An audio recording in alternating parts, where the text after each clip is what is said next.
We are now very familiar with how to edit the shape of objects in Blender using modeling, sculpting, or a combination of both.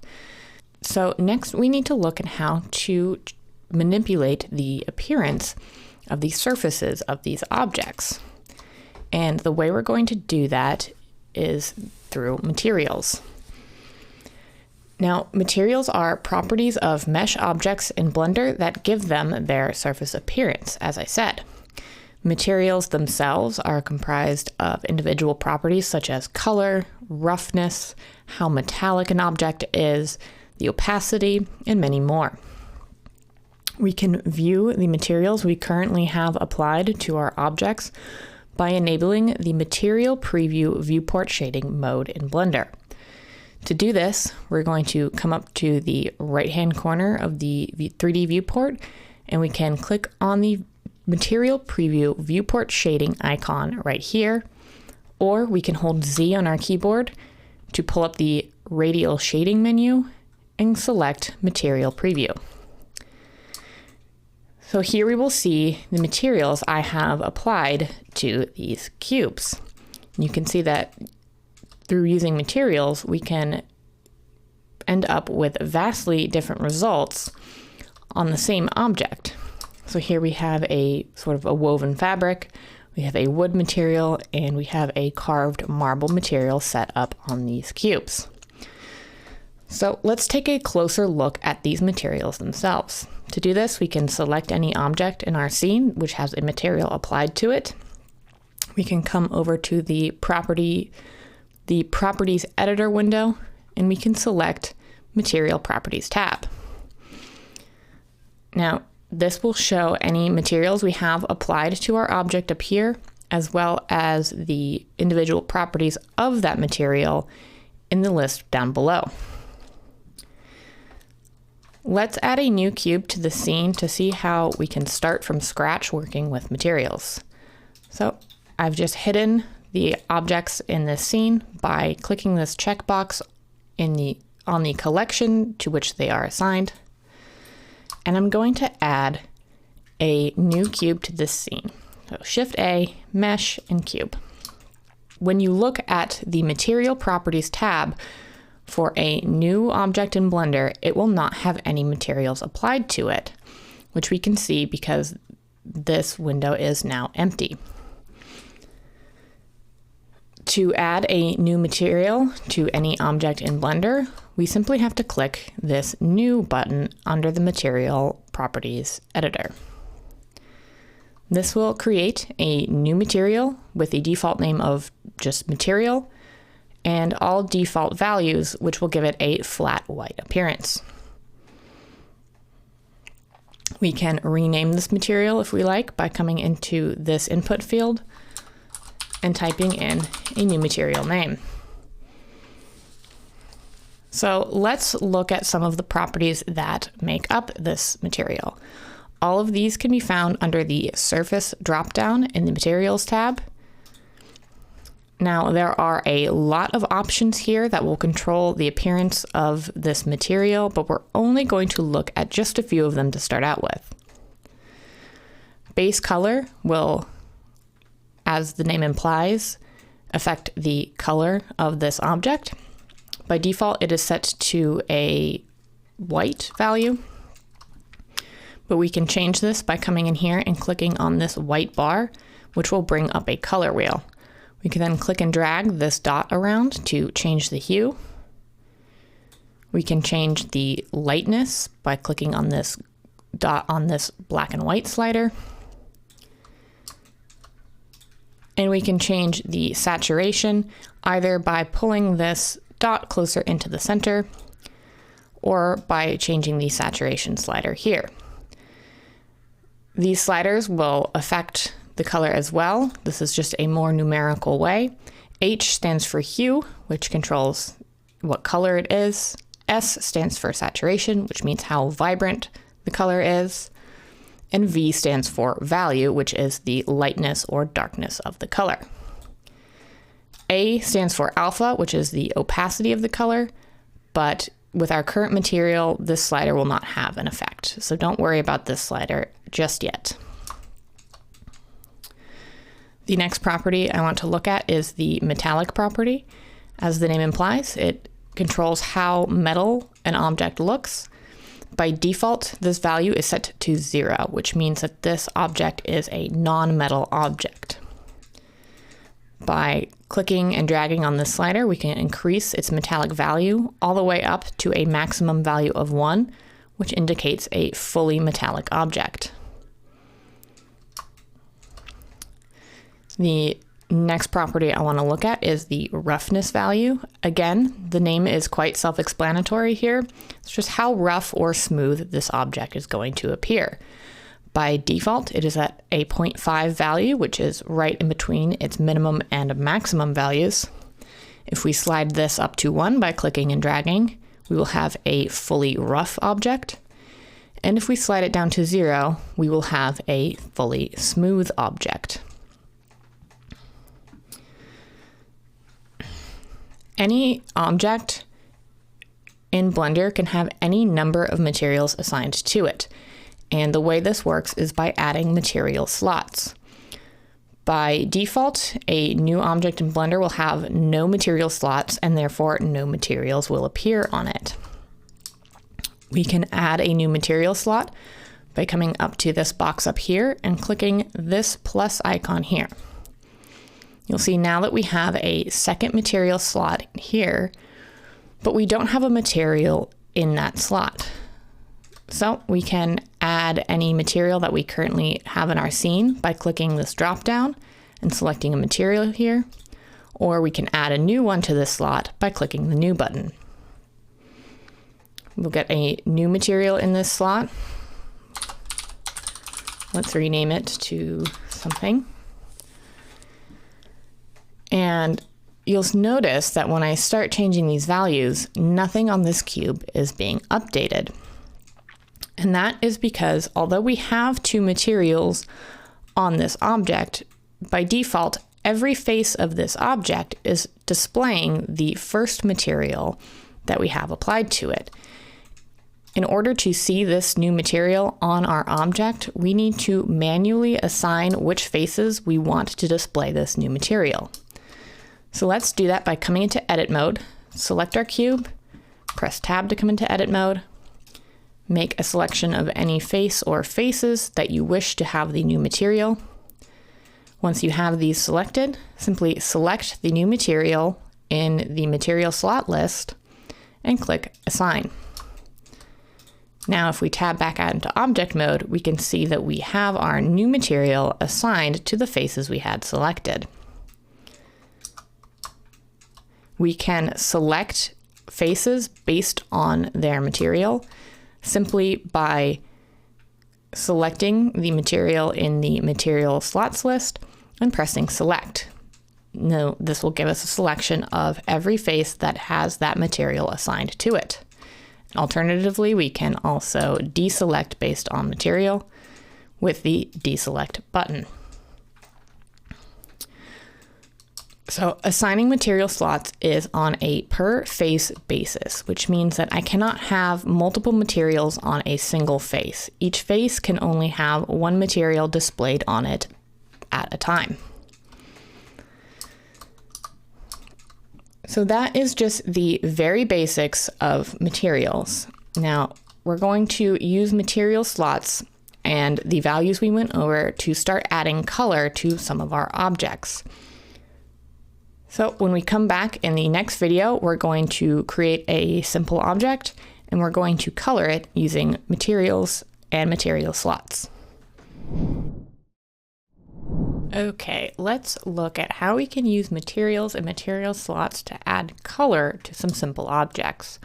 So first thing, we need to create an object to add color to. So I'm just here in a new Blender file as per usual, and I'm going to just hit A and X and delete everything. I'm going to come over to the modeling workspace just to get rid of this animation timeline in the bottom.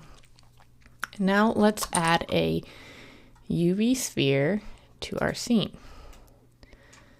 So I'm going to make this into a watermelon, just because I was playing around with some different objects, and that one was a fun one to color. So I want to maintain this sort of top piece and this bottom piece as the ends of the watermelon. So I'm just going to rotate this in the Y direction by 90 degrees. So here we have our end points at either side. And now I just need to scale this object more appropriately so it is less of a perfect sphere. Let's scale this in the X direction to about there. Let's quickly fix the shading on this by right-clicking and clicking Shade Smooth. And now what I want to do is extract a slice of this, basically.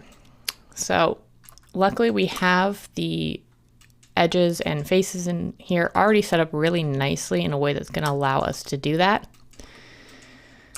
So basically what I want to do here, I'm going to grab a loop, a few loops really, and I'm going to grab it perfectly in the top just because it will make it easier to model if these things are aligned with our world axes, and we can always rotate them at the end to make them a little bit less aligned, less, static looking. So all I have done is selected these sort of vertical, or I guess in this case they're now horizontal, edge loops by alt-clicking and then holding Shift and continuing to alt-click, and then I just cleaned up my selection by coming around here and selecting the endpoints which were not selected using the Loop Select shortcut. So I want to separate this piece from the rest of the melon. So the way I'm going to do that is by pressing P on the keyboard, which will bring up the separate menu, and we're just going to separate by selection. So it has now split these two edges. It has split them into two separate edges. So now when I tab into object mode, I can come in here, I can grab just this top slice, and I can move it away. So now we just need to fill in some of these holes. So let's start with the main piece here. And let's just grab this edge loop and just press F to fill it. Now it will be filled with this wacky, crazy, warped face because it is trying to fill this hole with a single face, and this is a very non-planar selection, so it's not going to be able to do that properly. But fill it anyway, and we're going to grab this endpoint and hold Shift, select this endpoint. Now we're just going to press J to join them, splitting the face. Now, typically you would want to continue this to clean up your topology, because these faces now are still what we call n-gons, which are, again, faces with more than 4 sides, which typically will result in some shading errors and things of that nature. So let's see what we can do about cleaning this up.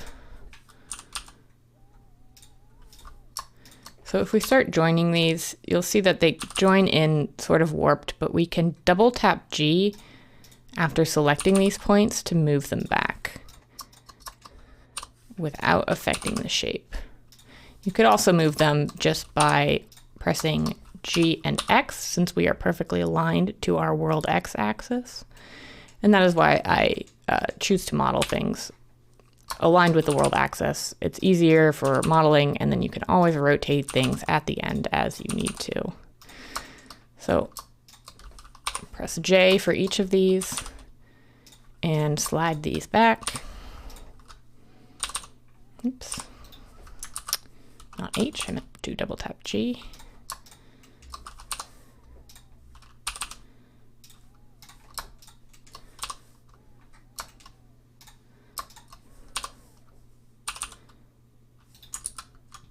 So I'm going to start from this end because I think, yes, we'll get some major distortion here. And if we already have these edges cut in, we might not be able to slide these points over so easily. So I'm just going to start, now that I've reached the middle on this end, I am just starting from this other end, doing the exact same process, selecting my 2 points, pressing J, and then sliding the point back so everything is roughly aligned.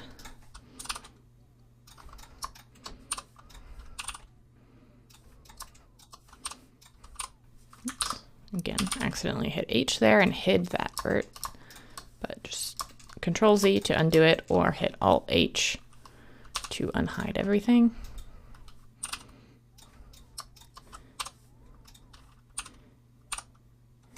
All right. So now we have our mesh cleaned up. We have all quad faces here. Let's come in and select all of these interior faces. I'm going to do that by clicking here, holding Control to select the shortest path between the two. Shift to make a new active selection, and then Control again to click the shortest path. Now I'm just going to right click. I am in face select mode, right click, and I'm shade these flat so that this appears more accurate. All right, so let's quickly come in. I don't want to spend too much time on the modeling section because we have already covered modeling in detail. So let's just come in and quickly finish out the slice. So first we're going to rotate it on the x-axis by 180 degrees so that we are left with it with the rind sort of portion at the bottom. I'm going to tab into edit mode. I'm going to select everything with A, and I'm just going to move it up so that the pivot point, the origin, is at the bottom. And while we're at it, we can do the same thing with this piece here, just so that it sits on our ground plane. All right, so now to fill this in, it's going to be a pretty similar process to the way we are filling these holes. Let's grab this point, and let's press F to draw an edge between them. Now that we have that edge selected, we can select the rest. We can select one side of this at a time. Now holding Alt and clicking will select the entire thing, or you can hold Control and select the shortest path to get one side, press F. And while we still have this selected, we can come into face, the face menu here, and come down to shade flat to get that to be a nice flat edge. Now let's do the same process on the other side. Just holding Control and clicking. F, come into the face menu, shade flat. Okay, so that is pretty much all I'm going to do with regards to modeling. So now it is time to actually color these pieces in. So to do that, we need to first be able to see our materials. So let's change our viewport shading to material preview. And we see here that we have just our blank white empty textures, or materials rather. So let's add a new material to this piece by coming into the Materials Properties tab. Let's create a new material, and we can name it whatever we want.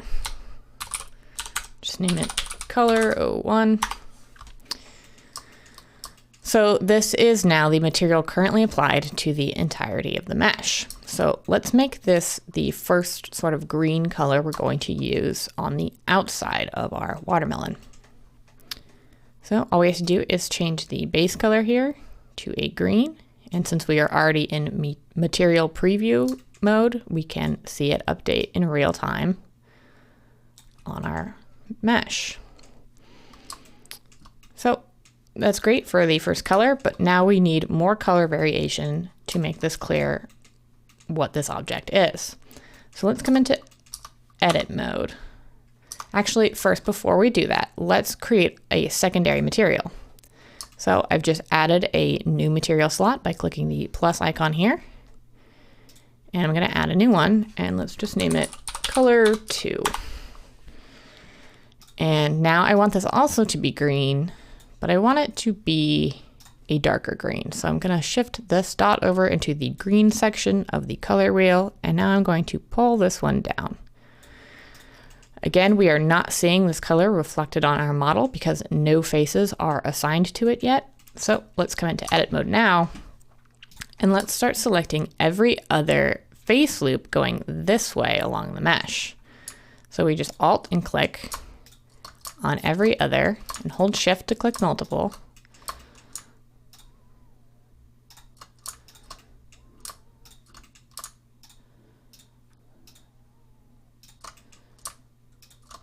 All right, and now let's come in and finish this selection by selecting the endpoints and making sure that we also select the endpoints on the other side.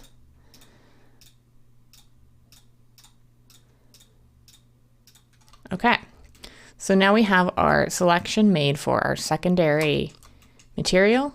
Let's just come down and select the secondary material here in the material slot list, and let's hit assign. All right, let's tab into object mode to take a look, and already this is starting to look like a watermelon. All right. However, we have taken a slice out of this melon, so we need to color the inside as well as the outside. We can hide this slice for the moment. We're just working with this piece. So let's just continue on using the exact same methods we were using. And if you wish to change the roughness of either of these materials, you are more than welcome to do so. 0.5 is probably fine, but if you, for instance, give the darker value a slightly higher roughness, you can, it's pretty subtle, but you can see the difference here between the two colors here, and it will just add more contrast if you wish. That's a little bit strong, so let's go around here. Okay, so let's add a new material to represent the interior of this melon. Add a new slot, add a new material to it, rename it, and let's choose a pink color. I think something like that. Okay, so now we just need to assign the faces to this material. Let's tab into edit mode and make our selection here.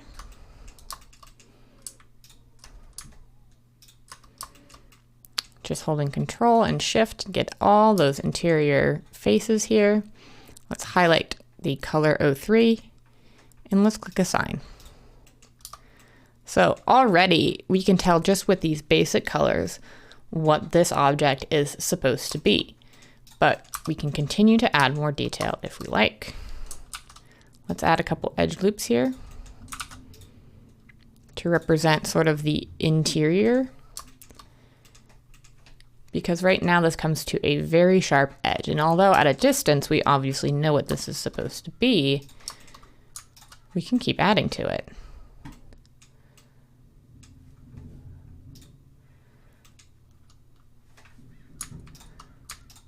Let's make these the green color, the first green color, by highlighting color 01 in the materials list and clicking Assign. And I'm just Control-Zing to get my selection back. I dropped my selection so I could see what it looked like, but I need that selected again because I'm going to extrude this out a little bit and scale it in on the Y just to add some thickness, or the illusion of some thickness anyway, to this rind.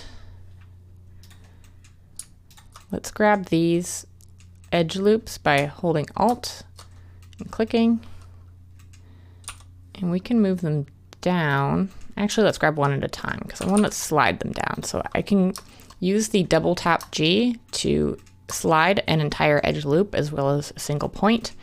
So with the whole edge loop selected, let's double tap G and pull this down just so we can see it a little bit better. Great. Now, watermelons typically have a sort of white section of the rind before they become pink. So let's add that by adding a new material slot, creating a new material. And this one, let's name it color, let's name it color 4. And we can leave it white. You can change it to more of an off-white if you like. Let's grab this edge loop, or face loop I should say, and assign it. And if you wanted this to extend farther down, we could add another edge loop to each side. Select the face loop and assign it. We have some selection errors here, no worries. Just come back in and select the faces here. Even have some little bit of geometry issues. Anyway, I'm not going to spend a ton of time on that because we already know how to model. We just are looking at how to add color here, but you can fix that on your own time. Let's deselect some of these faces. And let's check the other side. And yep, we have some faces incorrectly selected here.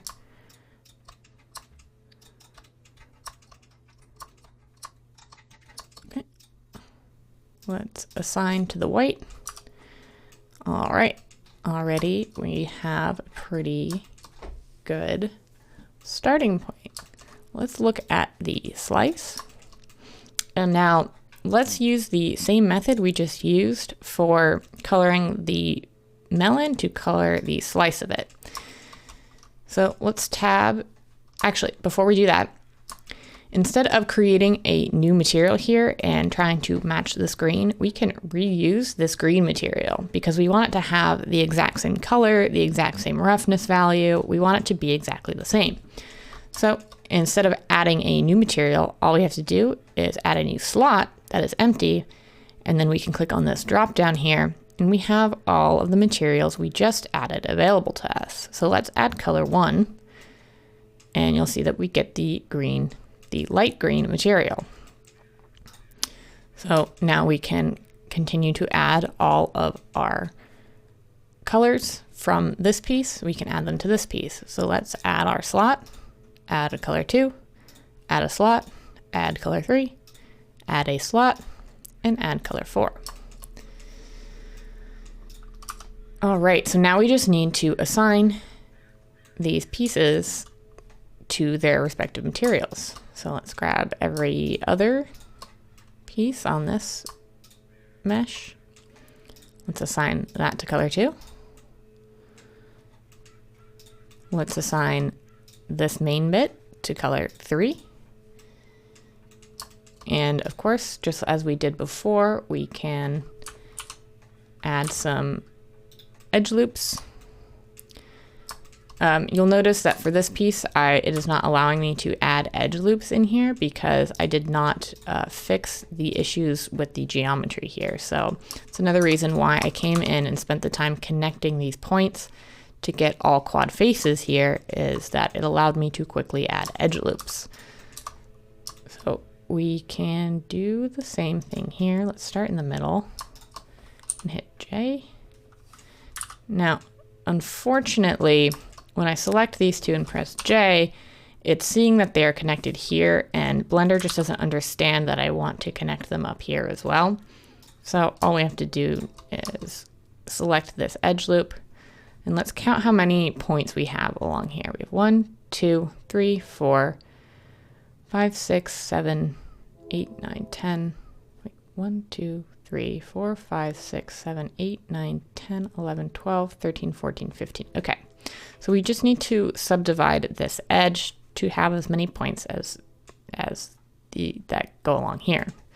So let's hit the right click button and subdivide it. Let's open the subdivide menu and click 15 in here. So I believe, unless I miscounted, that these should line up now.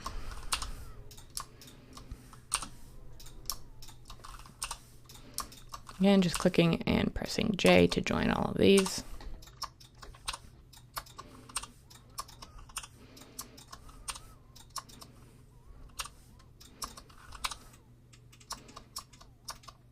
Now we do have a triangle here at the very end. That's okay. Just keep that in mind when you are creating your edge loops. It will stop right here and you'll have to manually come in and fix any geometry issues.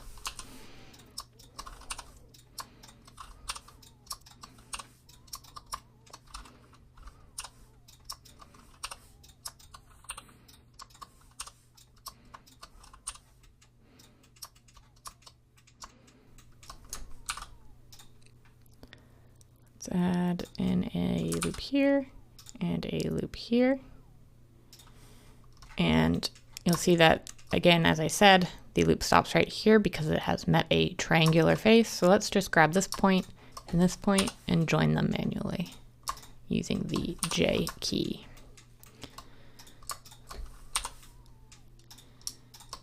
Great.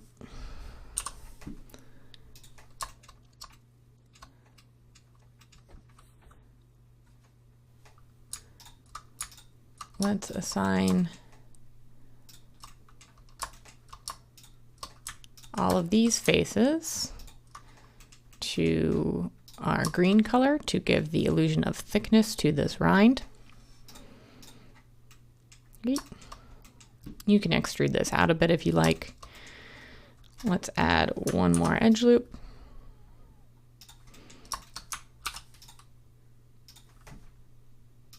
And again, come in and just join up these points.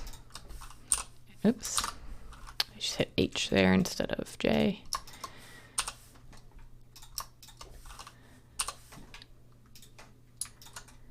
All right, let's select all these faces. Again, alt-clicking and then holding Shift to finish my selection. Let's select color 4 and hit Assign. So that looks pretty good. The only thing it's missing is the little seeds here, which in this case, based on this geometry, I would add in as separate objects and then merge them. So the way I would do this would be to let's add a sphere. And I'm just going to push this above so I can see what I'm doing here. I'm going to tab into edit mode. I'm going to scale this on the Y axis so it is thin. Going to turn on proportional editing. Again, you can also do that by hitting O on the keyboard.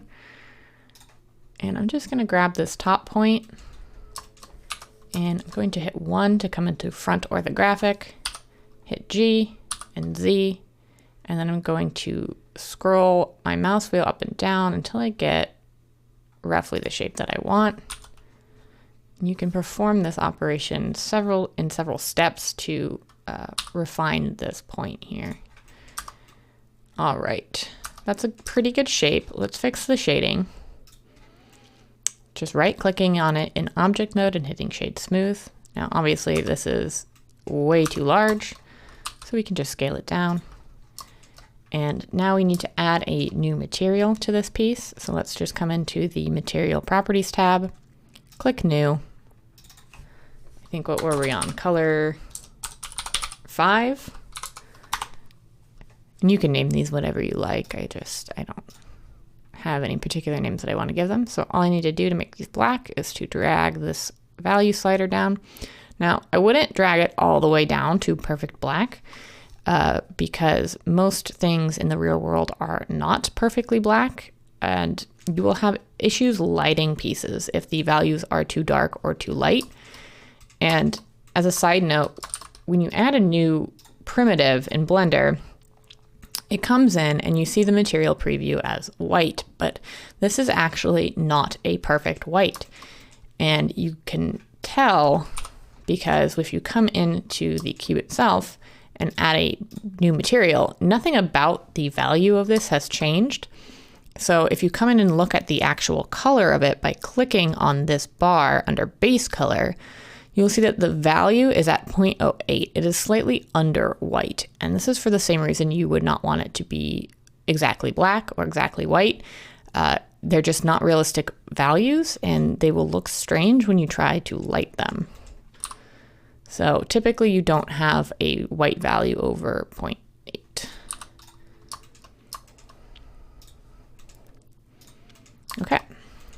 So now we have our little seed here. What I would do next is to come down and I would just place them on the surface. To speed this up, we can enable surface snapping, the same way we did for retopology. I see some faceting issues here. Let me just quickly fix that. So let's enable surface snapping for this piece. We're going to come in and turn on the magnet icon for snapping. And now we need to click on the drop down and change it from increment to face. And let's also hit project individual elements. So now when I move this, it should snap to the surface of this object. So if we rotate this in the local Y direction, by hitting R and then double tapping Y, we can move where the point of the seed is. And now I would just come in here and start duplicating these, rotating each around its local Y, duplicating, rotating around the local Y, maybe adding some variation in the scale so that they are not so uniform. You'll have some are bigger, some are smaller, and all pointing in different directions.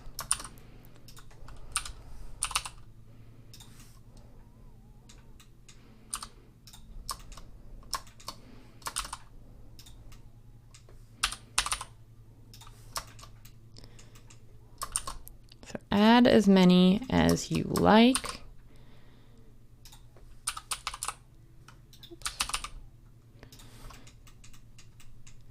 And now we just need to do the same to the other side. So let's Shift D.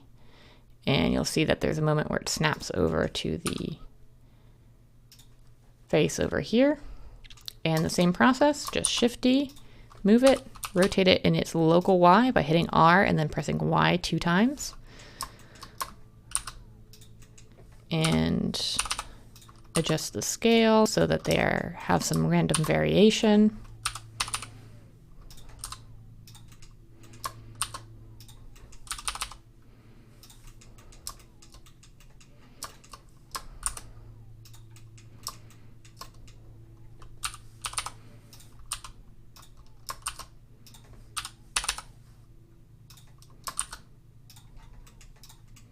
Great.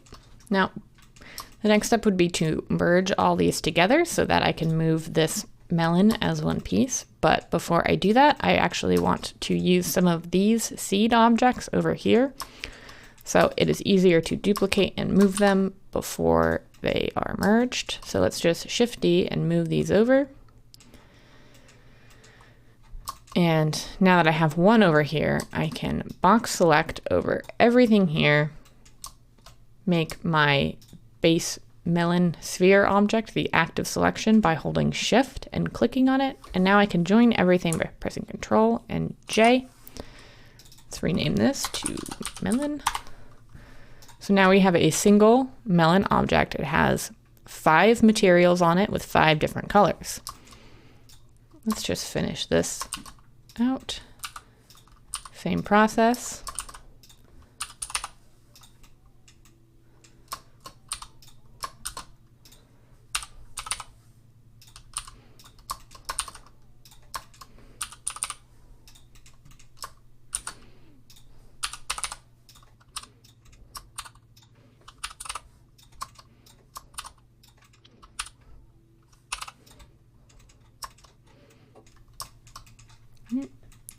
Shift D over to the other side here.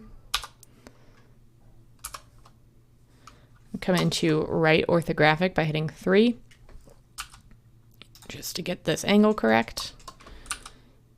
And same process here. Just duplicating, moving,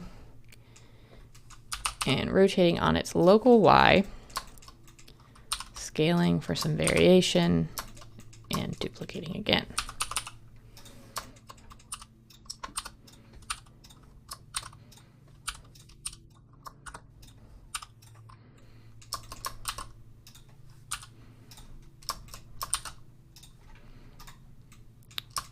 All right, let's merge all of these objects together.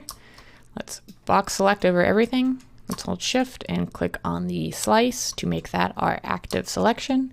And let's join all these pieces together by hitting Control and J. You can rename this something to slice. And there you have it. So that is how you can use different materials to color objects in Blender. If you wanted, you could come in and, change the roughness and metallic values of these to see how it affects the piece. I'm going to leave it maybe a little bit lower than 0.5. So there you go. And you'll notice that changing the values on any of these colors, these materials, will change the value on both pieces at the same time because they are sharing materials. There we go. It's a much more watermelon looking color anyway. So that is it for using materials and material slots. There is, however, a lot more to cover when it comes to materials and textures, and we will be getting into that in the next video. I'll see you then. Okay, now that we have a basic idea of what materials are in Blender and a little bit about how to use them, it is time to look at materials in a little more detail. And we're going to do this by opening up our shading workspace up here at the top. So click on shading and you will be met with this interface. So the shading workspace is the workspace that we have that is designed for creating and building materials in Blender. It consists of a file browser right here in the top left-hand corner, an image viewer right in the bottom left corner. We have our 3D viewport up here at the top center. We have a node editor at the bottom center. And then we still have our scene outliner and our properties editor, just as we had in the modeling workspaces. Now you may be wondering why the background in the shading editor appears different than the other workspaces. This background is simply showing us sort of the default lighting setup we have for previewing materials in Blender. And you may have noticed in the last video that despite the fact that we cannot see this background in our layout or modeling tabs, it is still present when we are in the material preview mode. And we know this because in the first video I did on materials, when we were looking at a new material and we dropped its roughness down to 0, and let's give it a different color so we can see it a little better, we are seeing the reflection of this image, despite the fact that we are not seeing it here. So the purpose of this image, which is called an HDRI image, is to give background lighting and also give our objects something to reflect when they have very smooth values. Otherwise, we would not be getting a true preview of how our object would look in a scene full of other objects if there was nothing to reflect off of shiny surfaces. We can change the image we are using by coming into our viewport shading options dropdown. And here we will see a preview of the image that we are currently using as our HDRI background applied to a reflective sphere. We can also see this sphere down here in the shader editor workspace, but we can change what we are using here, what image we are using, by clicking on this icon, and Blender will load up a few different HDRI backgrounds. Now, some of these are packaged with Blender. A couple of these are ones that I have downloaded from outside sources. But if we wanted to change the lighting scenario, we could do so by selecting a new background, and you will see the background is updated in the shader editor workspace, and the reflections have changed to match our new background image. So we know what a file browser is, and we're familiar with the stuff on this side of the screen as well as a 3D viewport, even though it appears slightly differently in this workspace. Let's take a closer look here at the node editor.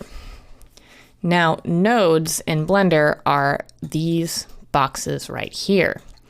And all these are a visual representation of what we have going on with our materials. Now, if you take a closer look at this principled BSDF node, you will notice that it has a base color value, which matches the color we applied. It has a metallic, it has the roughness, and this node is the same as looking at these properties here in the menu. It's just a more visual representation of these values. So we can come into the node here and click to change any of these values, just as we did in the properties editor.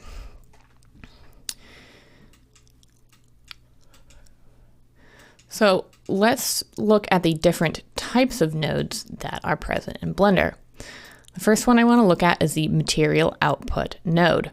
Now, in order for a material to be displayed on this object, the material needs to have a material output node.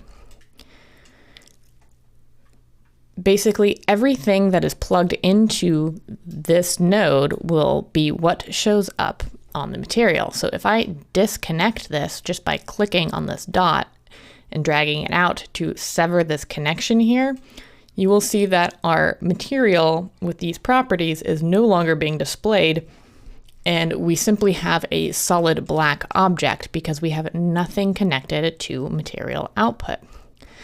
Now, all of the materials we are going to be covering in the Blender Basics course are going to come from this surface input in the material output node.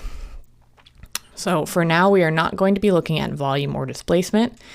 Just know that everything that is controlled here and visible here will be driven by the surface property.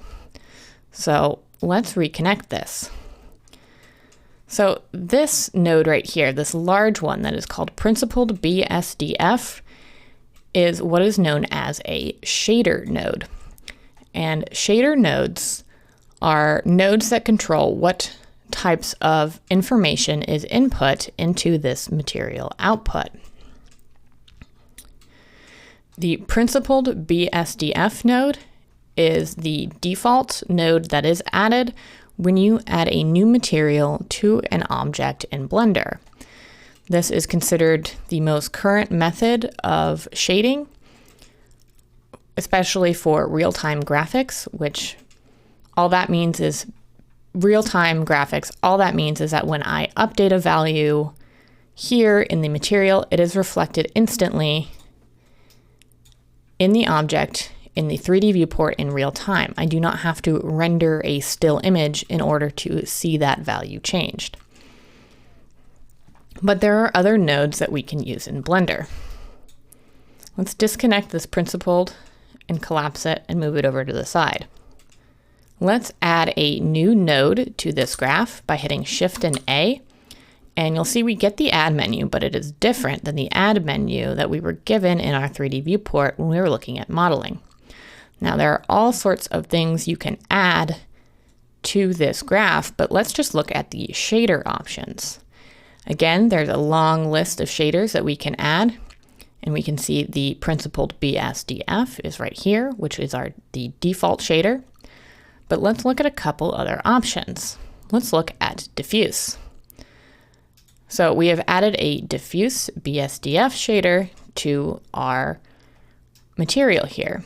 And you'll see that we have much fewer options. We are only given 3. We are given one for the color, one for the value of the roughness, and one for the normal.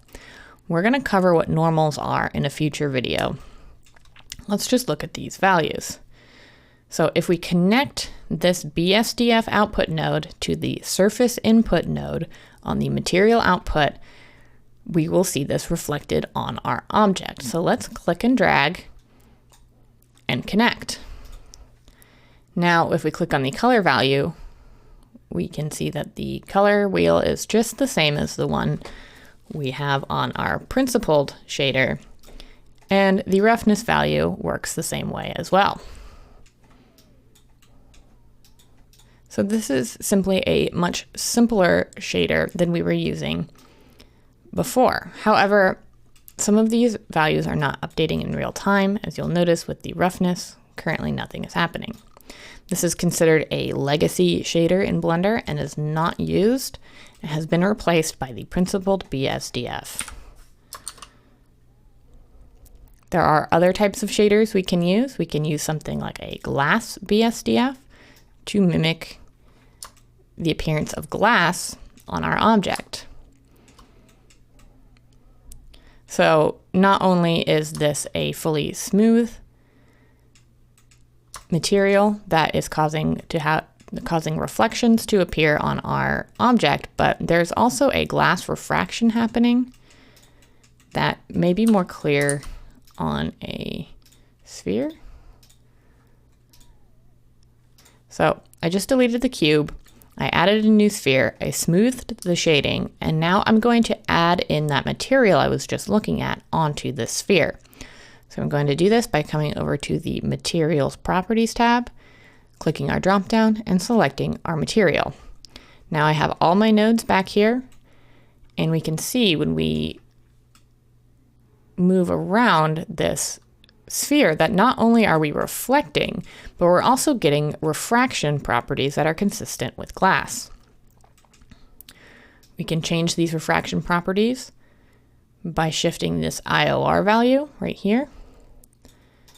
Different types of materials have different IORs, which is short for index of refraction, and these values are searchable. You can search something like IOR for glass, and I believe it's something like 1.45 or 1.5, and that is just something that you can look up online, and these are based on real world values. Let's delete the glass shader. Let's look at a different shader now. Let's look at the transparent shader. Let's connect this to see what it does. Now, this should be giving us a transparent mesh, but it is not at the moment. So let's look at why. So we're going to come into the Material Properties tab here and look at these settings. So underneath the surface, we will get the inputs for anything we have plugged into this surface node here. So if I were to plug in the principled shader into the surface dropdown now contains all of the input values for our principled BSDF node. And if I, didn't mean to connect that. If I connect the transparent, we are only seeing the settings that are available in the transparent BSDF node, which is just the color at the moment. So let's fix what's wrong with this shader. And that is what is currently wrong with this shader is that our material is currently set to opaque, yet we are trying to use a transparent shader. So to fix that, we need to come into the material properties settings, come down here to the settings, and look at this option here where it says blend mode opaque. Let's click this drop down, and we have a few options for how we would like to calculate opacity. So we have fully opaque, so something that is not transparent by default is going to be rendered opaque. We have alpha clip, which is for things that are masked that are either transparent or not with no in-between values. We have alpha hashed. And now here we are seeing for the first time an actual transparency value on this shader. I'm just going to change this back to the default.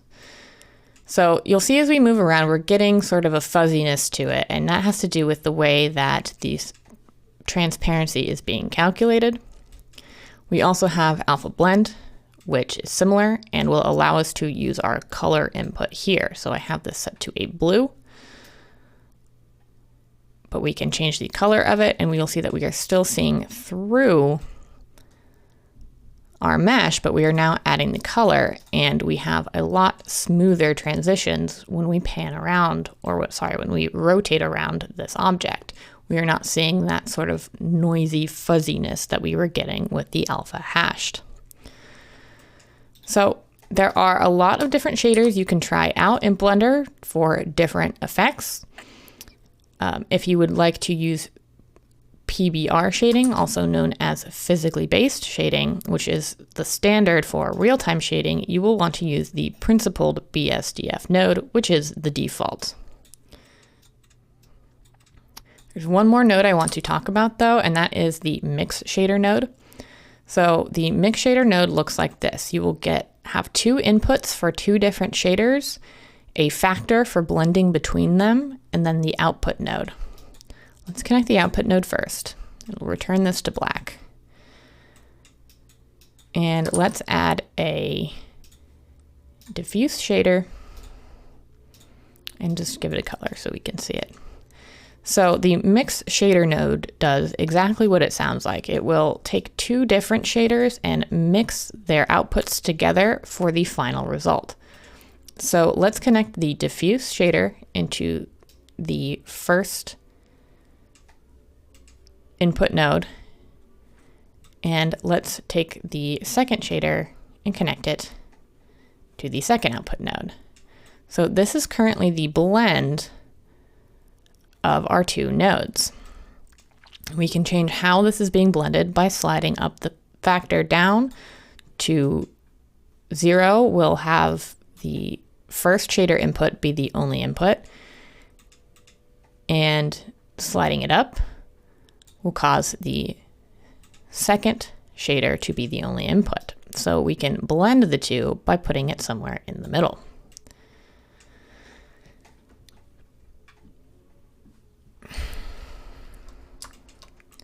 Now, for the purposes of this course, we are going to be looking and working mostly with the principled BSDF shader because it has the capabilities of many of these shaders combined,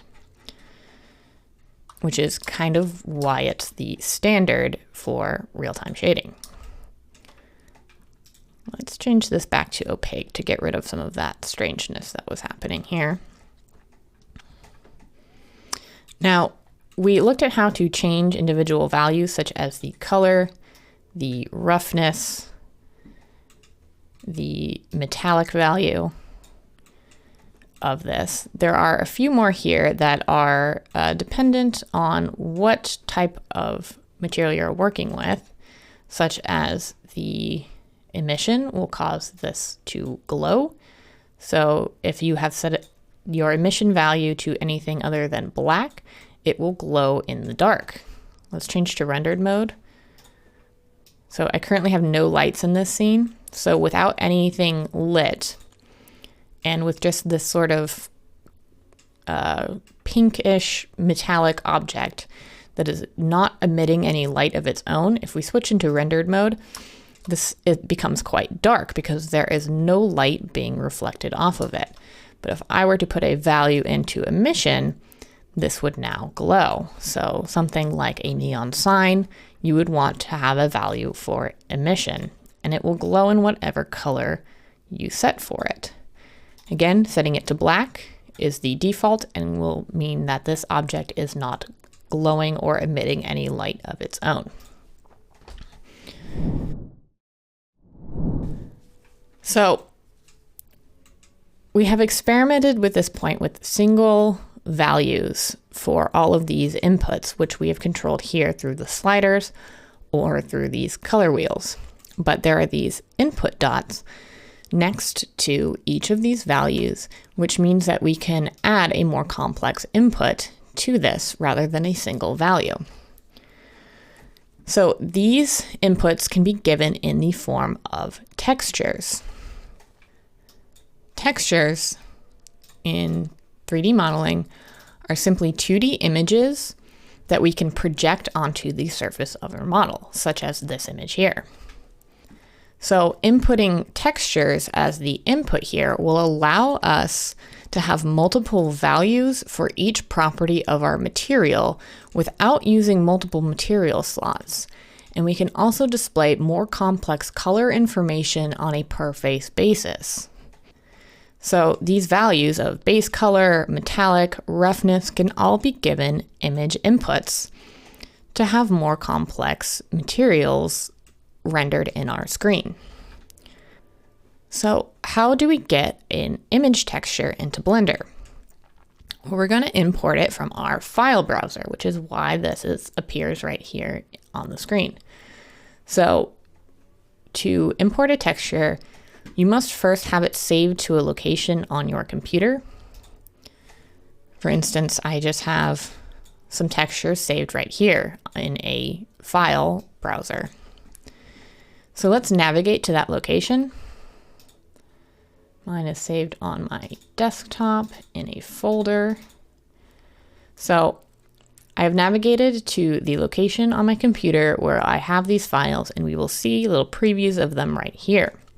So to import any of these into our material, all we have to do is click and drag into our material. We can also do this manually by hitting Shift A in the graph, coming to the texture option and adding an image texture.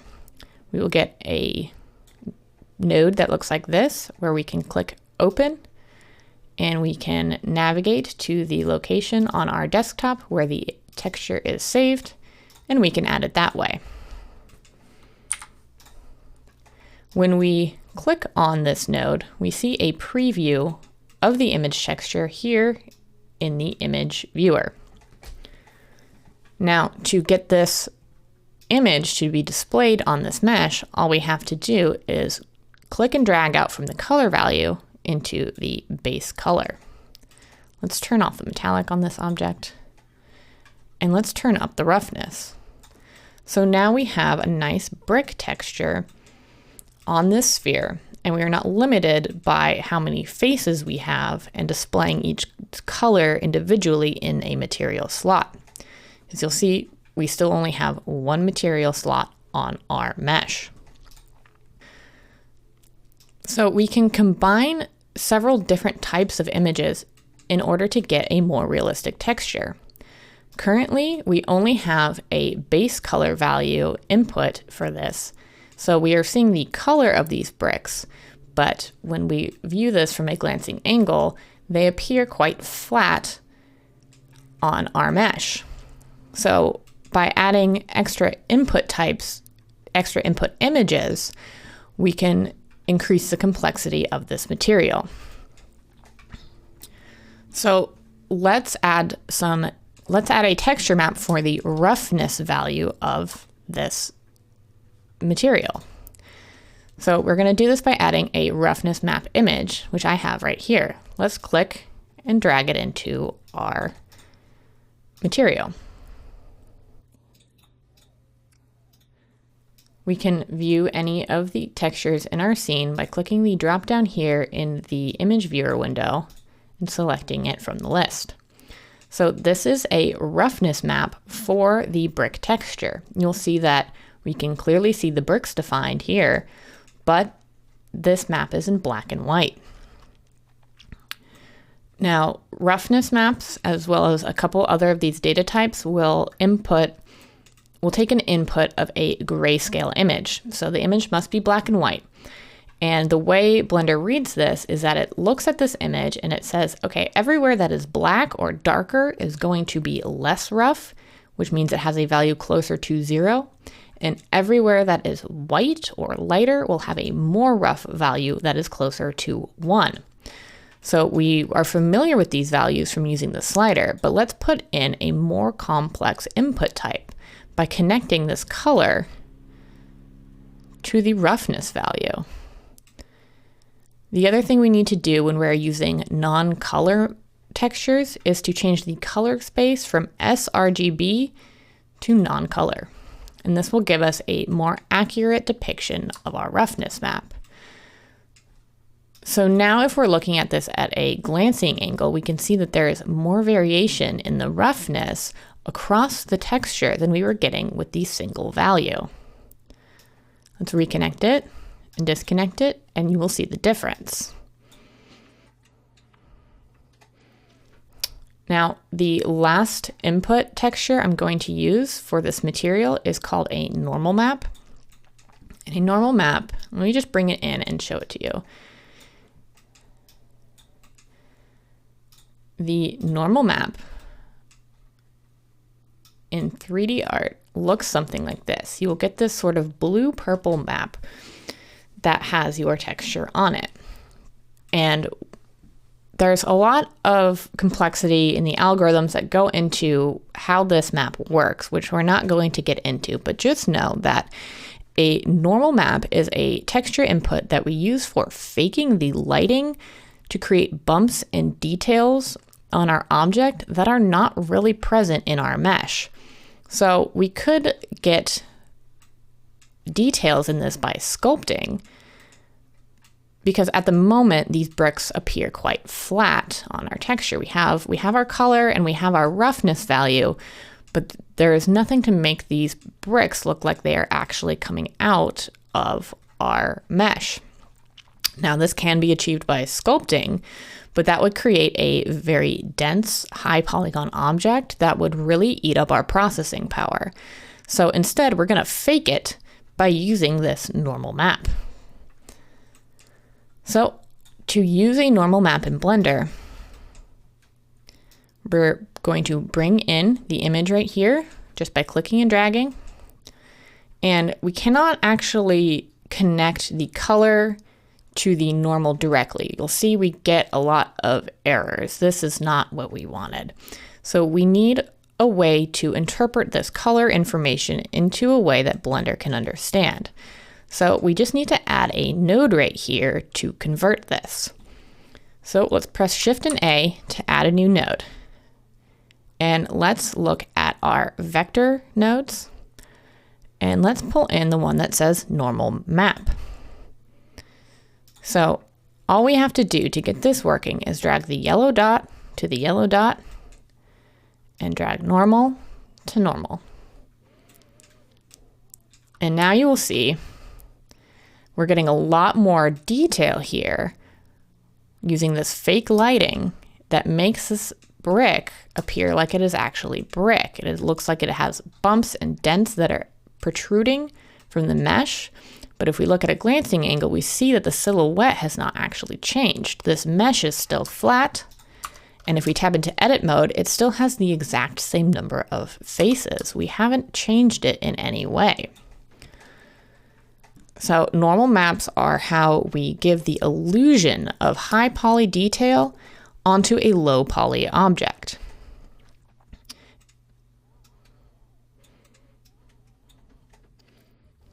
Now, there are two types of textures that I want to discuss. The first is called a tiling texture, which we have a great example of right here. Let's pop into the layout mode. And we are still in our material preview, so we can still see our materials applied. Now, a tiling texture is a texture that is seamlessly repeatable over a large surface area or over any object. So I have this brick texture currently applied to my sphere, but if I were to add a cube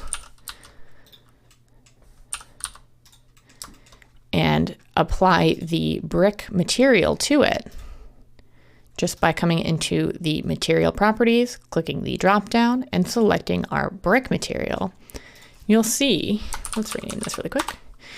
You'll see that we have our bricks and they are being tiled over this sphere and this cube in a way that still relatively works and is clear, and we can see that they are bricks. Now, all textures are tiled, but not all textures are tileable. So what I mean by that, let's come back into our shading viewport and take a look at this image viewer here.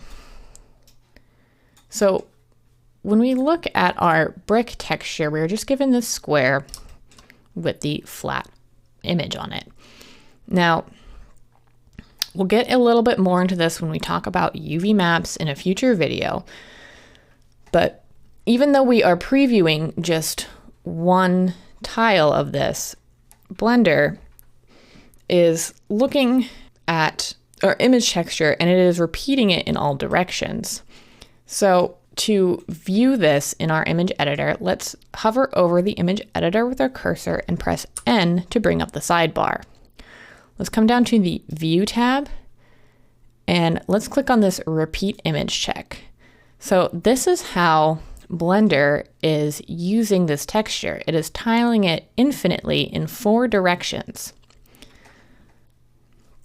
So in this case, we have to zoom very, very far out before we start noticing the repeating details, which means that we can use this texture to cover large surface areas, and it will not be noticeable to the eye that we are repeating it.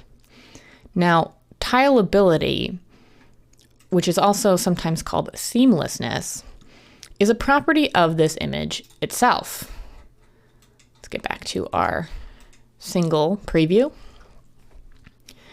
So what makes an image tileable is the properties that make a texture tileable are first the lighting.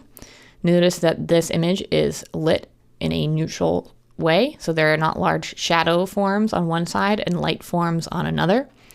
There are no obvious breaks in this pattern, so that when I turn on repeat image, we can see that this brick, when it is continued over, seamlessly matches with its counterpart on the other side. You will typically see tiling textures used on things like walls, ground planes, and bodies of water, things that cover a large surface area. And again, these tiling textures can generally be placed on any 3D object without major errors. It's a little stretched here, but we will look at how to fix things like this in a future video.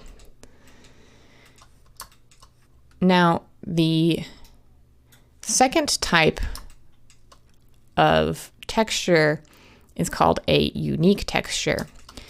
And unique textures are textures that are specific to an object based on its shape and its UV map, which, as I said before, we will discuss in a next video.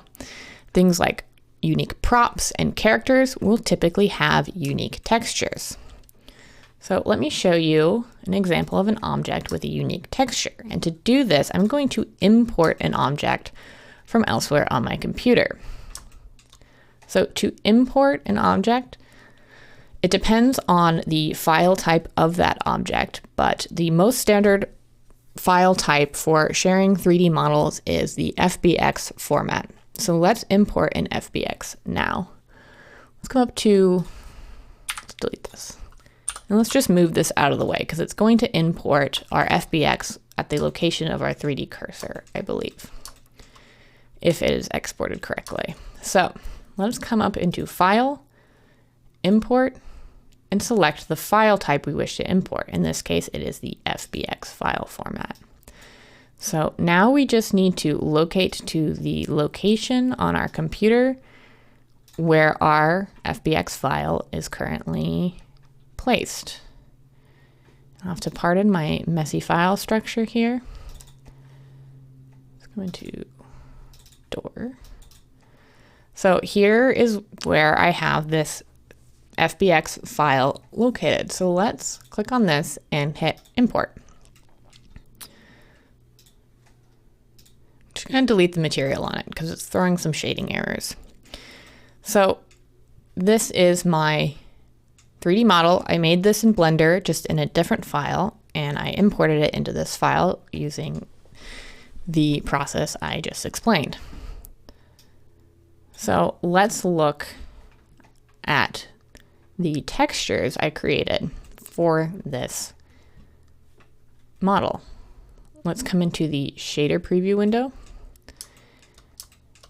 And let's see what we have here. It came in with its material, but the material is not set up correctly.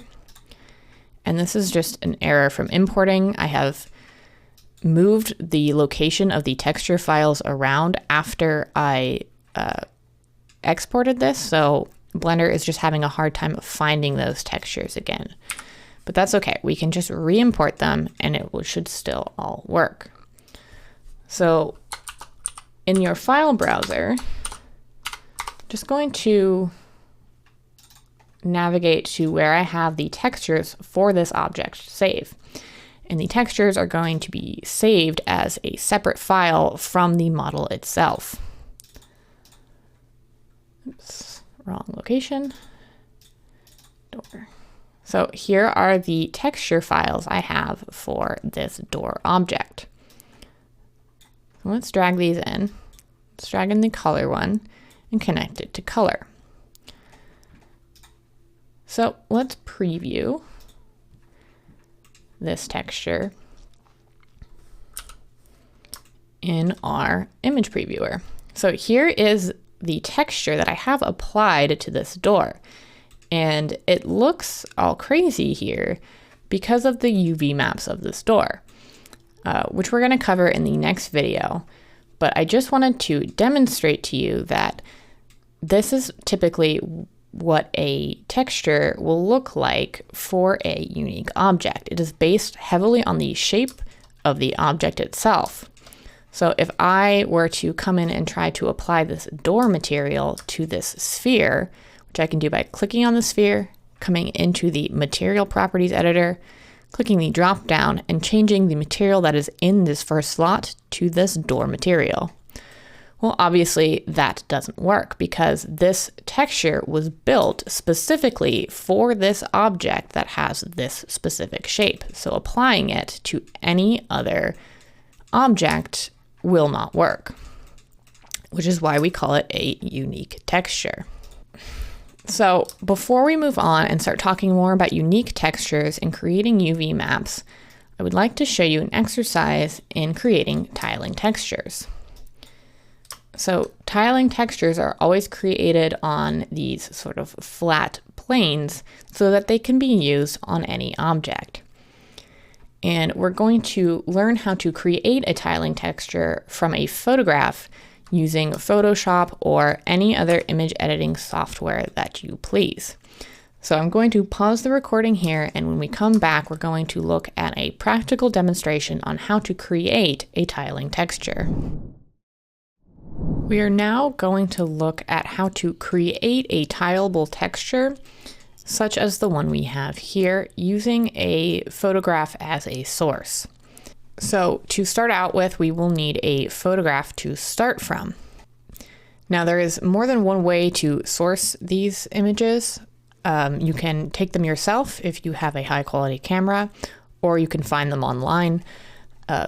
The source that I most frequently use is textures.com.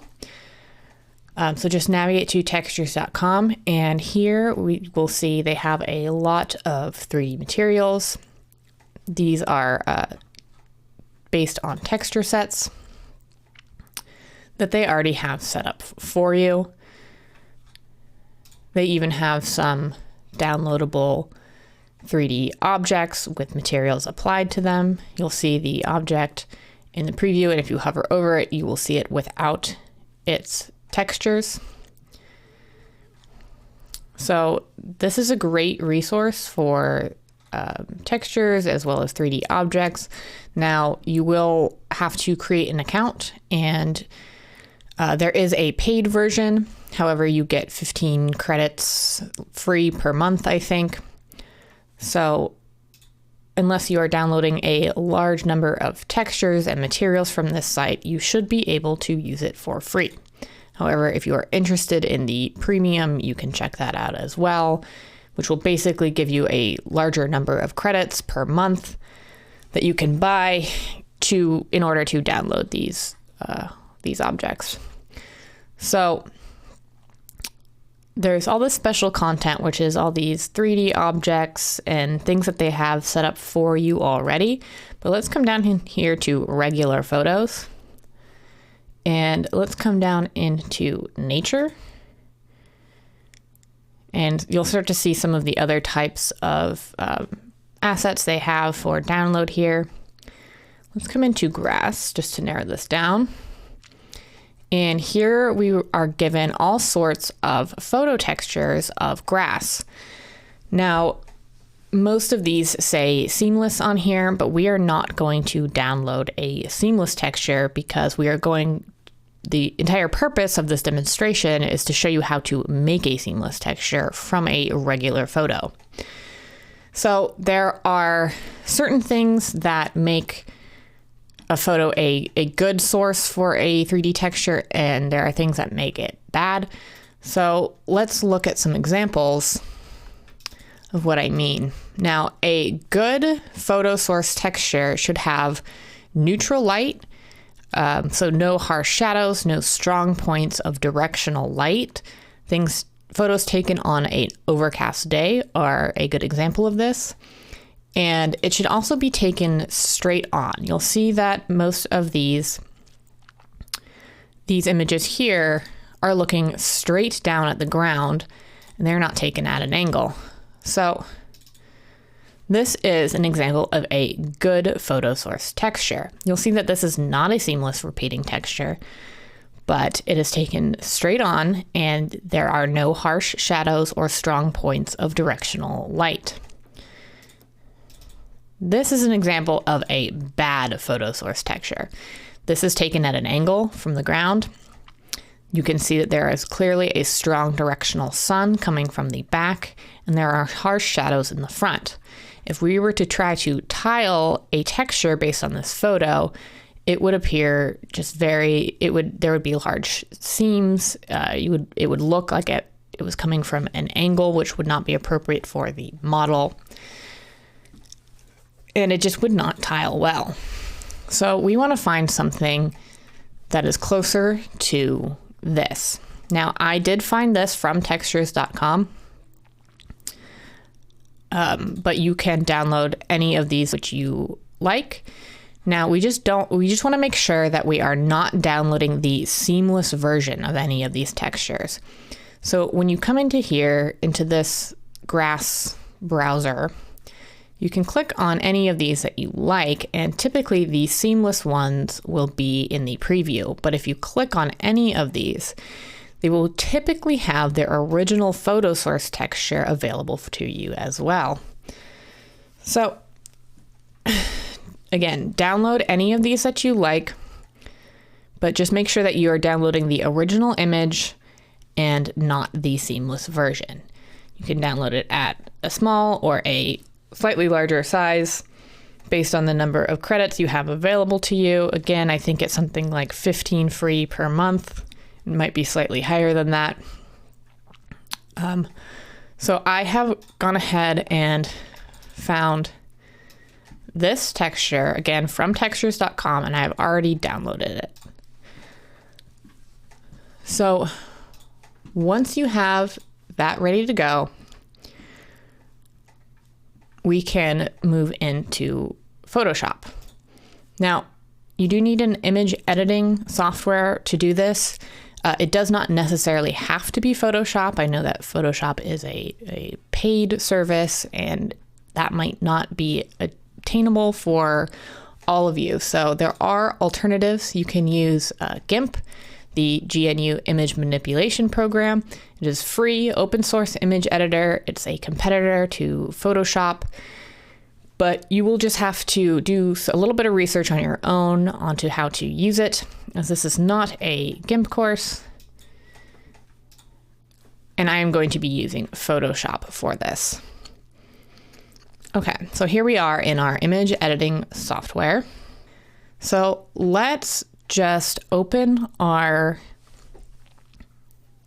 the texture, or sorry, let's open the image we downloaded from textures.com into our image editing software. Pardon my messiness. I have moved the location of it, so Photoshop just couldn't find it. So let's just locate it on our computer and open it up. Okay, so this is the image we are working with. So the first thing we need to do is crop this down to a smaller selection of this image. Now, the way we're going to do this is with the crop tool, and the area that we're going to select depends on the image you're using. But you want to look for an area of the photograph that has no large form details, such as these plants here, or this sort of rocky dirt area, that will be noticeable when you tile the selection of your image many, many times. So we're going to select our crop tool here, and you just want to ensure that delete crop pixels is enabled for this. The other thing you want to do is change the selection from ratio to 1:1 square. We want a square selection.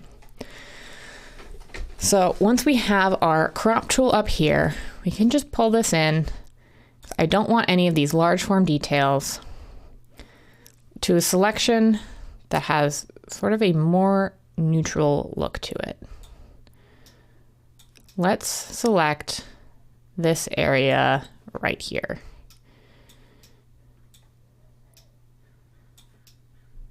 Yes, let's select this area right here. So let's just crop our image down to here, just by pressing enter on our keyboard. So now we have just this tiny little selection from our original photograph. The next thing we need to do is to resize this image to the nearest power of 2 resolution. So a power of 2 resolution is probably something you may already be familiar with, whether or not you realize it. Resolutions for digital imaging are typically given in pixels and a power of 2. So things like 512 by 512, 1024 by 1024, 2048 by 2048, which we also call a 2K texture, or 4096 by 4096, which is a 4K texture. So let's resize this image to a power of 2. And the reason why we need to do this is for performance reasons.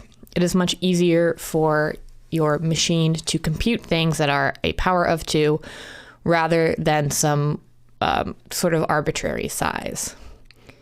So let's come into image size. So currently we have a image size of 212 by 212 pixels. So the nearest power of 2 to this is going to be 256. So let's resample this, and if you are enlarging it, you can choose the method. I'm just going to click preserve detail since I'm making it slightly larger. I don't want this to become very pixelated and blurry, and preserve details is just Photoshop's way of doing its best to make it not blurry when we scale it up. So let's just hit OK, and that'll pop it up to 256 by 256 pixels, which is just a little bit easier for your computer to work with.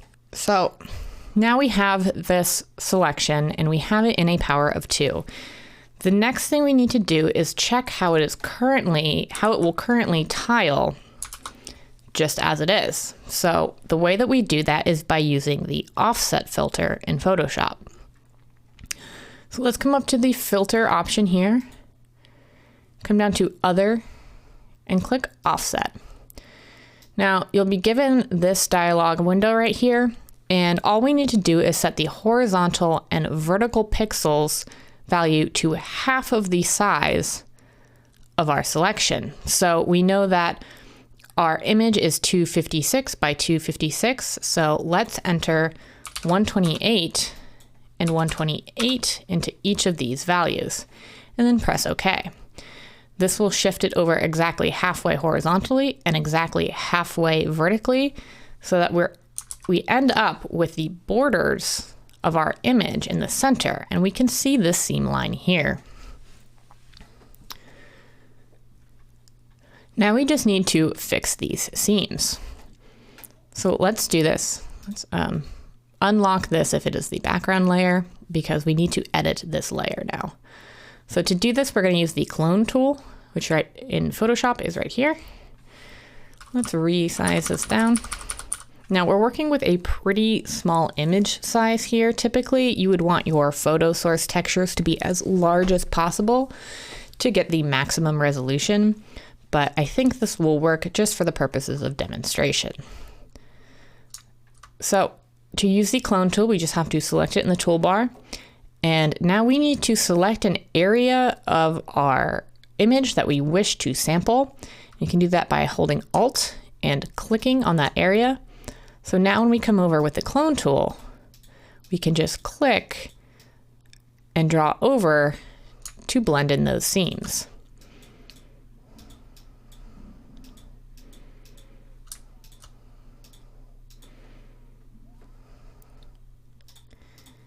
Okay, so now we have blended in the seams at the borders of our image. Now, if I want to expand this sample, I can do so by coming into image and coming into canvas size. Again, not image size. Image size will resize everything here. I just want to make the canvas larger so I can duplicate this image around. So come into canvas size. Let's change our units to pixels. So currently we have a canvas that is 256 by 256, the same size as our image. Let's double that. Let's hit 512 by 512, and let's change our anchor to the top right corner so that our canvas expands to the right and down, so that our image is going to be perfectly aligned with the top left corner of the canvas. Press OK. So now we have doubled this image size, or the canvas size, I should say. So let's duplicate this layer. You can either drag it, click and hold, drag it over the new layer button to duplicate it, or you can press copy and paste with Control C and Control V. So now I have a duplicate of this layer on top of my first layer. So all I have to do is take the transform tool, hold Shift to lock the transformation to a single axis, and click and drag it out. Now let's keep duplicating until we have filled out the entire canvas. Hit Control Copy and then Control and Shift and V will paste that copy directly in place over the last one. If you just press Control V to paste, it will paste it in the center of your canvas. Let's line this up and let's copy this one more time. Control V, Control Shift V to paste in place. Hold Shift and drag it to the side. Okay, so that actually looks pretty good, but I can see that there's these forms here that I'm already starting to notice repetition on. So let's fix that. First thing we're going to do is highlight all the layers that we have in our layers here. We're going to right click and we're going to merge them down to a single layer. Now we're going to grab our clone tool and we're going to hold Alt to select an area of our image that we wish to sample. And we can come in and just break up some of these repeating patterns so that they are not quite so noticeable as duplicates.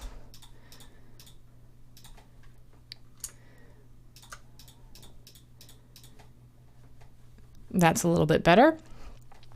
Let's check the tiling one more time. So we have all of our layers merged. So we can just go in here, come into Filter, Other, and Offset one more time. But now we need to change the values here to 256 by 256. Remember, because we increased the size of this to 512 by 512. So now entering values of 256, we'll put that seam right in the center. And this is already looking good. We are seeing a less noticeable seam here. Now, I do think some of these forms will be noticeable when we tile them. So let's come in with our clone brush once again. Let's grab a sort of neutral, oops, let's make sure our layer is selected first. Let's grab a sort of neutral area and break this up even more.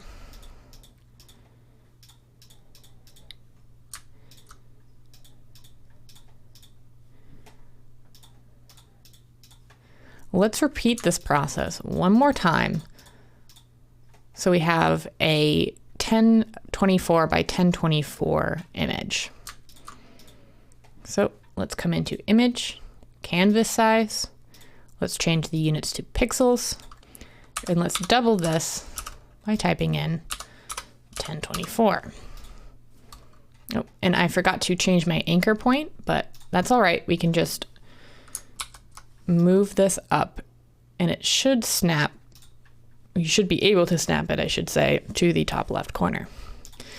All right, let's Control C and Control Shift V.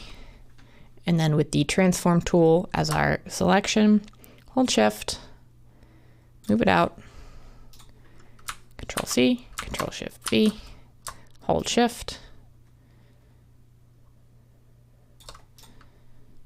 Control C, Control Shift V, hold Shift, click and drag. So we are seeing a little bit of a line right here.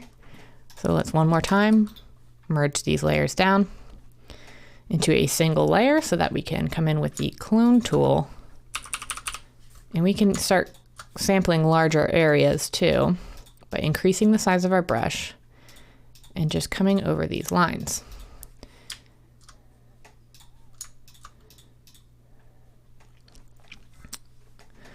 We can check our tiling one more time by coming into filter and we can repeat this offset. Oops. Let's filter other offset. 256 by 256. Okay, so we're seeing that we have a little bit of a problem right here where the textures aren't lined up right. So let's Control Z to undo our offset. And actually, let's Control Z until we get our layers back, because this is a product of just the layers not being perfectly aligned here. So let's Control and hit plus to zoom in a little. So we can see that we have a little bit of an edge right here that I missed the first time. So I'm just going to take my transform tool. I'm going to select this image and I'm going to nudge it down by pressing down on the keyboard. So I can just nudge it down by a single pixel.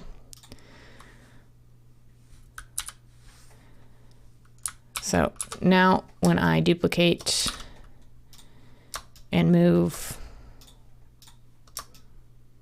I got that, duplicate and move just these ones, you can see I'm having the same issue here. I have not lined it up properly, but I could just select this one, hit the right arrow key to nudge it over by 1 pixel.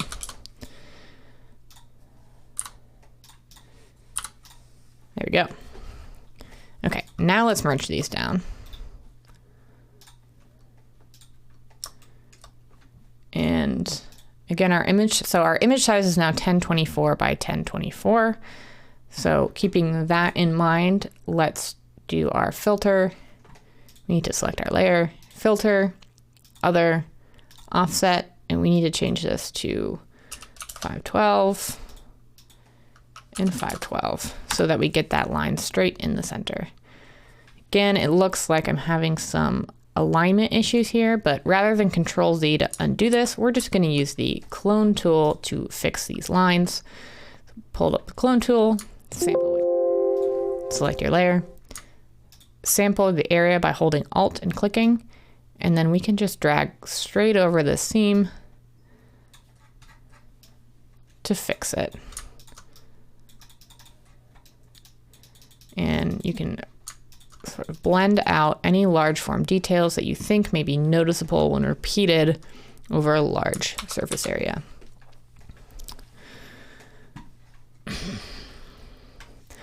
So I think this looks pretty good, but let's check it in Blender. So let's save this out. Save as. as, let's call this tiling texture. And we can save it as any file type we like. Blender is capable of importing whole Photoshop documents as well as JPEGs, PNGs. I typically use Targa. It has the lowest loss of data when you compress it down. So you see I had it over here. Let's just save over this one. Yes.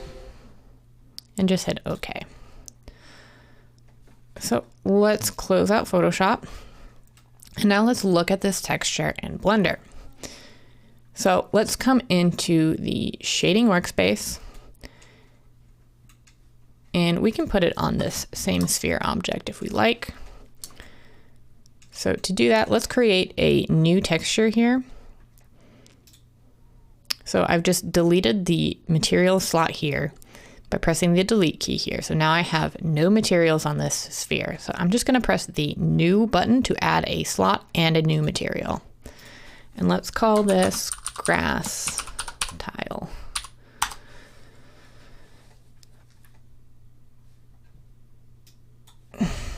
Oops. Tile, not tiley. Okay. So now we have this material set up and applied to our sphere. We can look at the nodes that make it up, which currently are just our default principled BSDF node. So to get our new tiling texture into Blender, all we have to do is navigate to its location.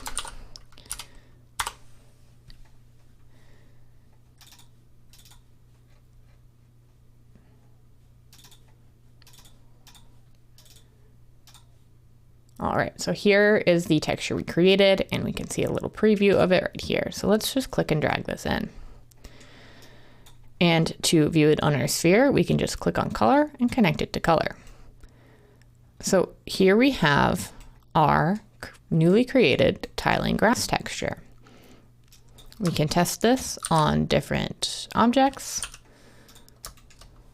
by adding a new object and then changing the material of that object to our grass tile material. You can see it appear here on a cube as well as a sphere. Now, if you want to check the tiling of this, let's look at it in the image viewer here by clicking this image dropdown and selecting our tiling texture image that we just imported. So it looks pretty good, but we can quickly check on its tileability by opening up the side panel by pressing N while hovering over the image viewer panel and checking this box that says repeat image. So now if I zoom out, you can start to see where it is tiling, but overall, it is not highly noticeable where those seams are. So if you were to put this image in and repeat it, and you zoom out and you notice that it is very obvious where the tiling is happening, you could then come back into Photoshop and fix it manually and update it in Blender and check it again. So I'm happy with this result. Over a large area plane, it would not be, I don't think, highly noticeable, especially if you were working with a ground plane. So like, because this is a grass texture, if we had a ground plane, it would not be perfectly flat anyway. You would probably subdivide this many times. Let's subdivide it, I don't know, 30 times. It would probably be even denser than that, depending on the size of it. We can randomize some of this to give this some surface variation on our ground by coming into the smooth tool in edit mode, holding it and changing this tool to randomize. Now, if we pull this manipulator, it's going to be way too intense, but we can just come into the randomize menu down here and put in a much subtler value. Put in an amount of 0.02. So if this was our ground plane, if we added our grass tile material to it, It is not highly noticeable where it is tiling.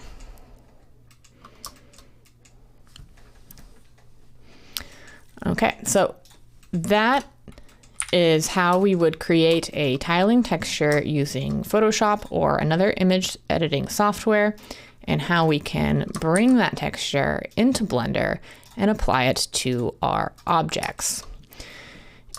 In the next video, we're going to be covering how to change the scale of this texture and taking a closer look at what drives how these textures are being projected onto our objects.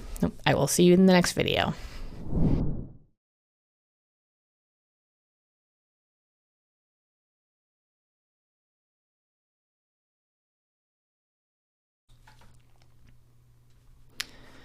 So now we know how to apply materials to our objects, how to use texture inputs to control the look of those materials, and even how to create our own tiling textures.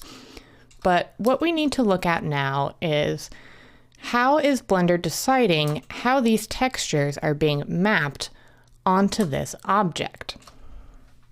And the process by which Blender maps a texture onto the faces of an object is known as UV mapping. Now, UV mapping is the process by which we flatten all of the faces on the surface of our model down into a 2D space so that we can project a flat image onto it, as denoted by this figure here. You can think of UVs as the wrapping paper around your object with the image texture printed onto it. The term UV refers to the 2D grid that this wrapper is projected onto. Because we are using the dimensions of X, Y, and Z in our 3D space, we have just backed up in the alphabet to choose the next available letters to denote our 2D image space. Let's look at UV editing in Blender. We're going to do this by coming up to the Workspace tabs and selecting UV editing.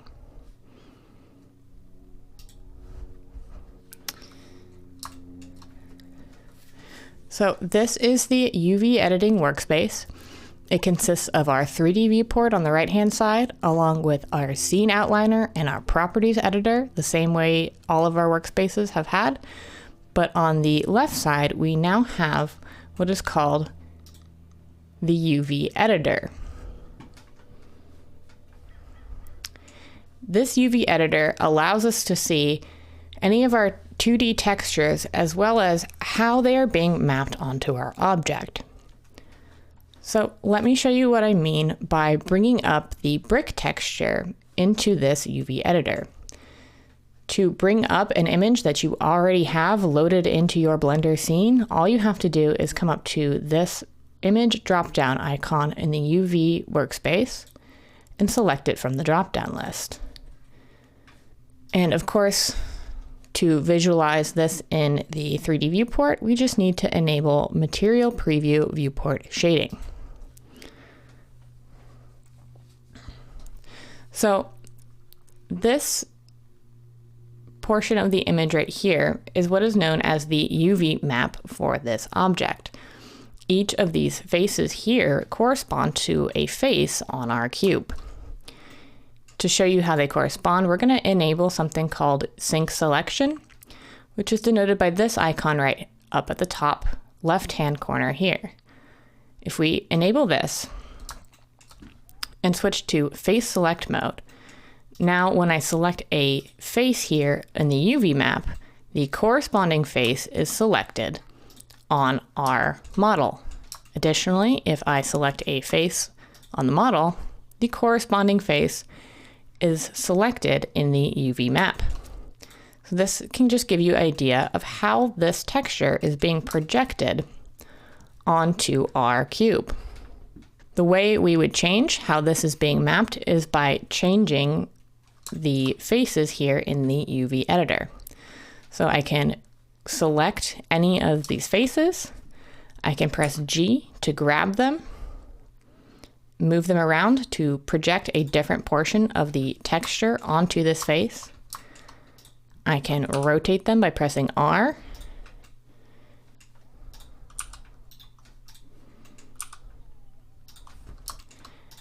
And I can scale them by selecting a face and pressing S.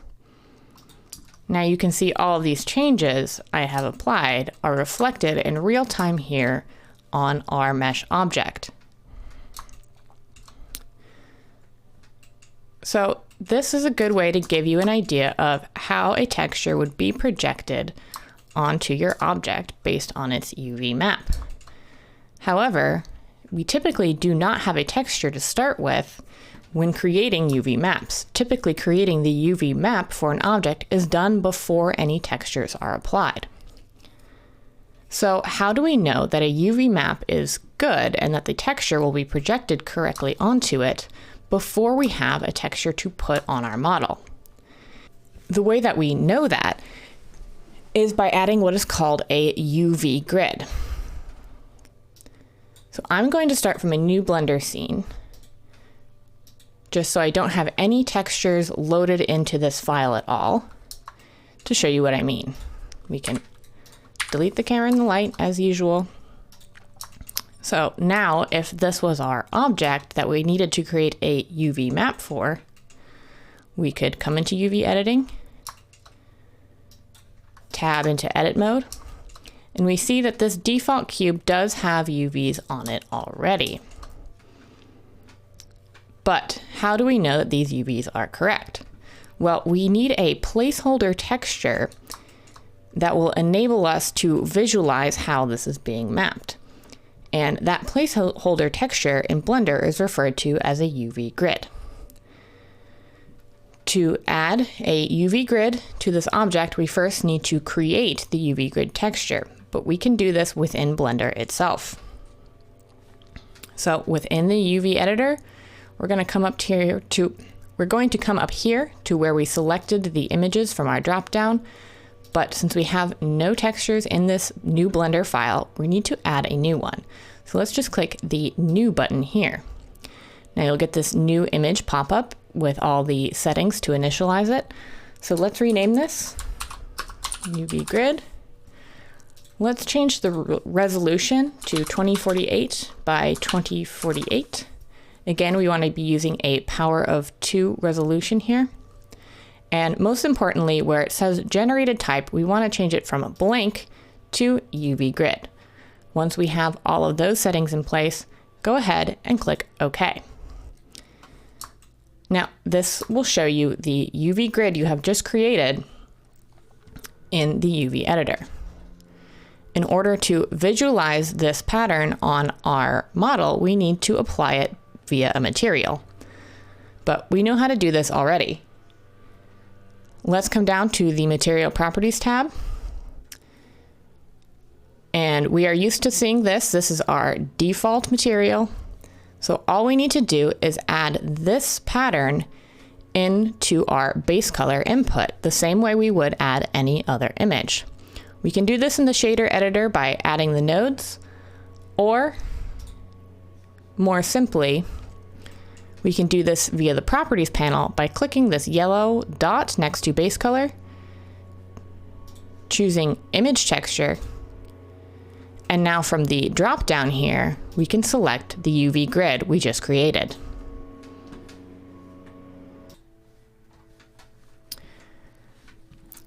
We can also quickly add a UV grid to our object using the Text Tools add-on we enabled at the start of this course. So let's remove this material. Let's go into object mode and remove this material.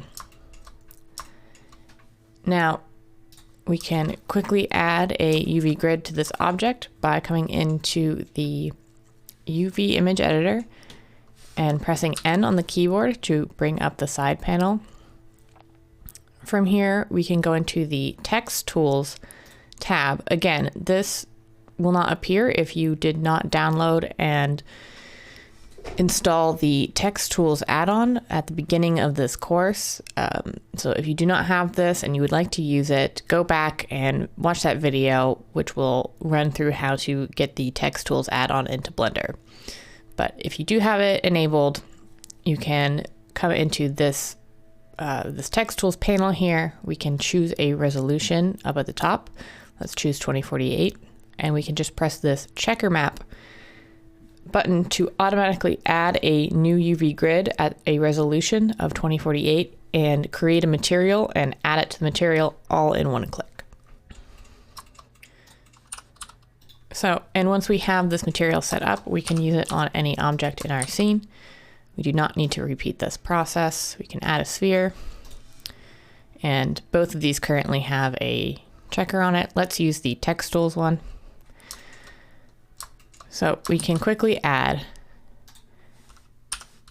the UV grid to any object in our scene.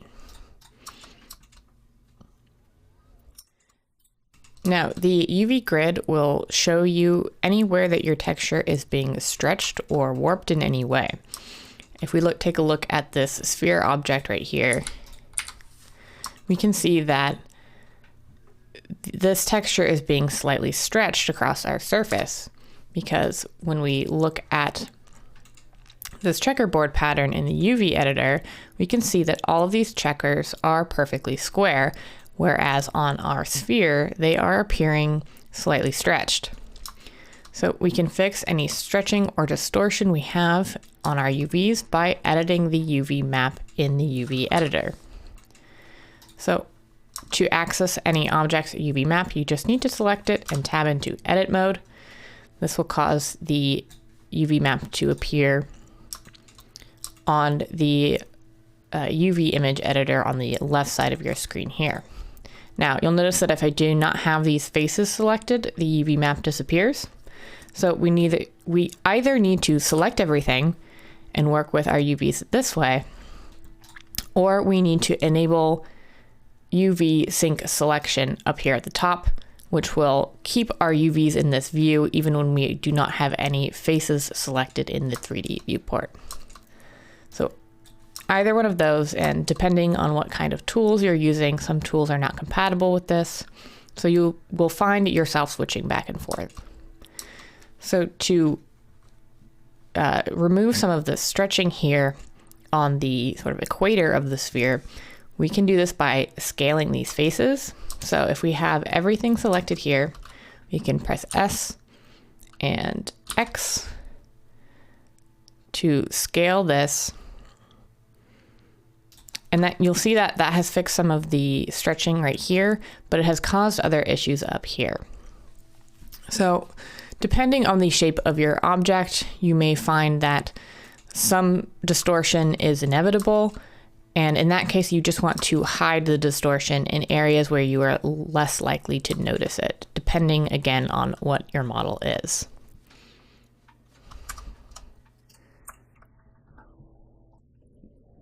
So as I mentioned before, all new primitives added into Blender will have a default UV map applied to it, but any model you create through modeling or sculpting process will need to have its UVs manually applied. The process by which we assign UVs is called UV unwrapping, and is just the process by which we take our models and mark the edges where we want to make cuts that create the flat UV map. So what I mean by this is if we select this face here and this face here, these faces are welded together by an edge on our 3D object, but in our UV map, you'll see that this edge and this edge both represent the same edge on our 3D object. So what Blender has done here on this primitive is essentially marked this seam to be cut for the UVs so that we could stretch this out to be flat. The edges that we mark to make these cuts into are called seams. To mark any edge or edges as a seam, all you need to do is select it in the 3D viewport.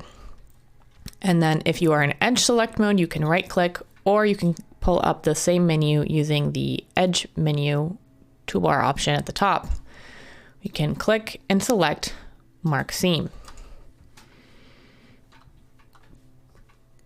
The edges that are marked as seams will be rendered a different color. In my case, it is this orange color, to denote that these are seams. Now, although I have marked these seams here, nothing has updated in the UV map.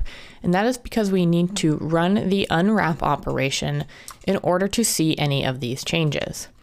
So let's do that by selecting the faces that we wish to unwrap. In this case, it is all of them. So I just hit A on my keyboard to select all. And then we're going to press U on the keyboard to bring up this UV mapping menu. And then we're just going to choose the first option here that says unwrap. The result will be here in the UV editor. And of course, you can also see it if we have our checker applied. So what has happened here? Well, what has happened was, although we had simple UVs on our primitive object, none of these edges were actually marked as seams. And we knew that because when we tabbed into edit mode, none of them are rendered in orange the way that these manually marked seams are. So if you add any new primitive to Blender, it will have these UVs, but these are not marked as seams. So if I run an unwrap operation on this again, well, this one completely failed here because I have no seams and it is completely manifold. So if I add a seam here and press U and unwrap, you'll see that the seams that were previously, where the seams were previously has not been saved. So in order to save the UVs of a primitive, you will need to mark these as seams, which you can do very quickly by, let's just clear these seams first by coming into the edge select mode and right clicking or accessing the edge menu panel here. Let's right click and just press clear seam, and that will remove any seams that you have selected. So in this case, it has removed all the seams from this object. So if I wanted to preserve these UVs from the primitive, I need to mark all of these points as seams. But we don't have to do this manually in this case. That would be very time consuming. Instead, let's select everything in the UV image editor. Let's click the UV menu dropdown and let's press seams from islands. So that has looked at all the islands, which are individual chunks of faces in the UV image editor are called islands. So it has looked at the edges of all our islands and applied seams to the location of those on our 3D model.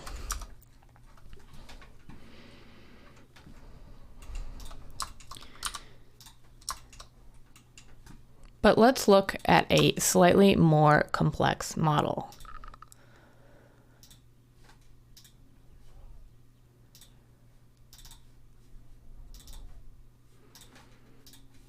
So here I have a Blender file with a simple model here, really, but it is much more complex than our primitives. So the way we would go about UV unwrapping something more complex, the first thing we're going to do is come into the UV editing workspace by coming up to the top here and selecting UV editing. And now if we select our model here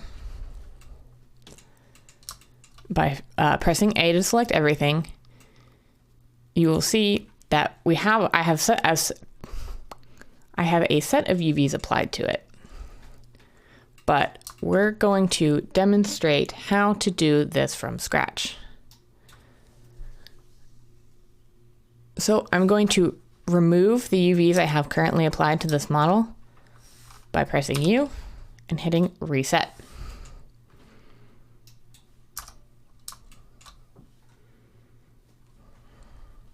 So let's quickly add a checkerboard texture to this so we can visualize how these UVs are being unwrapped. So let's come into the UV image editor here, press N on the keyboard, navigate to text tools. Let's up our resolution to 2048 and let's hit checker map.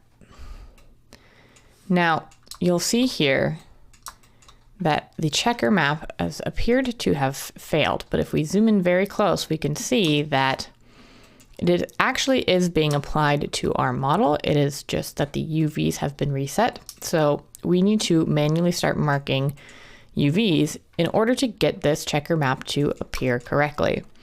So I'm going to pause the recording here, and when we come back, we're going to demonstrate the process of how to unwrap UVs for this object. Okay, so here we are looking at an object we are about to UV unwrap. So I will include this Blender file so you can follow along on this object itself, or you're welcome to use these principles to unwrap one of your own models as well. So let's get started. Now, there are a couple of general rules that we want to follow when we think about unwrapping UVs for an object. So the first rule that we want to follow is anywhere on our mesh that has an angle of 90 degrees or sharper, so a right angle or sharper, we want this edge to be sharpened, and we also want to have a UV seam there. If you try to wrap a UV island around a sharp edge like this, you will just get some incorrect texture mapping results. The second general rule of UV unwrapping is that if we need to place a seam on something that is not a 90-degree angle, so like if I needed to place a seam here, to break up this more round form, the best rule to follow is to try to put it in a place that will not be readily visible to the viewer.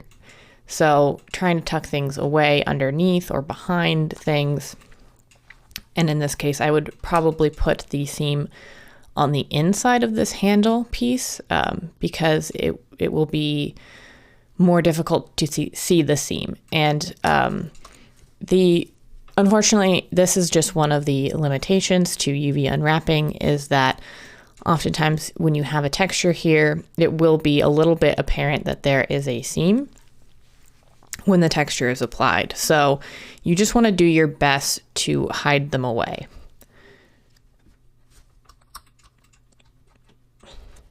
The next rule that we're going to go over is that for hard surface objects especially, we want the seams to be as straight as possible. So I will talk about it a little bit when we get to it, after we actually start marking seams on this object, but we are going to use, again, our text tools add-on. We're going to use one of these features called rectify to straighten our UV islands. And the last rule for unwrapping the UVs of an object is that the UVs need to not overlap each other, and they need to be contained within 0 to 1 UV space.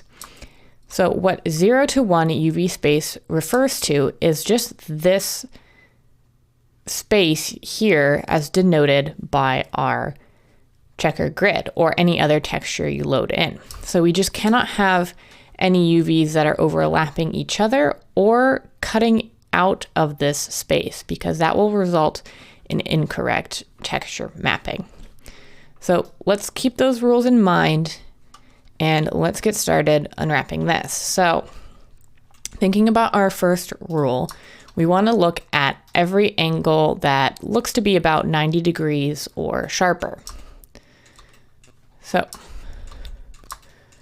looking at the bottom here, this edge loop is definitely sharp. Let's mark it as a seam. This right here is a 90-degree angle. Let's mark it add a seam.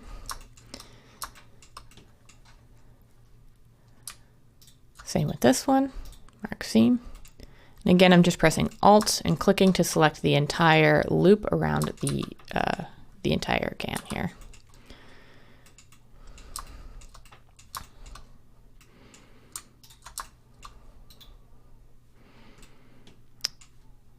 So here's an example of an edge that is set up incorrectly because we have a 90-degree angle here, but this edge is not marked as sharp. So it is trying to smooth over this part here. Now, it doesn't necessarily look incorrect, but we might get some shading problems with the UVs if we leave it like this.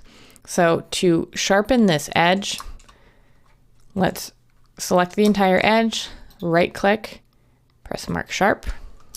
That will create this sharp edge here, and it will mark it in blue.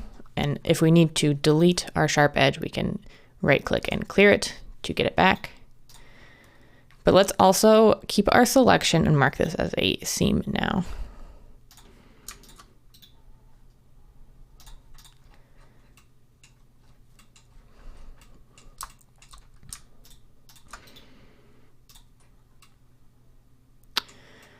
Okay, so that is a good start, at least for this main sort of bucket portion. Let's view the UVs for this. So to unwrap this, we need to select the portion of the mesh that we want to unwrap and then run the unwrap operation. So to select everything that is linked to what I am currently hovering in the 3D viewport, meaning everything that is part of this object and is connected by edges, I can select it all by hovering it and pressing L on the keyboard. So all these separate pieces, although they are part of the same object, they are not connected to this main bucket cylinder, the cylindrical portion. So if I just hover over that portion and press L, I have everything selected, and everything that is linked selected. So let's press U on our keyboard and select unwrap. So let's also make sure we're in material preview mode, because this looks all right, but when we look at it in material preview, we're getting some major distortion still here on our object. So this has to do with the fact that we have selected all of these hard edges going up, but we're not splitting this cylinder form apart in any way. So we need to add a cut right here along this edge loop in order to unwrap it into a flat surface. So let's right click and mark seam. And now let's select linked by pressing L on the keyboard and trying this unwrap operation again. So now in the 3D viewport, we're seeing a much nicer representation of our checkerboard here. There are still some issues, obviously, that we're seeing in the 3D viewport because I have not finished marking seams around here, and anywhere that you do not mark as a seam, Blender will not cut. So as you can imagine, this interior shape all being one piece, it's very hard to flatten that out correctly. Let's mark this as a seam.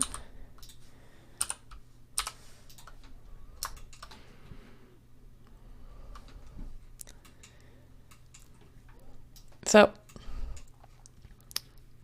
I want to demonstrate one of the other rules now, and that was about straightening our UVs. So now that we have this seam running vertically along this piece, we can flatten these pieces out much better. But as you can see, they are not actually aligned to our checkerboard grid.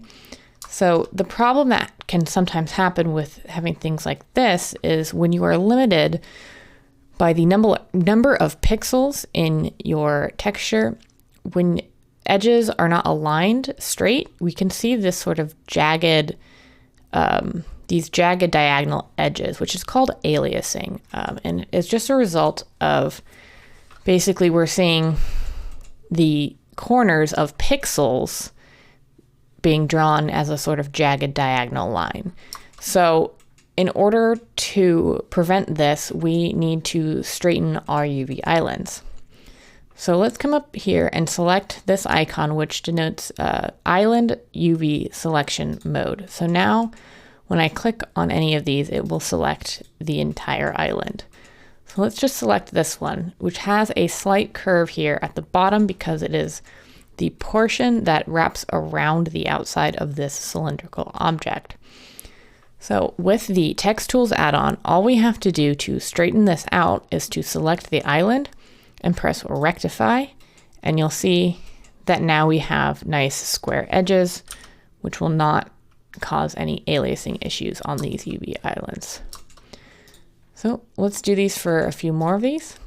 We cannot use Rectify on a circular piece, obviously, but we can use it on pieces like this. Because although this appears circular in our UV editor, it actually is one of these edges here. I believe it's this one, which we know is split by this seam here. So if we highlight this island in the UV editor and press Rectify, it will straighten out that entire set of faces. So we can do it with all of these here. And I believe this is the very bottom of our can, which is a circular sort of n-gon here. So let's leave this one as is. So now let's think about one of the other rules for UV editing that I mentioned, which was keeping these islands contained within the 0 to 1 space. And if you're wondering why it's called 0 to 1 space, it has to do again with Cartesian coordinates. If you take this point here to be the center of your grid, imagine there is a number line going this way representing the x-axis and a number line going this way representing the y. This would be in the positive, the first quadrant, which denotes positive numbers for both x and y. So this point here would represent 0 on the graph. This point would represent 1. This point would represent 1 in the x, I should say. This point would represent 1 in the y. And this point would represent 1 in both. So this space, this square, is called 0 to 1 space.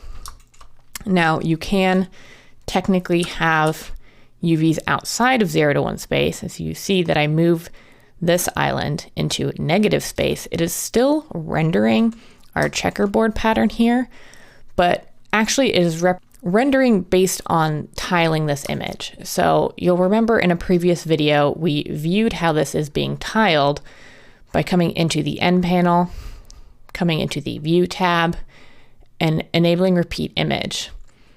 Now it is more apparent what is happening when you look at this with non-tiling textures, but just know that this texture is being infinitely tiled in all directions. So when you place an island outside of 0 to 1 space, you're actually, what I'm doing by placing it here is it's rendering this bit right here, because this is the part that would be here if this texture were repeating.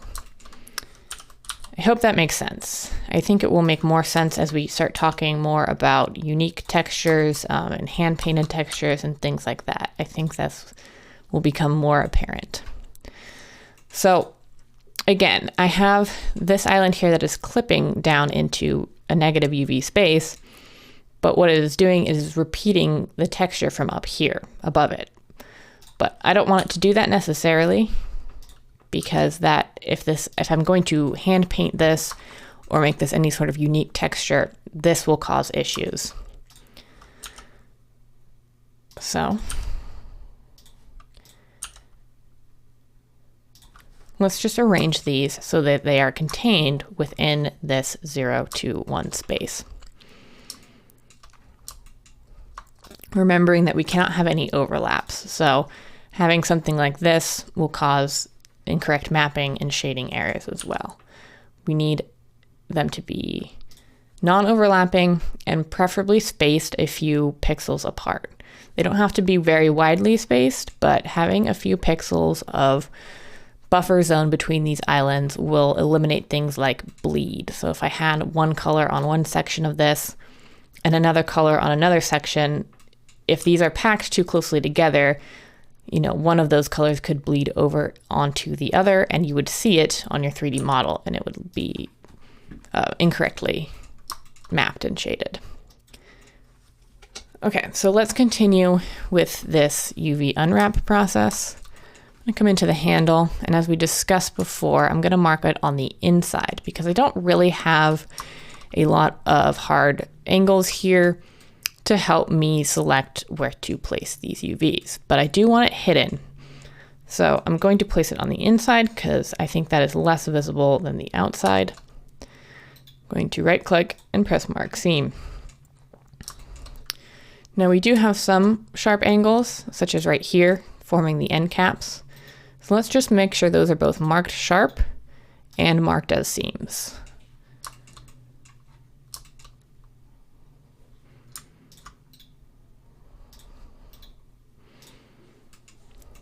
Okay, let's look at these little bolt pieces.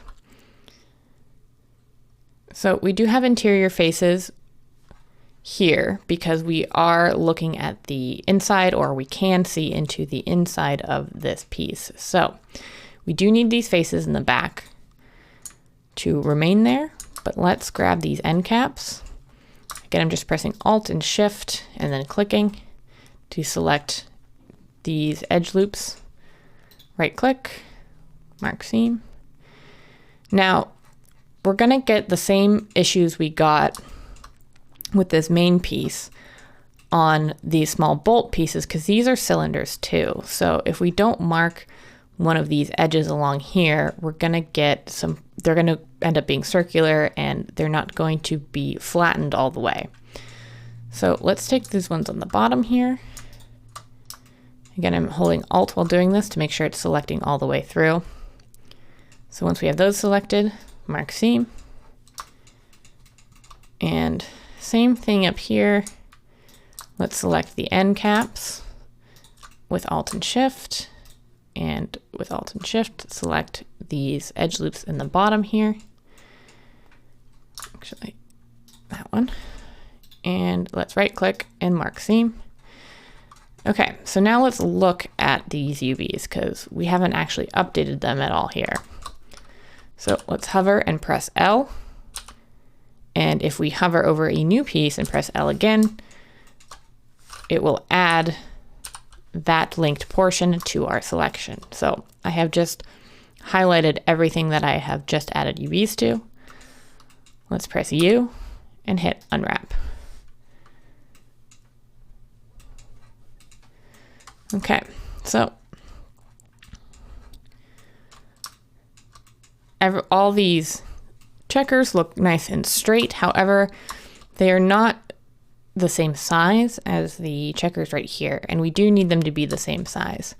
I'm going to talk more in depth about this concept in a future video, but let's just come in.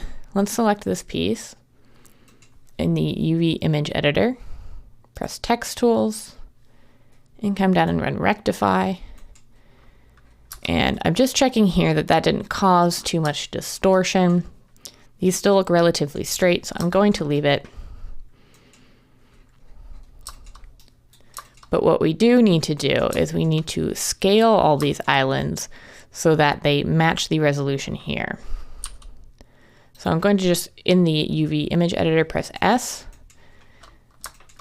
And looking at my 3D viewport, but performing this operation in the 2D viewport, I'm going to press S and just scale it so that it is roughly the same.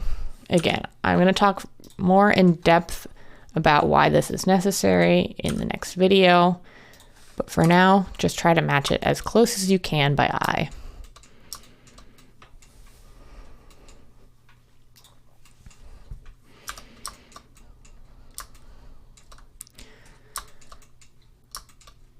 All right, so this handle is actually constructed more or less the same as this one here. So let's just click off of our model to drop our selection. And let's come in here and start marking the similar edges that we marked for this portion. So I just alt click, right click, mark seam. And then we have a beveled edge here, so it is not actually 90 degrees, but I do still want a seam here because I think it will cause less distortion if I have this seam in place. These bolts here are the same as these ones here, so let's just go in and mark the same areas.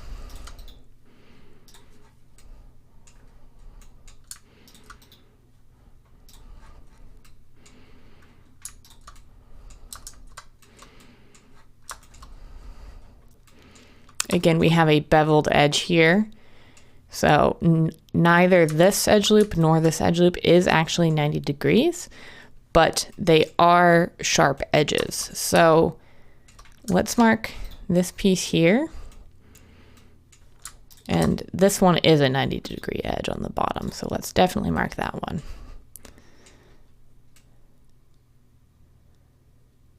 All right, let's come into wireframe view. So I'm trying to locate these edges here, which I have done. I'm just alt and clicking to select those edge loops. Let's mark those as seams. Now, this has some sort of strange topology going on. Not worried too much about that right now because we're just focused on unwrapping this. So it did not select my edge loops all the way through, but that's no problem. All I have to do is come in and shift and click to manually select all those edges and then mark them as seams. Same thing on the other side. Oops. Be careful not to select through the mesh. You just kind of have to be careful. There's no real trick for it. So select all these edges manually just by holding shift, right click, mark seam. And make sure you get these corners in here as well. Okay, let's return to material preview mode to select this piece that we just added seams to. So yes, with the current UVs, obviously we're getting some really wild things going on. But all we have to do is press U, unwrap. There we go. Again, the scale of these is off. I can either select all these and manually scale it, or we can wait until we have added seams to the entire piece, and then we can run an unwrap operation on this entire thing. Either way is totally fine, and it's just a preference in workflow. So I have another cylindrical piece here. This one does not have end caps, it doesn't look like, although it is slightly off. So let's just move this in so we don't see that gap. So yes, this piece does not have end caps. So anything that is an open edge like this, we don't need to worry about marking it as a seam because there's nothing to cut it away from. So open wire edges like this act as natural seams in Blender.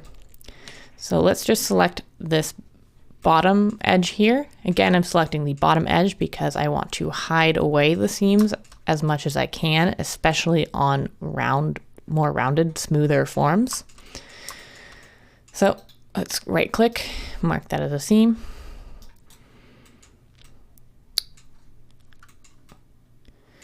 Now let's go into wireframe view. So it does not appear, this does have an end cap right here, and you can delete it if you like because it is an interior face, or you can leave it and just make sure that you mark this edge as a seam if you leave it. Typically you don't want to have interior faces like this that you will never see, because all they will do is take up space on your UV texture and which causes all the other islands around it to have to be smaller, which means you get less resolution because of a face that you're never going to see. So it is best practice to just delete these faces. Okay, so I think for this cylindrical sort of nozzle piece, I'm actually going to put the seam up at the top. Just because of the angle of this, I think it is going to be less noticeable here than it is here, but that is totally up to you. And you can, I encourage you to experiment with trying out different seams in different places, as long as you're following rules that you must follow, such as the 90-degree rule. Everything else is kind of up for experimentation. So I'm going to mark right here is the seam, mark right here. And I actually don't want this circular part to be cut. I want to maintain this sort of set of faces here. I'm just going to select the seam and clear it with clear seam, right click. But I do want a seam going around this bit here.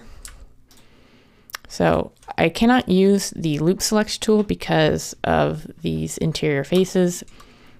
These are not quad faces, so we cannot select it as a loop. But what we can do is control and click to use the shortest path select. And now we can mark seams. So this model does have like a few topology issues that are quite minor, honestly. Like we have a lot of n-gons and things. If you want to come in and clean them up by joining these faces, you certainly can. But again, this demonstration is about the UVs, not the modeling. So we'll just ignore that for now. So we have 90-degree angles around these circular edges and the interior circular edges. So we need to mark all of those as seams as well. So select all the way around, mark, and I'm going to select this one down here and mark. And now we have another cylindrical form here, so I do suggest adding one seam along it so that we can better roll this out flat. And we're just going to repeat the process.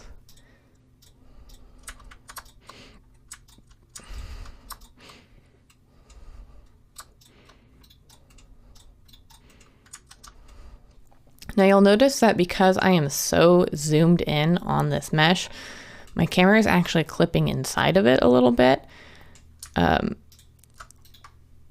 I mean, that can be useful at times because I can get access to things in here, but if you want to prevent this from happening, you can do so by, in the 3D viewport, press N to bring up the side panel. Let's go into View, and at this, for this value where it says clip start 0.01, just slide it all the way down as far as it'll go, which is 0.001 meters in this case, and that will prevent your camera from clipping in at you can zoom in farther without it clipping into the mesh, I should say. Now that may cause some issues when you're very zoomed out. So if you zoom out very far and you're noticing some like flickering and things, just you can put this back up to 0.01.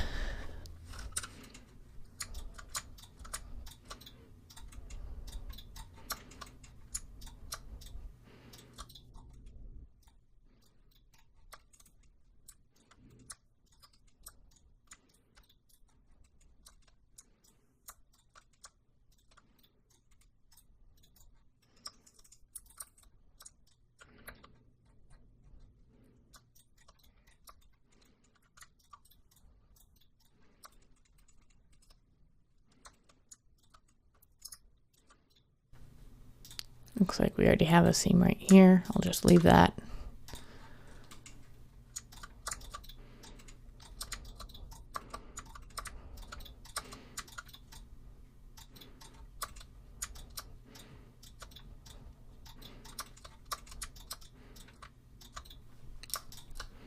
holding Shift and clicking there because to deselect.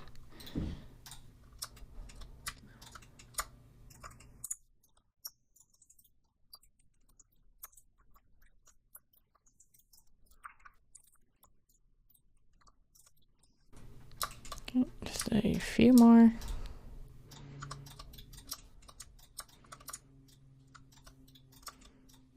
We have sort of an incorrectly sharp marked edge here.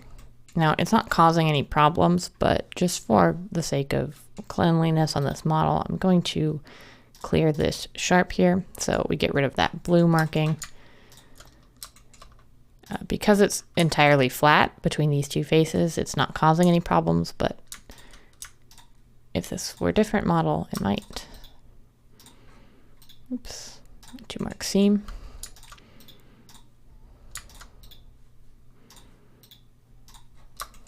Okay, just a couple more over here.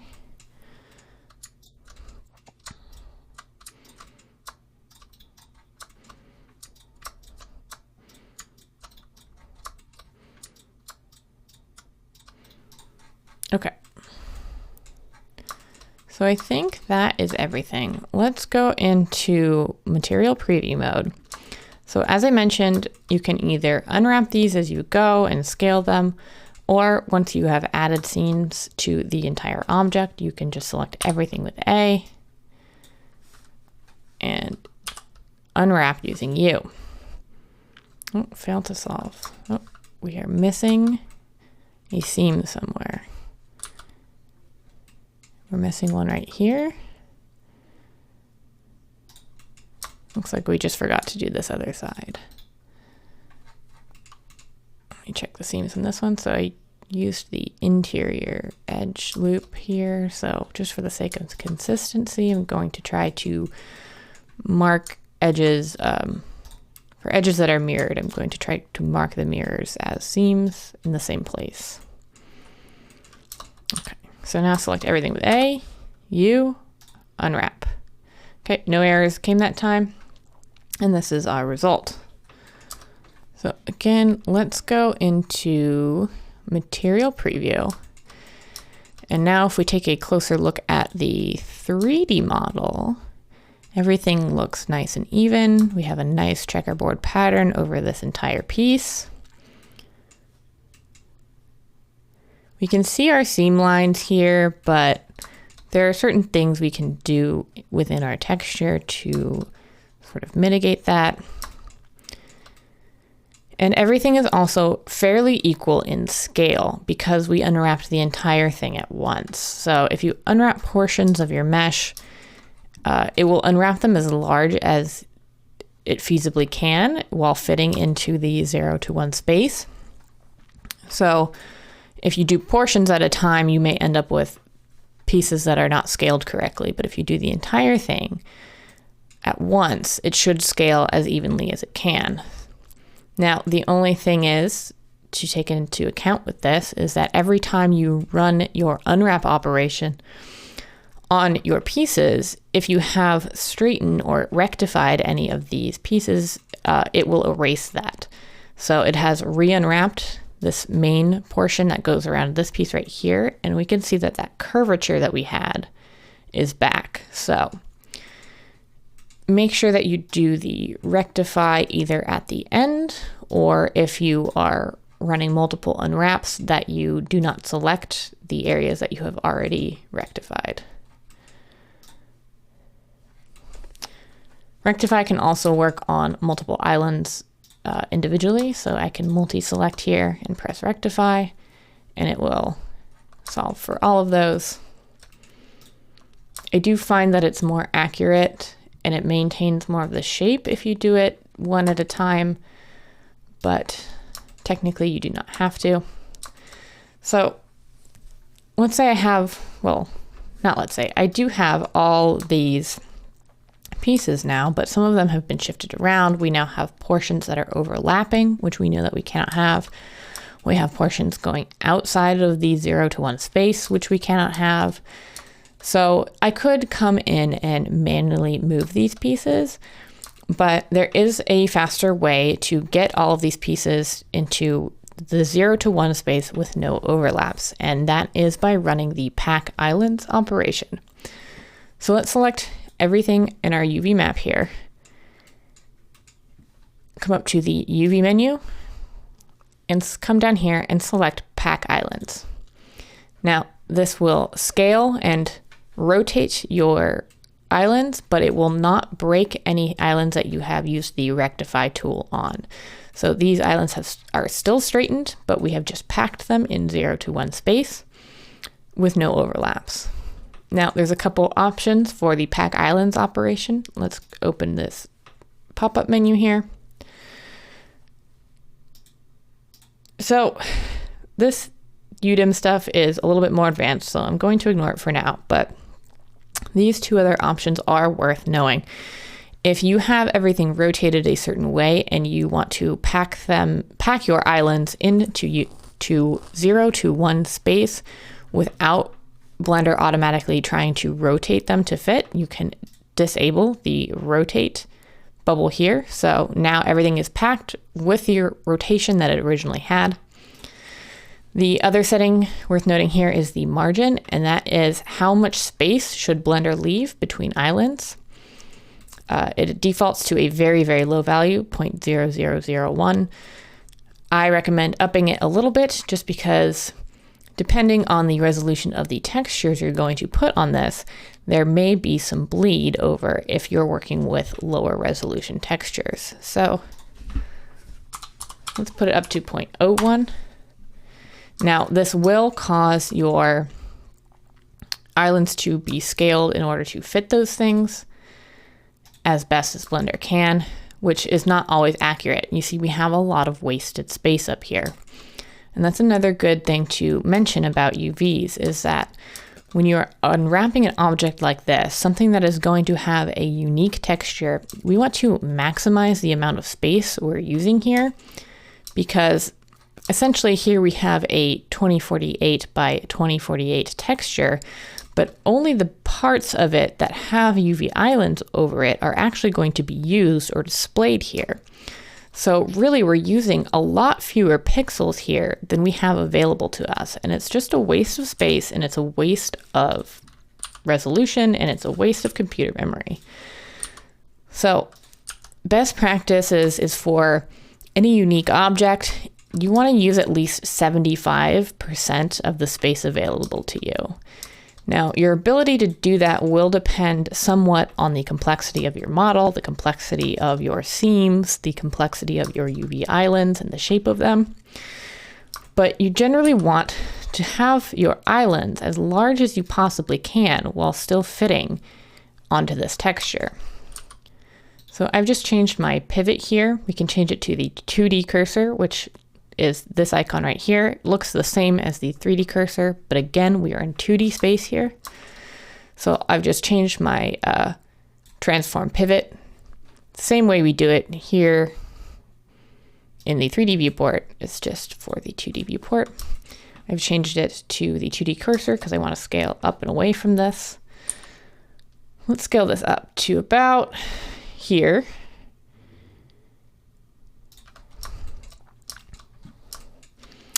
And now let's start moving around our islands that are overlapping.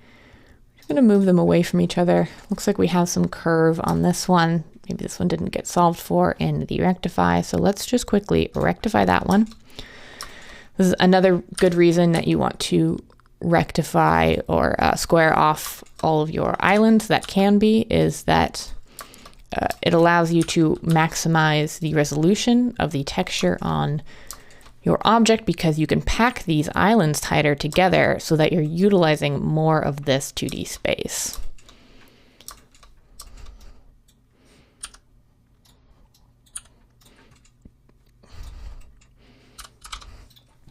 I'm going to change the transform pivot back to median point.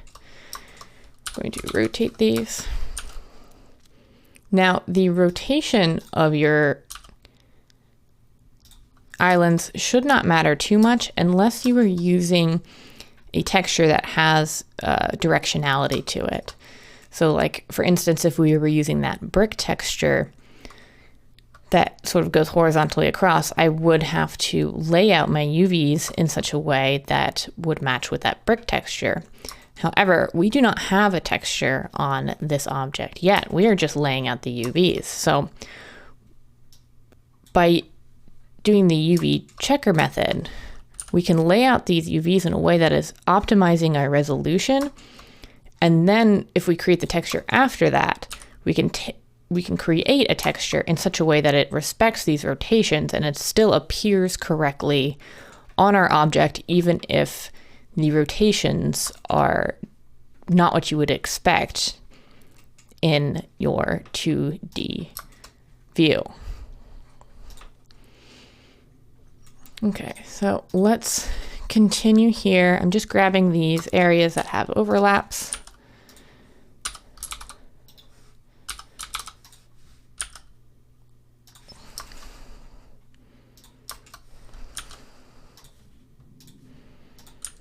And it looks like I had proportional editing turned on, which in this case did not matter because I was selecting the entire island, but just know that proportional editing works in 2D as well as 3D mode.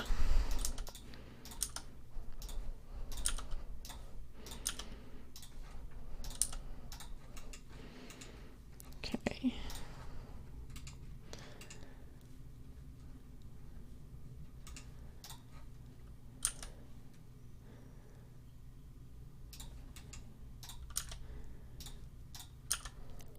And all I'm doing is clicking and pressing G, obviously, to use the grab tool. And just quickly trying to line these up in a way that they are not overlapping with one another. So here we go. We have the same exact UVs. Nothing has changed about them. All I've done is scaled them up and laid them out a little bit better for this object. So now we have our UVs laid out. We could take this into a texturing program or texture it within Blender to add a texture to it to finish up the materials for this object. But that is how you lay out UVs for a hard surface object. And I will see you in the next video. We now know how to unwrap a UV map from our models, but before we move on into texture painting, I just want to briefly touch on the subject of textile density. Now, textile density refers to the overall resolution of the textures on your objects in pixels per unit of space. A standard textile density for a third-person game is approximately 512 pixels per square meter of space in the UV environment. I'm sorry, in the 3D environment. So what does that mean practically? Let's hide this for a moment and let's just add in a plane. So we're just working with a single surface here, and it is currently 2 meters by 2 meters in the X and Y directions. Now, what a textile density of 512 per square meter means that for each of these 1 meter segments, we will be using 512 pixels by 512 pixels of image resolution texture. We will be using 512 pixels of our texture by 512 pixels of our texture. So at that target resolution, this 2 meter by 2 meter plane would require a texture that has a resolution of 1024 by 1024, or also known as a 1K texture. A common size for building modular environments for pieces like floors and walls is to have it be 4 meters by 4 meters. So let's scale this up by 2. We now have a plane that is 4 meters by 4 meters. So for a piece that is this size, we would require a texture that is 2048 by 2048 pixels in each dimension. Which brings me to talking about the resolution sizes for textures. Now, in CG art, all textures are going to be perfectly square images, and they're going to have a resolution in pixels that is a power of 2. So what that means is, let me pull up a calculator really quick. So if we had 2 pixels by 2 pixels would be the lowest size we could possibly do with a power of 2. We're starting with a base of 2. If we upres that by 2, we have 4 pixels. If we upres that by 2, we have 8, 16, 128. And if you're at all familiar with game graphics or pixel art, these numbers might start to look very familiar to you. And in fact, when we come into our Text Tools add-on, again, under the UV editing workspace, I've just pressed N to bring up the side panel. I've come into the Text Tools tab, and I've clicked this first drop down here. Our first option is the size of the texture. So we can click this drop down and view here all these common power of 2 textures, sizes, I should say. So the reason that we use these sizes is for performance reasons for your computer. So it is just much easier for your computer to calculate and sample from textures that are one of these power of 2 sizes. The most common texture sizes for modern pieces are usually starting at 2048, which we call a 2K texture, up to 4096, which we call a 4K texture. And we can even in Blender go up to an 8K texture, although this is less common.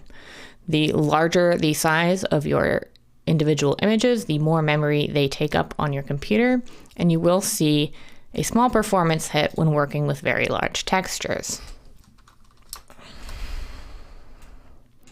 So if we were to apply a checker map, a UV grid to this plane, and this UV grid is the same one I created for the watering can exercise, which happened to be a 2048 by 2048 size. So if we apply a 2048 texture to a 4 meter by 4 meter plane, this is the resolution of texture we should be getting across the objects in our scene if we are aiming for a final resolution of 512 per meter square. And again, that resolution of 512 per meter square is not a hard and fast rule. It is simply the most common resolution size used for games in the third person perspective. Obviously, if you were making something from a first person perspective, you would want to make the resolutions a little bit higher, perhaps 1024 per square meter, because when you zoom your camera in very close to these objects, if the size of the texture is too low, you will start to see the individual pixels. So the texel density, as I mentioned in the UV unwrapping demonstration, the scale of these UV islands matters because we want to have uniform texel density across this object, which we currently see that we have because the checker pattern on every piece of this mesh is approximately the same in size. Now, I'm going to show you some examples here to further demonstrate what I mean. So on an individual object, the texel density needs to be consistent in order for the textures that you later come in and apply to this to appear correctly on your model.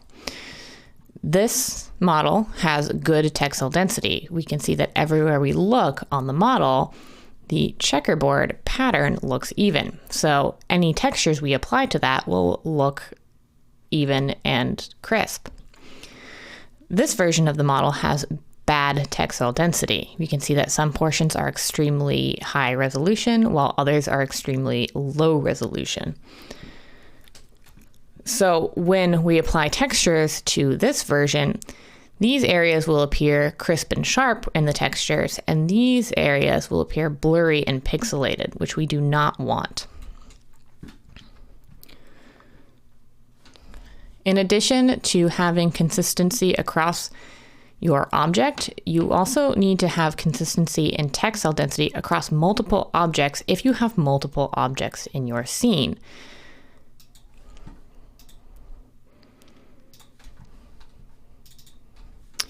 Here is an example of poor textile density in action with textures applied.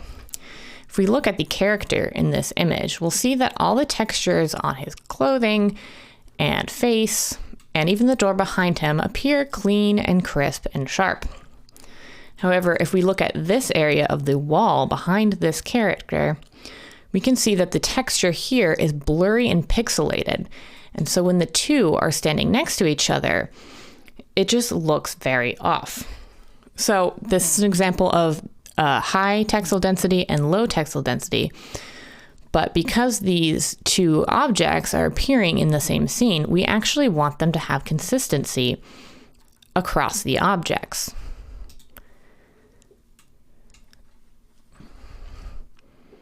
So if we're thinking about this being the basic resolution for every object in our scene, we now need to know how to scale the UVs of smaller objects and larger objects appropriately to match this resolution. Now we could do this manually by coming in here and scaling the UVs down until they matched, but that would be wasting a lot of our texture space. We could apply a lower resolution texture to this UV map. So let's create a new checker map. Let's change our size to 1024. Let's select the watering can in the 3D viewport, and let's press checker map.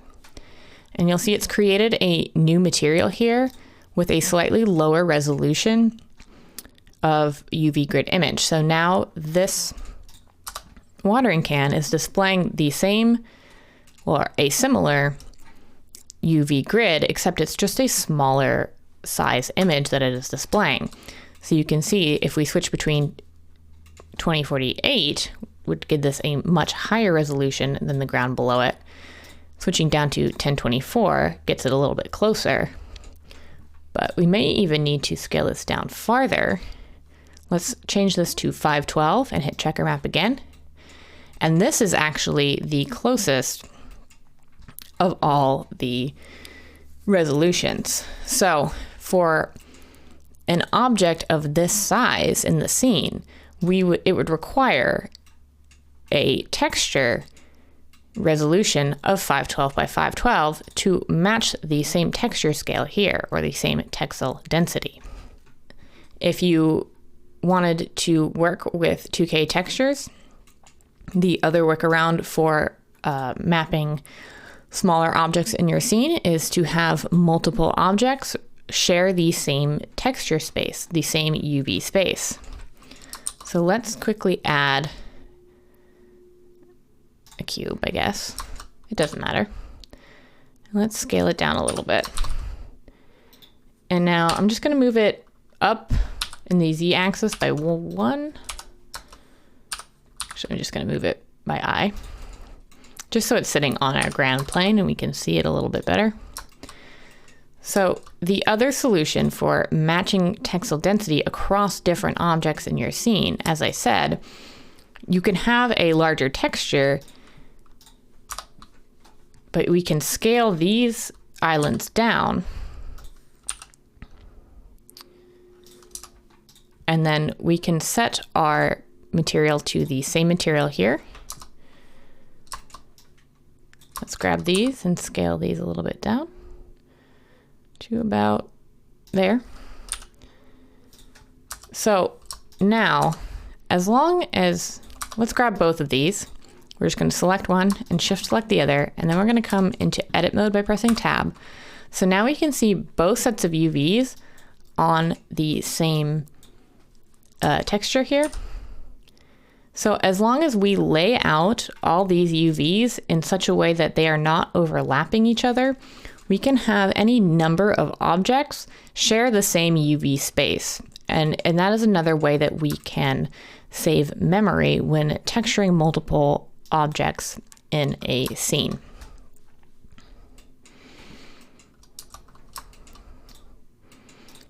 So for objects of this particular scale, we could have quite a number of them as long as we can fit them all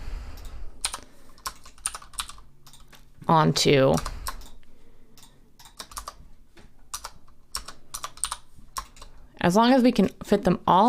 this 0 to 1 UV space, we can have as many objects as we like share the same texture set. One quick way to get your resolutions exact is, again, we're going to use the Text Tools add-on here. So when I scaled the UVs of this object here, I just sort of did it by eye. I came into the UV editor, I selected everything I wanted to scale, I pressed S, and I scaled it up and down, looking at my viewport until they roughly matched. However, using the Text Tools add-on, we can get this to match this resolution, to match this resolution exactly. So to do that, just come into the object whose UVs you would like to scale, select the islands that you would like to scale. In this case, it is everything. And now under the UV layout dropdown, we're going to come down to this second to last little box here. And right here we have a number, and it says 256 at the moment. So this number represents the resolution per square meter for this texture.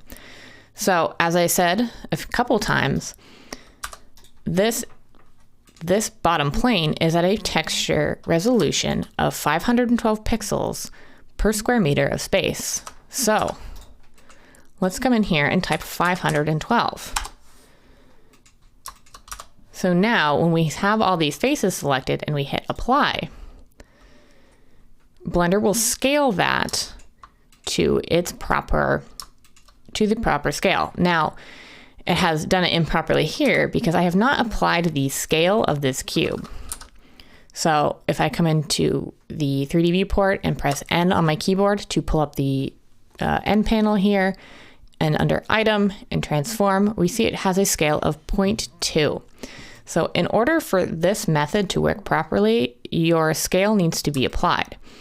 Now we should already be familiar with how to apply these scales. And the way we do that, of course, is just to select the object, hit Control and A, and apply the scale. Okay, so now we have all these values at 1, but the mesh has not changed size at all. So now if we come into Text Tools, leave this at 512 and press apply. Now this resolution matches this resolution exactly. So that is all I wanted to discuss for text cell density. Again, just make sure that your checkerboard patterns are even across your whole object and that they are equal across multiple objects in your scene, should you have multiple objects in your scene. And try to maintain consistency throughout all your models. So that is it for text cell density.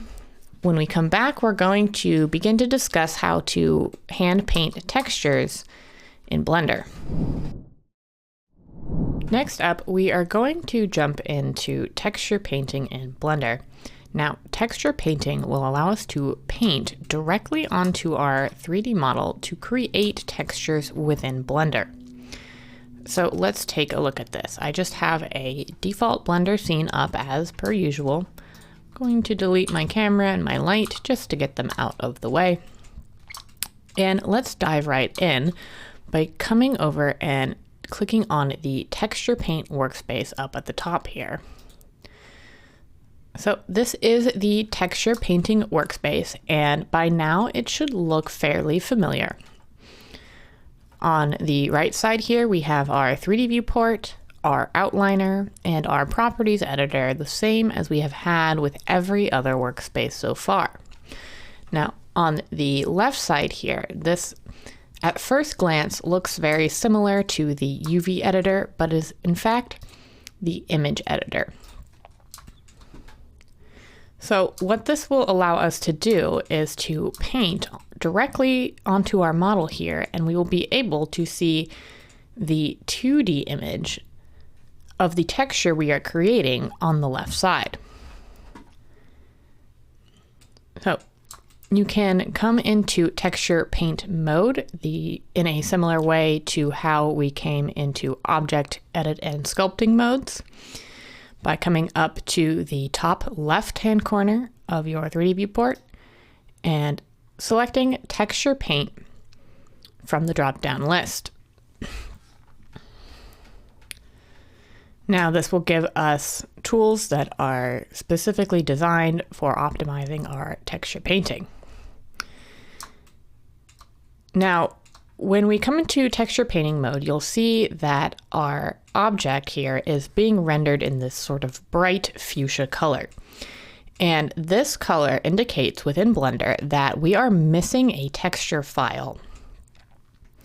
So the reason that this is being rendered in this fuchsia color is because we have not added a texture to start painting on yet.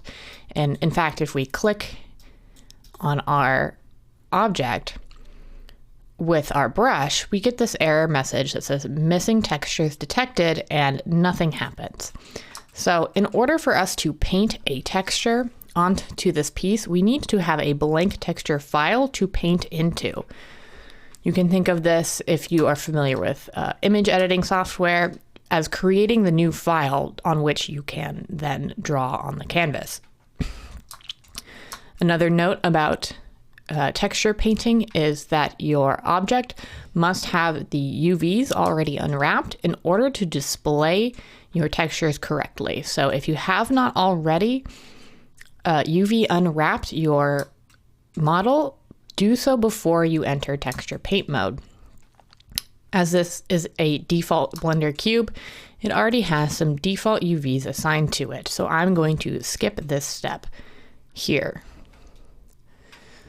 So as I said, in order for us to be able to paint on this mesh, we need to add a blank texture file to paint onto. So there are a couple of ways to do this. Within texture paint mode, we can add a new texture to paint onto by coming into the properties editor window, making sure we are in the active tool and workspace settings tab. And up here at the top, we have this drop down that says texture slots. And currently you will see that on our object, we have no textures. So let's go ahead and add a new texture by pressing the plus button here. Now, if you are in texture paint mode, you will get the option of what kind of texture you would like to add. We have base color, specular, roughness, metallic, and normal, bump, and displacement. Now, some of these should look familiar to you from our discussion on texture maps. So let's add a new base color texture here. Now we will get this dialog pop up that will allow us to name our material, whatever we want. We can set our resolution here. And again, the resolution that you need will depend on the size of the object. And obviously a higher number for height and width will give you an opportunity to add more detail to your textures. Now, we may not need a texture quite this large for our object, depending on what it is. However, I will say that I personally prefer to paint at the highest resolution that I think I'm going to need, because it is much easier to downscale an image texture than it is to upscale.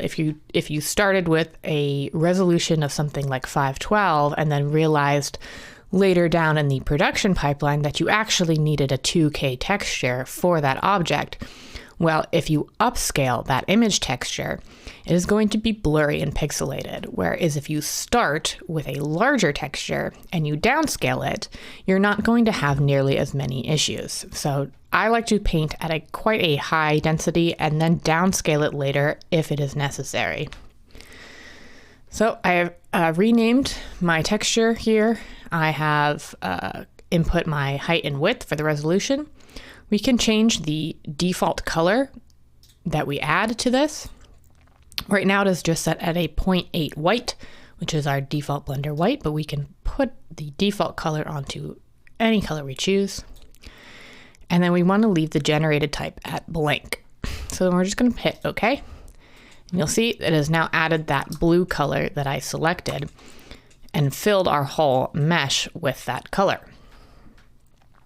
So now if we come in with our brush, and by default we have the draw brush activated, we can see the outline of our brush under our cursor. So now if we come in and just left click and drag, we can paint directly onto our mesh.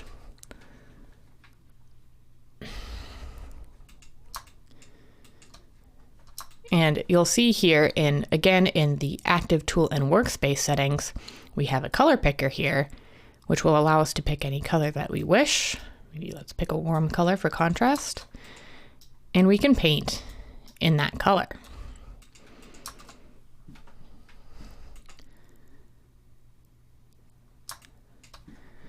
You will also see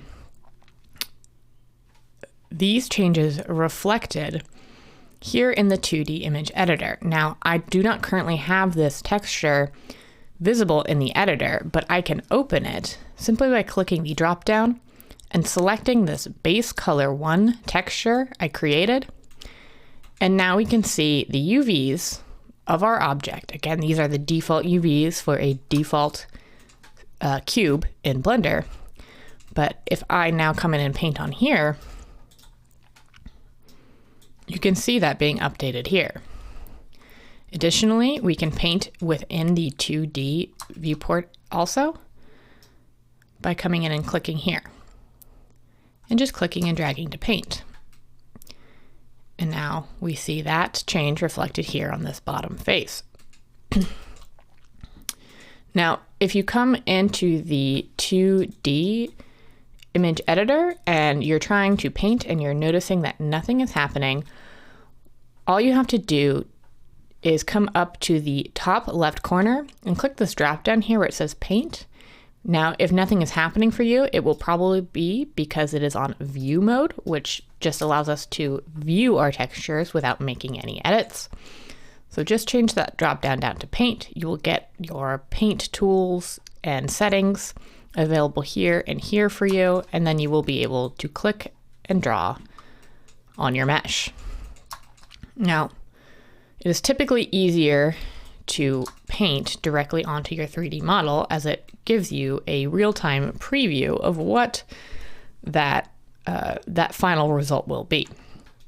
So for the most part, we are going to be painting in the 3D viewport directly onto our mesh, but if you have a very complicated mesh and maybe there's like a crevice that you can't quite navigate your camera into, it is always an option to come in and paint in that crevice in the 2D viewport.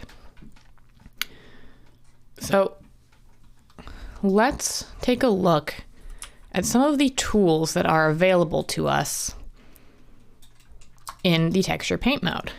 I'm just coming in with a sort of off-white, sort of maybe even gray, and I'm just painting over these changes I made to give myself a blank canvas to work with. Okay, so I have this sort of off-white cube. And you'll notice here that when you paint on the 3D mesh, none of this color is bleeding over outside of the UVs. You can paint over here in the 2D editor, but because no UVs are mapped to this area of the texture, no changes will be reflected or visible on your mesh. I could come in and, with this bright blue, paint outside the UVs. And obviously, because it is outside the UVs, nothing will happen to your mesh. Painting on your mesh will always paint inside the UVs. Okay, so let's take a closer look at some of these tools here on the sidebar. Again, you can toggle this toolbar by pressing T on your keyboard, same as for object mode, for edit mode, and for sculpting mode. So by default, we have the draw brush active, and as the name suggests, this brush will allow you to just click and draw onto your mesh.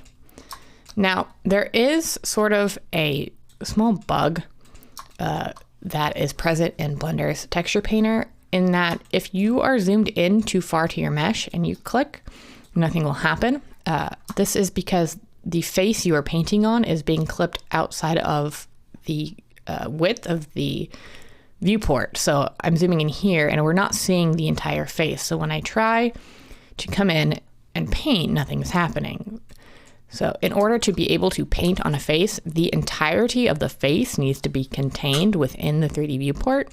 So you just need to zoom out a little bit and then you will be able to paint. So let's look at the draw brush a little bit closer and let's look at some of its texture settings. Some of its brush settings here in the active tool panel. So the first thing we have under brush settings is the blend mode. Now by default it is set to mix, which will give you just sort of a normal brush in that you can choose a color, paint on your mesh, choose a different color, and if you paint over it, it will just paint over it as if you were going over it with a different coat of spray paint. But we can choose from any number of blend modes, and if you are familiar with 2D digital art, some of these will look very familiar. We can multiply our colors to choose only the darker colors.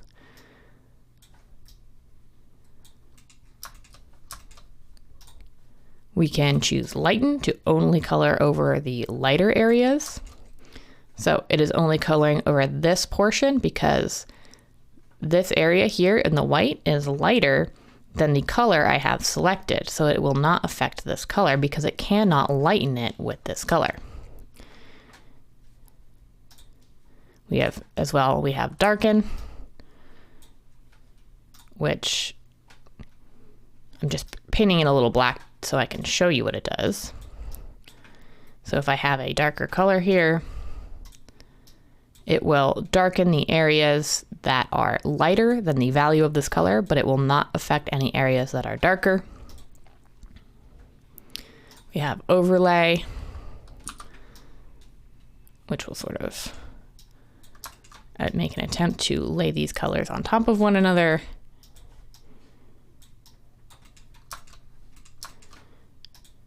And we have many more, which I encourage you to play around with these settings if you're not familiar with blend modes and just get a feel for what they do.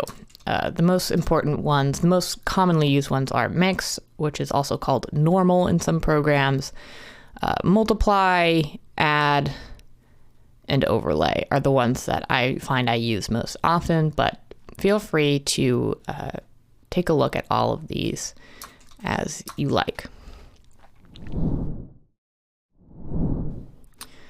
So underneath the color wheel here, which we use for selecting colors, and we obviously have the value slider here, which will affect the lightness or darkness. Again, we can pick any color hue here, or we can click on the color bar to bring up the full color selector, which will enable us to also access the hue, saturation, and value sliders, which should already be familiar to you from previous sections of the course. So we have these two color bars here, and this refers to our primary and our secondary color. So we can basically save two colors in memory at the same time for quick switching between them. I think by default these are set to black and white, but we can set them to whatever we want so that when I have my primary color here is red, my secondary color here is green. And it will also show you color and secondary color if you hover over them. So when I click to draw on this mesh, oh, I'm still set to overlay. That's why it's not showing up. So I'm putting my blend mode back to mix just to get back a normal style brush. So when I click and drag on this mesh to paint, I am painting with my primary color. Now I can paint quickly with my secondary color by holding Control and then coming in and painting with my mouse. You can also quickly flip between these two colors using the X hotkey on your keyboard. So if I click and paint, I'm using the primary color. And now instead of pressing Control and holding that, I'm just going to hit X to swap these two. And now when I click, I'm using my secondary color. Now, if you wanted to use the eyedropper tool, basically to sample any color that is currently on your screen, you can do so either by opening up the full color picker by clicking on either the primary or the secondary color slots and choosing the eyedropper. We can come in and sample a new color, or we can do so by hovering the color in either the 3D or 2D viewport and pressing S on the keyboard. Now, when you do this, you do not have to click to confirm your selection. And in fact, if you click to confirm it, it will probably be a little messed up. So all you have to do is hover over the color with your cursor and press S to assign that to the new slot. Now, we can also save more than one color at a time. We just can't have them loaded in here, but the way that we can save our colors is by using these color palette options here underneath our color picker. So I'm gonna paint over this with actually just a solid black. So I just want to clear off my canvas here, and I'm gonna do so just by coming in with a solid color and a large brush size and painting it again.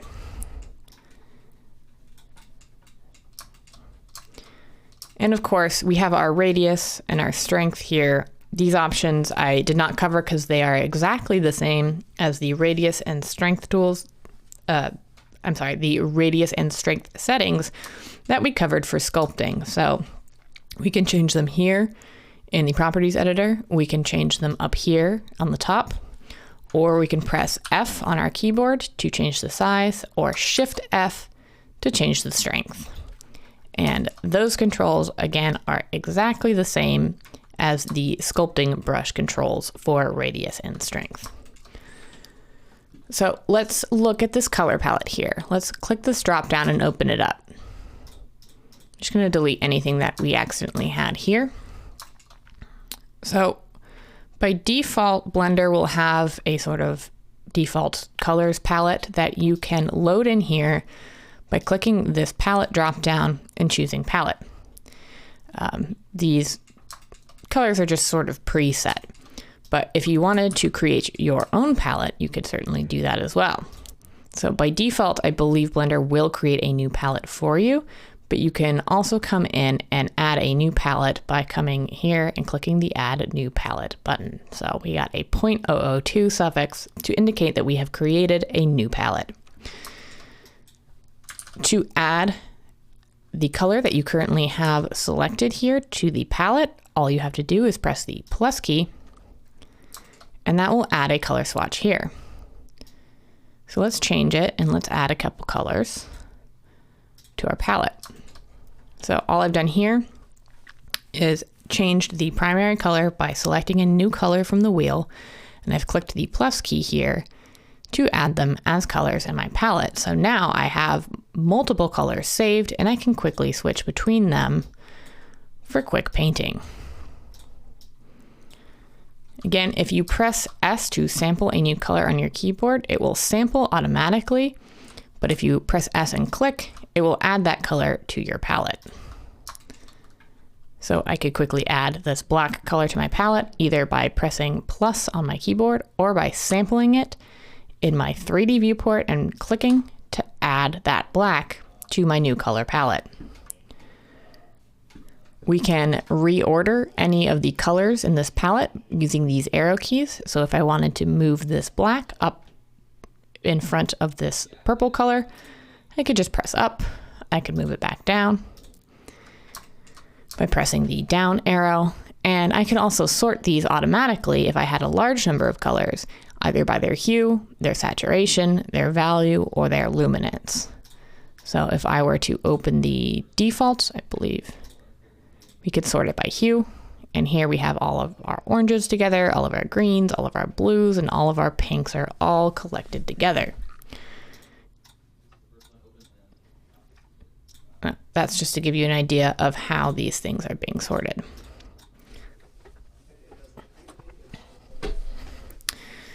And again, just like with our sculpting brush tools, we can change the fall off of our brush by coming up here to the fall off drop down, or by opening the fall off drop down in the properties editor. Here we have some presets. Smooth, which is the default, will give you this sort of soft edges. We can do constant to give hard edges. Now this will cause some pixelation here depending on the resolution of the texture you are painting in. And we can get different brush effects by changing the fall off here. You can also manually change your fall off by adjusting these points on the curve, as we discussed in a sculpting video. We can add new points to the curve by simply clicking on them, and then we can click and drag the points.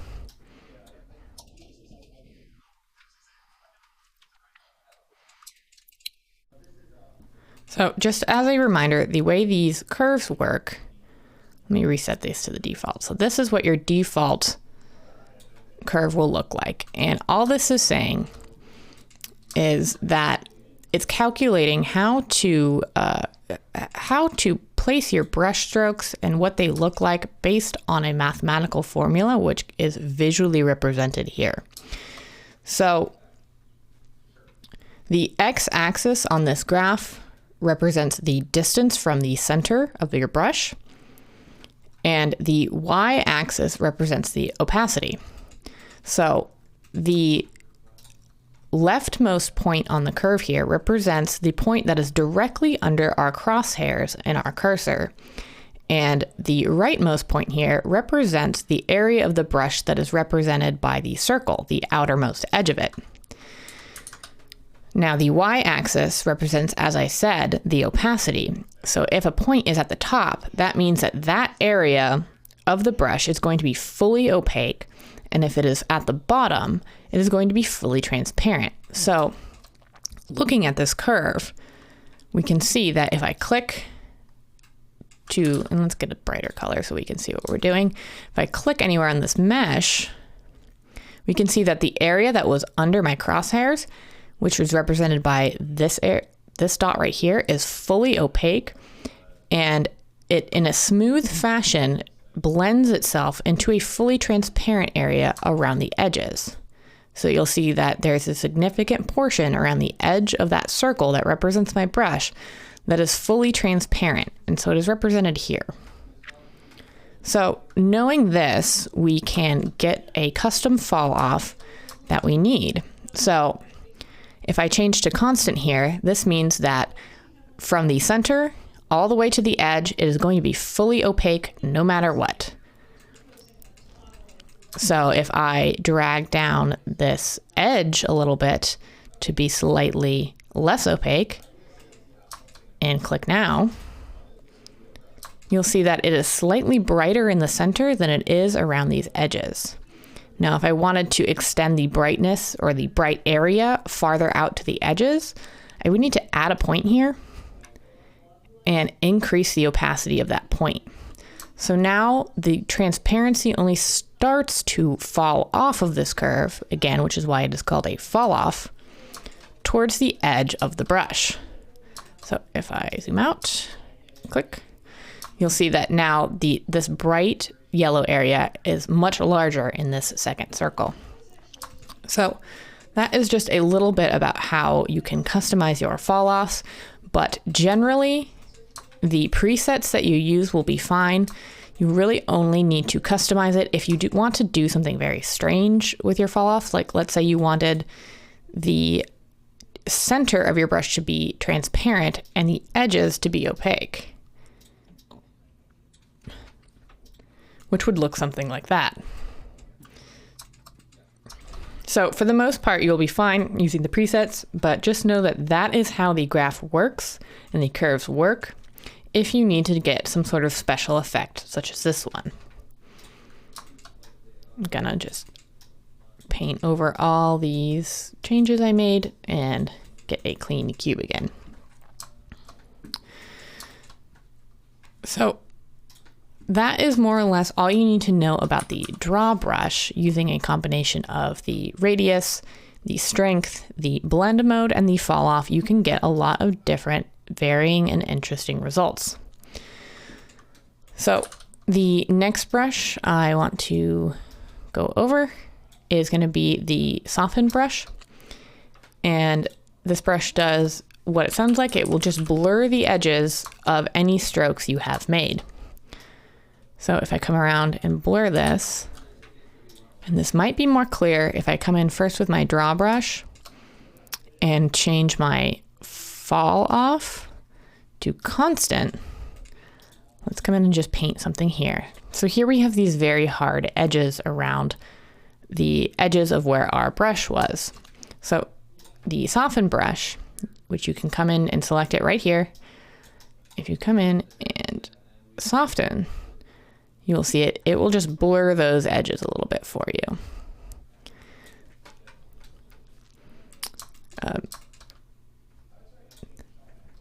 The soften brush is pretty straightforward. There aren't a lot of settings.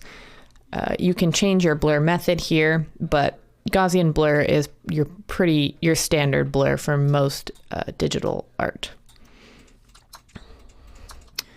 Next up, we have the smear brush. Similar to the soften, this is not going to add any color to our model. It is just going to move the color around on it. So if I come in with the smear brush and make sure that my camera is zoomed out enough, I come in with my smear brush, I can just start smearing some of these areas. Kind of freaky. Again, this one is very straightforward. It does not have a lot of settings we can mess with, and it will only appear to affect areas that have differing colors. So if I were to come in here and try to smear within this, obviously it is smearing it, but it is smearing it with the same color, so we are not seeing any effect here. Okay, so the next brush we want to cover is the clone brush, which can be accessed right here in the toolbar. So the clone brush is going to act in a similar way to the clone brush in Photoshop. If you are familiar with that, we did cover a bit about how to use the clone brush in Photoshop when we discussed tiling textures. But this is going to work in a similar way. So let's come into this face and let's draw something here. So if we wanted to replicate this brush stroke here onto other areas of our mesh, we can do so with the clone brush. So in order to use the clone brush, what you have to do is move your 3D cursor to the area on your 3D mesh in which you want to clone. So in order to sample this green dot, all I need to do is hold Control and right click. Hold Shift and right clicked to move my 3D cursor to this spot. So now with my clone brush active, if I come and paint on this face, you'll see it is replicating that dot everywhere that I paint. And just to prove to you that it is not drawing new dots and it is in fact replicating them, we can come in and, edit this to be something a little bit more complex. Let's pull up our clone brush again, and our 3D cursor returns to that spot. So now when we click and draw, you're getting that shape cloned again. Now, one thing that is important to note about the clone brush is that it is dependent on your view angle. So if I'm viewing this, let's see, what side is this on? This is on the back side. So if I'm viewing this from the back orthographic, if I'm viewing this face and I come in with my clone brush, it will replicate that exactly flat. However, if I am viewing this at a glancing angle and I come in with my clone brush, you'll see that when we return back to the back orthographic, it has skewed my clone because I was viewing this at a glancing angle. So if you wanted to, say, replicate this sort of face, but you wanted to put it on a face that is over here, well, you couldn't do that in the 3D viewport because, as you'll see, it is taking our view angle into account. So you could still use the clone brush to accomplish this, but you would need to do so in the 2D image editor. And the clone brush is going to work slightly differently in the 2D image editor than it is in the 3D viewport. So to use this properly in the 2D view, let's pull up the side panel here by hovering in our 2D viewport and pressing N on the keyboard. So we have our active tool set to clone.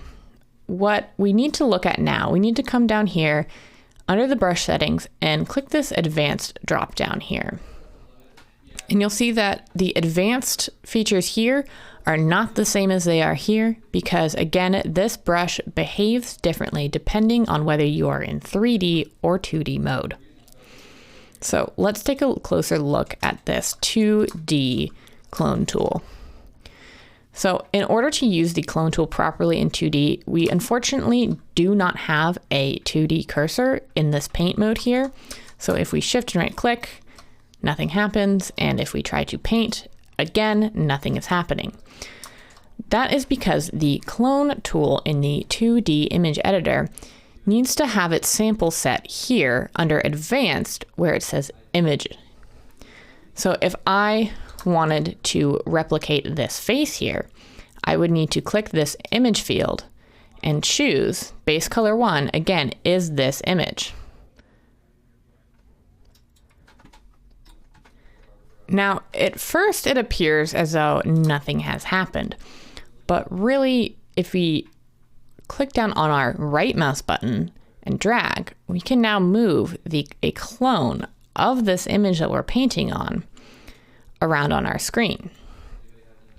So this sort of semi-transparent overlay is how we're going to draw on our clones.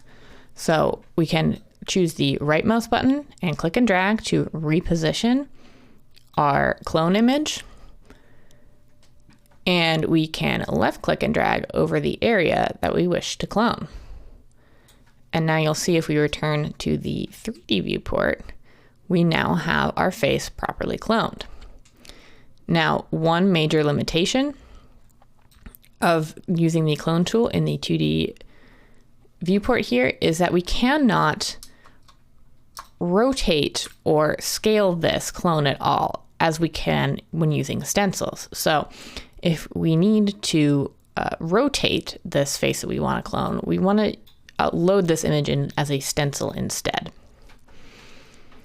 But the cool thing that we can do with cloning is that we can clone from a different image onto our mesh. So let's load in a new image into Blender. So to get a new image into our Blender file, let's just hit this Open Image tab here. And it's going to bring up our file browser. So I'm just going to navigate to a location on my computer where I have saved some images. And let's pull up this tiling grass texture we made from a previous video. Great, so now I have this image loaded into Blender. It has not affected my texture painting at all because we haven't actually painted it. Right now we're just looking at this image. So let's return to our texture paint by clicking the drop down at the top and choosing our texture paint image that we are creating. And now when we come into the tool settings here, when we come into this image drop down, let's choose our new texture that we just loaded in. So it's added over here, but no worries. Again, we cannot rotate or scale this, but we can move this over any of our faces. And now if we come in with our clone tool and left click and drag to paint, we can see that we have now cloned from this image texture directly onto our mesh. So that can be a really powerful way to add detail to your mesh in maybe ways that using this texture and just applying this texture to this mesh cannot, because now I can come in and draw additional things over this texture. And we are still using just a single image to render all these faces. Okay, the last brush I want to discuss is the fill brush. Again, this is very straightforward. If you've ever used a program, even like Microsoft Paint, choosing the fill brush, we can select a color. We can click on our mesh in the 3D viewport to fill the entirety of the mesh with that color. We can, in the 2D viewport, come in and the fill tool in the 2D viewport, again, will work slightly differently, but it will work more like a traditional fill tool that we are used to from 2D image editing software such as Photoshop or Microsoft Paint. So it will sample the pixel color under your brush and it will fill every pixel that is that color with our new color. So if I want to fill this eye sort of area with white, I would just come in with the fill tool and it will fill. Now, it is not totally perfect because of the fall off of our brush causes some of these pixels around the edge to be darker than the ones in the center. So just keep that in mind. But it is useful for quickly filling out entire areas. Like we can quickly change the background color of this cube from black to white simply by coming in the 2D image editor and using the fill tool.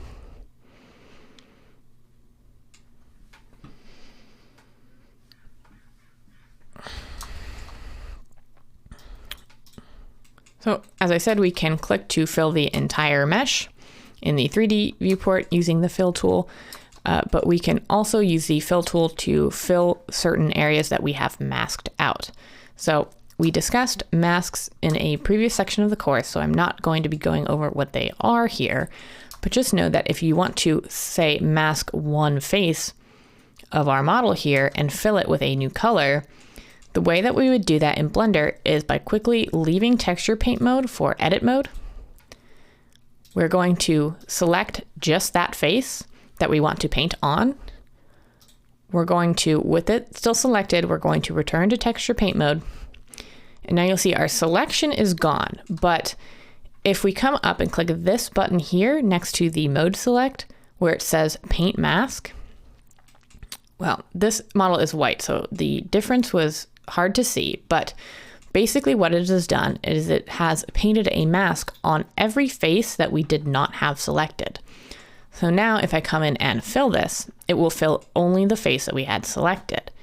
And additionally, we can come in with our other tools such as draw. And if I draw on this now, I can draw on the face that I had selected, but not on any others. So that is how you would mask out individual faces in texture paint mode. Now we're going to take a quick break. We're going to take a quick break, and when we come back, we're going to talk about how to paint on our mesh for information channels other than base color. So I will see you in the next video. All right, let's pick up where we left off in the last video discussing texture paint. So up until this point, we have discussed really only how to paint color onto your model. However, there are other types of information that we can use texture painting to fill out. Now, we discussed what roughness maps and normal maps and metallic maps were in a previous portion of the course. But how do we hand paint those information types onto our mesh? So I've just come in here and filled everything with sort of like a middle white, just to give us a blank slate once again. So the way that we will do this is pretty simple in Blender. All we need to do is add a new texture slot for any information which we want to add. So let's say we have, let's actually just fill this with like a color, just so we can see better what we're doing. So I'm just going to come in with the fill tool. I don't have anything masked, and I'm just going to select this sort of purple-ish color and fill the entire mesh. Okay, so great. That's how we add color. And up until now, we have been painting on this texture right here, which we have named base color 01, and which we are viewing right here in the 2D viewport. So let's add another channel here to add some more detail to this. So all we have to do is press the plus button again. And remember, we will get sort of a drop-down list of what type of information we want to add. So let's add a bump layer here. When we get this dialog after pressing this plus button, we can call it whatever we want. We can set the resolution and we can set the default color. Now for the bump, I'm going to leave it at a 0.5 gray, which just means that it has nothing, no value in hue, no value in saturation, and the value for value is at 0.5. So we're just going to press OK. So there we go. Now we have created our bump map. So the bump map, as we discussed briefly before, is a non-color channel. So similar to alphas, which we discussed in the sculpting portion of the course, Blender is going to look at what we paint here, and it's going to look at the black and white values and translate them to various degrees of bumpiness. Now, I added this bump in at a 0.5 gray because Blender and pretty much any other 3D imaging software is going to read a value of 0.5 gray as being completely flat. Now, you may be wondering what happened to our nice purple color here, and it is still there. We are just only viewing this channel at the moment. We can go back to our color mode by selecting our color texture slot here, and we can return to the bump here. So again, 0.5 gray means that no changes are being made. And the values that we paint here in on our bump map should be all grayscale values. So that means I'm only going to be using black, white, or some level of gray to paint in here. Now, if we paint with white, which I'm going to do by grabbing our draw brush, we can come in here and paint with white. This will tell Blender that this area of our mesh we want to fully push out as far as we can. And if we paint with black, we're telling Blender this area of our bump map we want to push in or create divots as far as we can. And having any value in between those will interpret between the max height value and the max inset value. So I'm talking a lot about creating bumpiness and divots, but right now I am painting on my bump map with white and black, and I'm not seeing any change to the height of this mesh. In fact, I am just seeing values of black and white. So why is that? Well, that is because we are currently previewing our viewport shading mode is set to solid. So we are just actually viewing the grayscale values of this mesh. In order, the grayscale values of this texture. In order to see how this bump map is actually going to affect our mesh, all we have to do is change our viewport shading to material preview. Now we have our base color back, and the areas which were painted white and black now have bump values assigned to them. Now, this just a reminder that normal and height maps, which I am collectively referring to as a bump map here, do not change the geometry of your piece at all. It only changes how light is interacting with your model to give it the illusion of height and displacement without the added performance costs of actually creating all these points here and pushing them out in space. So when you view, let me change this fall off a little bit. So when you view an area with a bump map applied straight on, this appears to be indent. It does appear to be reversed. So the black appears to be fully pushed out and the white appears to be fully pushed in. But when we view these at a glancing angle, we can see that this surface is still in fact flat.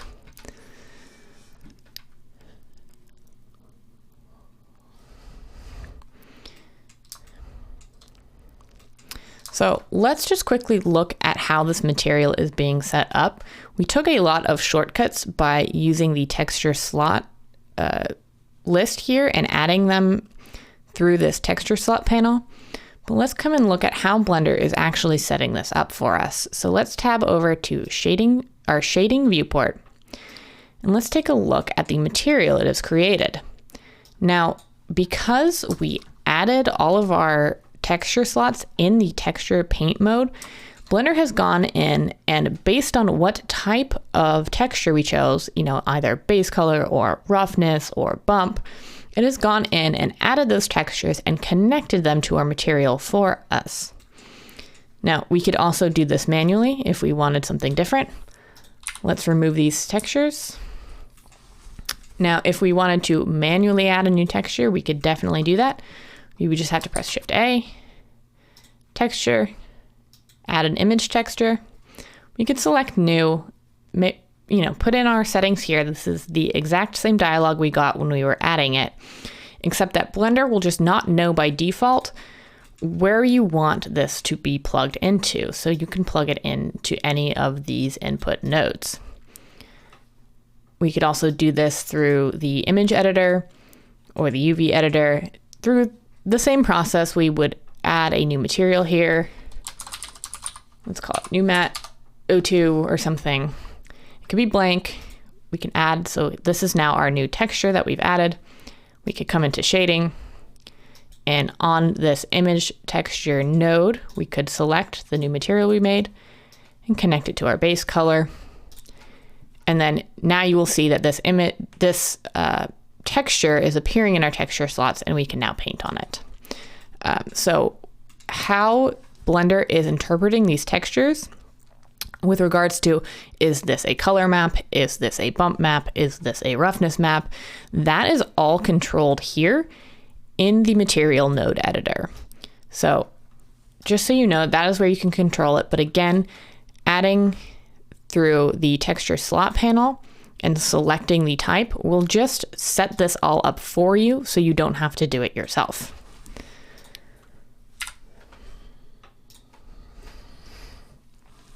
Now, you may often find when you start painting, I'm just going to add a couple channels here so I can demonstrate what I'm about to discuss. So you may often find that when you start painting, you think, okay, good, I have this area, but I also want the area that I have this color applied to, I want it to also have different height or different roughness information. And you could paint these channels individually as we have been doing. So I've come in here, I've painted a little bit of color onto the base color section. Now I can change to the bump. Let's choose a black.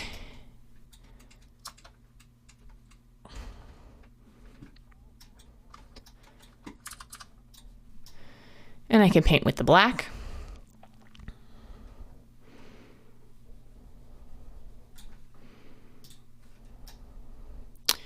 So I'm not seeing the bump changes I just made being reflected here, and that is just because Blender got a little confused because I still have this node hanging here, but it was not attached to anything. So when I tried to add a new bump map through the texture slots, it didn't know what to connect to because this connection node was already occupied.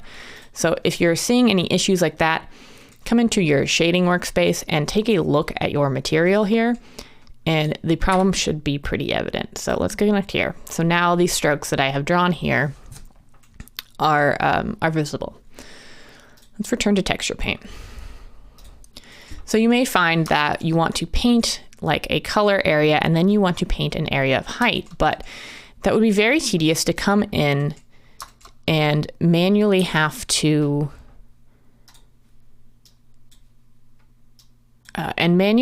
try to match these things, especially when you're dealing with height. Sometimes it can be a little tricky to get things to match appropriately. So like I could come in and try to match this area, but that would be quite time consuming. So instead we can layer some of these properties together to paint both height and bump, for an instance. I'm sorry, to paint both color and height at the same time. Now, the one drawback to the method I'm about to show you for painting in multiple channels is that you will lose the ability to finely tune some of your properties like height. But let's look at how to do it anyway. So let's come into the shader editor. And as I just explained, this is what is controlling how and where these textures that we're painting are being applied. So we can, edit this graph a little bit to control it in a different way. So if I wanted to paint, if I knew that everywhere I wanted to paint this green, I also wanted to paint with this bump value. Well, I don't need two separate textures to control that. Let's disconnect this one just by clicking on the input node and dragging it out. And now let's take the color value from our base color material and let's input it into our height.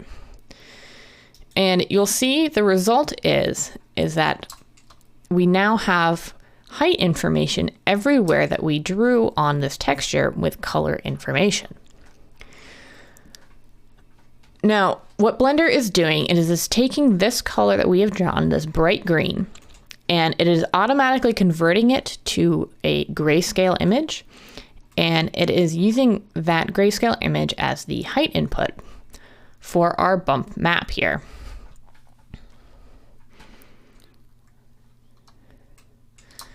So as I said, we can now choose any color and we can paint, and it will paint the height and the color information simultaneously. Just going to change my fall off back to the default smooth here and zoom out. However, the limitation with this is that you are limited, your height value is going to be limited by what color you are painting with. So if you choose a dark value color and you come in here and paint it, well, if I wanted this area to be bumping out, because it is looking at the value and this is a dark value color, it is automatically going to push it in. So if you need areas that are dark to be bumped out or areas that are light to be pushed in, you may have to control them with separate textures the way we were doing before.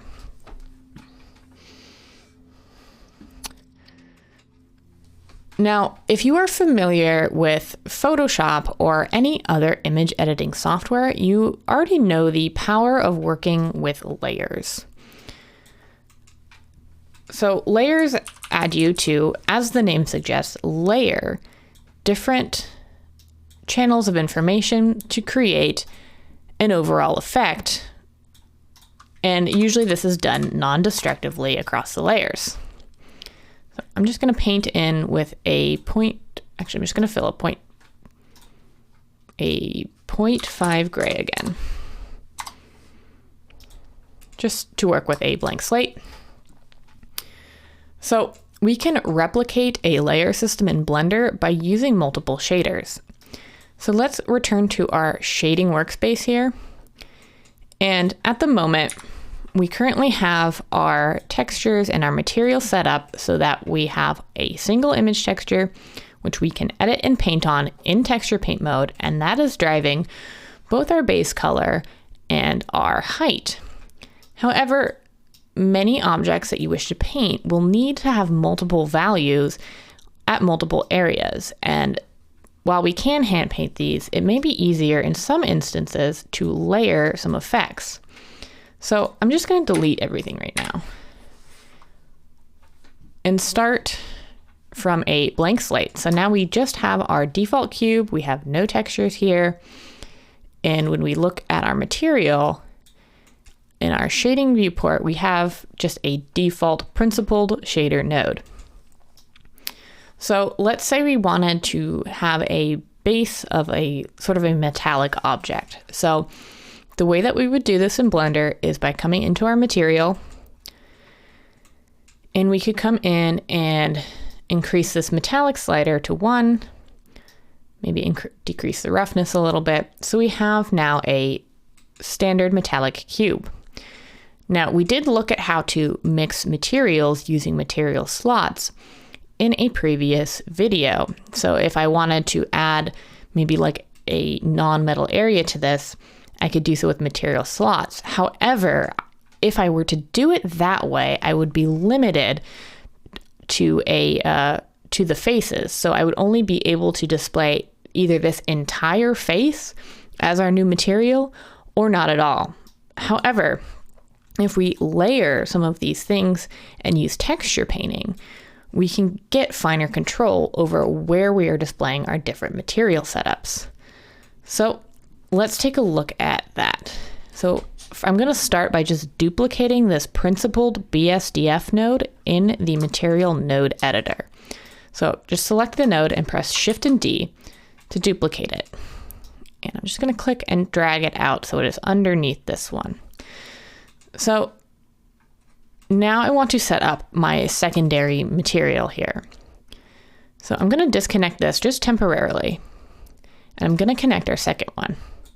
Right now they're the same because I've duplicated them and I haven't changed anything about this material, but let's make our secondary material a sort of non-metallic, and let's give it a color so we can see what we're doing. Let's give it like a bright orange. We can even increase the roughness.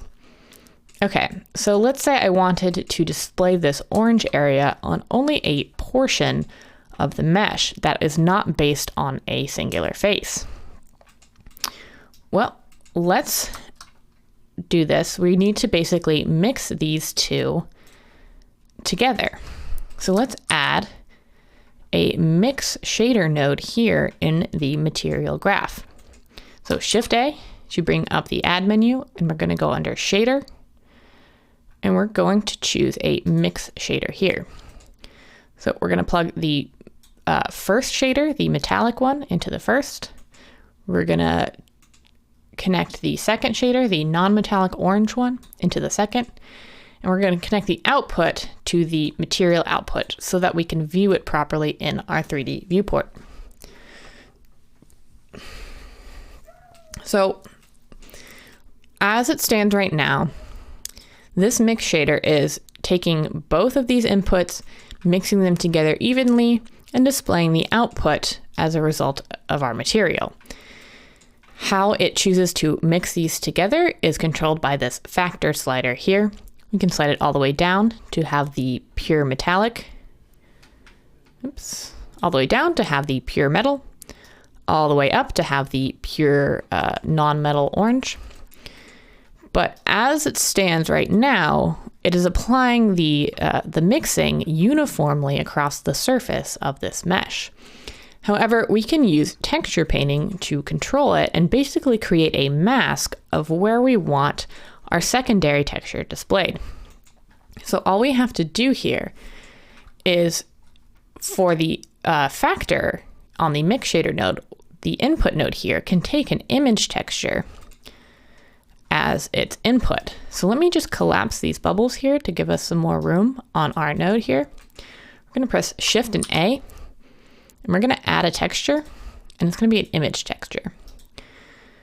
So just as we were working with before, we can choose either any textures we have created already in Blender, but let's just create a new one. Let's call it mask, and the default settings in this case are fine. So let's just click OK. So now we have this texture created and we can paint onto it. But before we do that, let's just quickly connect the color to the factor node right here. So right now, our image texture that we just created is this mask one. It is pure black. So our material is being showed here as pure metal here, because remember that a numerical value of 0 in this field equates to a color value of pure black, and a numerical value of 1 here would equate to a color value here of pure white. So plugging in a pure black texture is telling it to shade it at a factor of 0 everywhere. Okay, so let's come now into our texture paint mode. And we see that we have our mask applied here in our texture slots because it has been connected to our material. So any image texture you have that is connected to your material in your shader editor should appear here as a texture slot. So now, keeping in mind that 1 equals white, 0 equals black, and 0.5 is a middle gray, we can come in with our draw brush, set a value of white, set our brush size, and now if we paint here, not only are we getting a color information, but it is including the roughness and the metallic information that we set up in this principled BSDF node, and it is mixing them based on a texture that we have painted.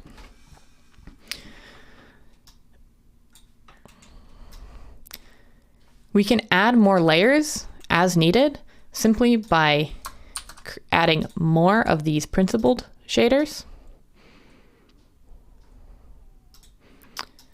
Let's change some values so we can see the effect of it. And now all we need to do is duplicate this mix shader, Shift D. Let's plug the output of this first mix shader into shader 1. Let's plug the output of this third principled BSDF node into shader 2. And let's plug the output of this second mix shader now is going to be the input for our material output surface. Give it a minute to compile that. Okay, now again, our factor here is set to 1, meaning that this material is displaying only this shader at the moment. We can connect either our old mask here. Give it a moment to compile. You can see the shaders compilation. And now our mask is appearing here. However, obviously we do not want the same mask for this orange section as we do for this blue section, because it will just cause the blue to render directly over the orange. So let's disconnect this.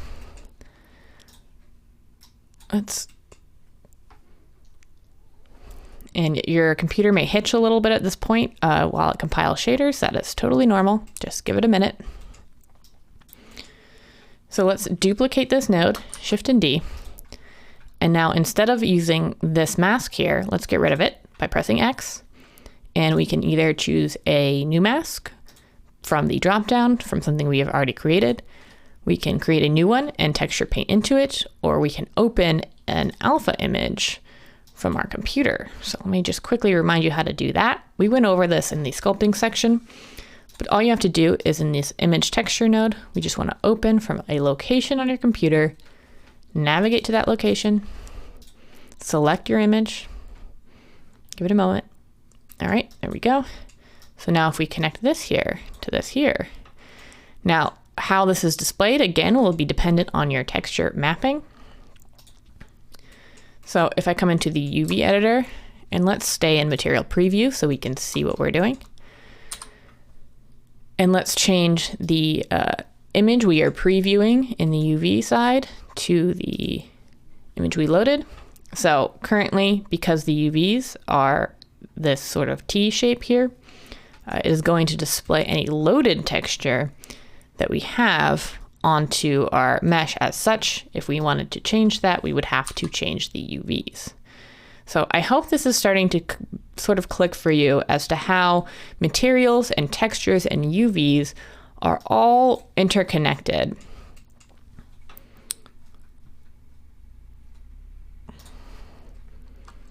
And of course, if we wanted to display this sun in a different way, we could use that alpha within our texture paint to paint as a stencil.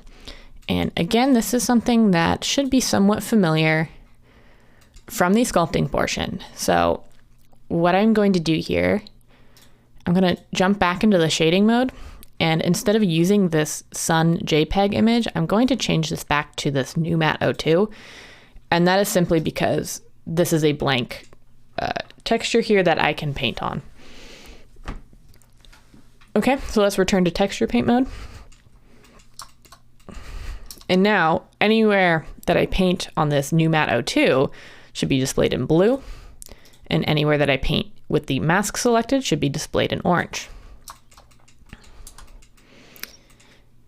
Now, because Blender's painting and sculpting interfaces are largely the same and the controls are largely the same, you can use things like alphas and texture masking the exact same way you would have done for sculpting. So all we need to do here is come into this texture. Okay, so what we actually need to do is a little bit convoluted as far as the steps we need to take. So we need to come into the texture dropdown as part of the active tool and workspace settings and add a new texture. So that has added a new texture slot for us. So now we need to set that image here. We can click the dropdown. We already have this alpha loaded in. So we can click the dropdown, select our alpha, and that will be loaded here. And now let's just choose that by clicking on the texture itself. We can choose texture, and that should update this preview here. Let's change the mode to stencil. Again, that will give us a stencil in our 3D viewport, which we can move by right mouse button and dragging it. Let's align our view. We can scale it by holding Shift and right mouse button, and we can rotate it by holding Control and pressing the right mouse button. So now with the stencil in place, we can, with our draw brush enabled, click here and use it as a stencil and fill it in. So there we have it. All right, so we're going to do a texture painting demonstration in the next video. So I will see you then. We are now going to proceed with a practical demonstration of texture painting. And for this, I am going to be painting a material cube. So material cubes are fairly common in 2D digital art, and they are basically practice cubes that one would paint different materials onto as part of a study of that material. So you can just Google something like material cubes, and under the image results, you'll see a lot of different studies of materials that are painted onto cubes. So we are going to do a similar principle, but we are just going to paint in 3D instead of 2D.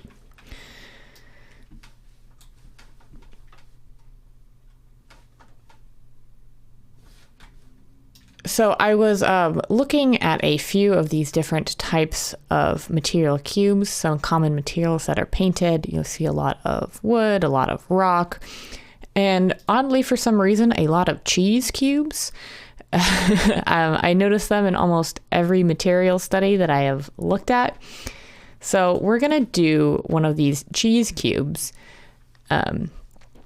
Now, the only limitation we have here with texture painting is when you look at these cubes, there are divots into the edges of the cube, and we will not be able to fake this with texture. Anything that disrupts the silhouette of our cube, we will have to actually model in by hand. But we will go over that when we get there. So that is just one limitation of painting with textures. So let's get started in Blender. I have here just a default cube. I have gone ahead and deleted my camera and my light just to get them out of the way. So I think the first step I want to take, we're gonna need to do a little bit of modeling work to prep this cube for the material study that I wish to paint. So the first thing I'm going to do is I'm going to round out these corners just a little bit. And we discussed how to do this in the modeling section of the course, but just as a reminder, we're going to round out these corners using a bevel operation. So with your cube selected, come into edit mode and press Ctrl and B and pull out a bevel. Again, that's with everything selected because we want to bevel all of these edges uniformly. I'm going to open up the bevel window here, the advanced options, and I'm going to increase the segments to, I think 3 looks pretty good. Okay, so we can tab back into object mode. Now we do have some faceting happening here, so let's smooth our shading just by right-clicking and clicking Shade Smooth.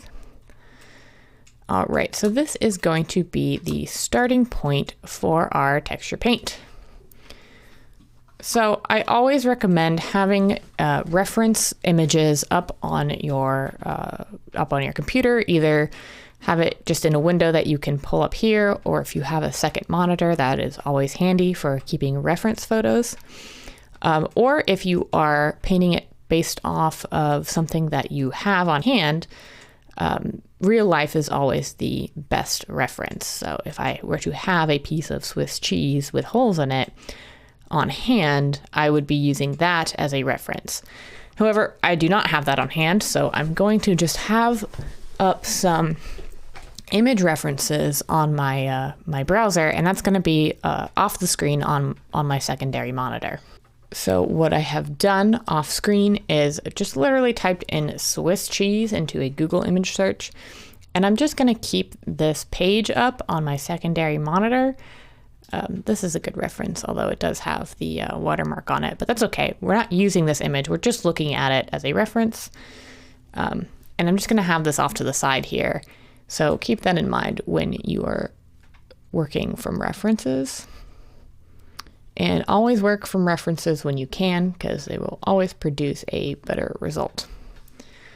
Okay, so first thing is first, let's come into our material slot, and we do have a default material applied to this cube. Let's just rename it to cheese, just so we are aware of what is going on here. Okay, let's come into texture paint mode now and get started with texture painting.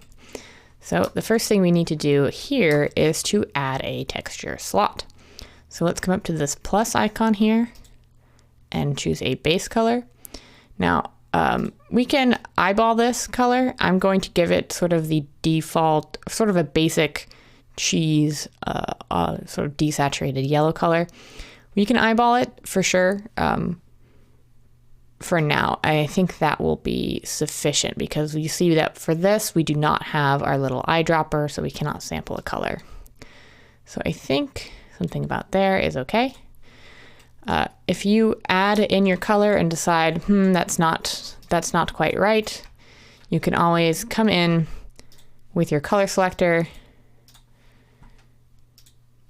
and choose a new color. And it does appear as though you cannot sample colors from outside of the program. So I would need to load a reference image into Blender before I was able to sample any colors from it. So let's just do that really quickly. I am off screen at the moment because this part is not particularly important, but we can just find any reference image that we would like to sample our colors from. That's a pretty good one. Save the image and choose a location for it. Let's call this cheese. Save it. Move this off to the side. And now let's bring that image into Blender for reference. We can just do so. Let's quickly change this to view just so we don't mess anything up here. And let's click open here and navigate to that location on our computer where we saved our image. Okay, so now we have this image loaded in. So now we should be able to use the eyedropper and sample colors directly from there. So we can now select our fill tool and fill our whole mesh. Oops, lost my color there. Okay. And let's just save this to a new palette, just so we don't lose it. All right, so now let's come in and fill this with this color. And let's switch into material preview mode because when we are in solid mode, it tends to artificially darken our cube because it is overlaying this gray material with the color. So come into material preview for a more accurate color rendering. So I'm just going to turn off the UVs here just so I can look at this reference image with a little bit more clarity. And I did that just by coming up to this overlays button and just toggling it off for the moment. Okay, so we have sort of a sampled base color, and it sort of at this stage appears as though it is matching most closely with this light color we have around the actual holes. And if we look really closely at some of these areas that are just flat, we will see that it is not really a solid color. It does have a sort of, like a noisy texture with a very slight color variation. So let's go ahead and paint that in Blender. Now, if you wish, you can do this using a noise alpha brush, but I think for this stage of our painting, what I'm going to do is just do this with the regular draw brush and changing up the strength and the radius to get sort of the color modeling that I want.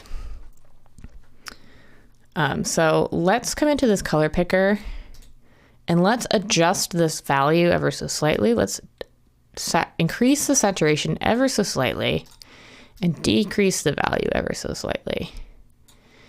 Just to give this sort of darker, almost off orange color, but it is still close to this initial color. So hopefully the differences will appear subtle as they do in this image here. So I'm just want to save this color by pressing plus here, just so I have it in the future if I need it. And now I'm going to use, again, my tablet pen, but there's no reason you can't do this with clicking. You will just need to be a little bit more careful about the strength you are using because you don't have that pen pressure to help you. So let's just add a little bit of color variation across this whole model by coming in with our draw brush and with a fairly large brush size. And again, I have a fairly high brush strength on because I am using pen pressure, so I'm just lightly tapping on my tablet. However, if you are doing it with the mouse, you can slide this down and click and you will have a similar effect. So let's just add a little bit of modeling to this.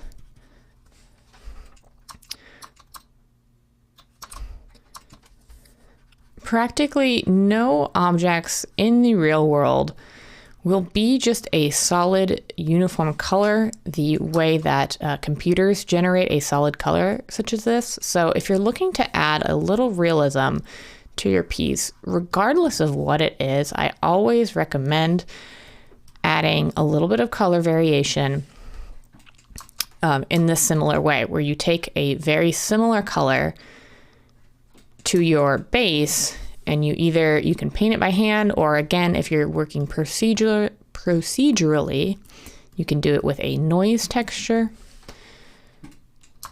And we're just going to come in and add some of this. Now, we're in material preview mode here, and because of that, we have a sort of simulated lighting that allows us to see what's going on with our material. But we do have a side of our cube here that is being shaded, that is falling in the shadows, I should say, and it may be difficult to see what you're doing if that effect is too strong. So we can rotate the light in the scene around by coming up here at the top, coming into the viewport shading options. Let's click the drop down. And as long as you are in material preview, your drop down should look like this. And if it does, you can come into this rotation slider and click and drag to rotate the light around your scene. So I can now rotate it so this light is now shining on this back face, and these faces that I've already painted are in shadow. So that just enables me to see a little bit more clearly what I'm doing. And I'm also going to come in and disable this grid, because right now it is not serving any purpose for me. It is just in my way. So I'm going to do that by coming up to the Overlays tab, clicking the drop down, and toggling off Floor.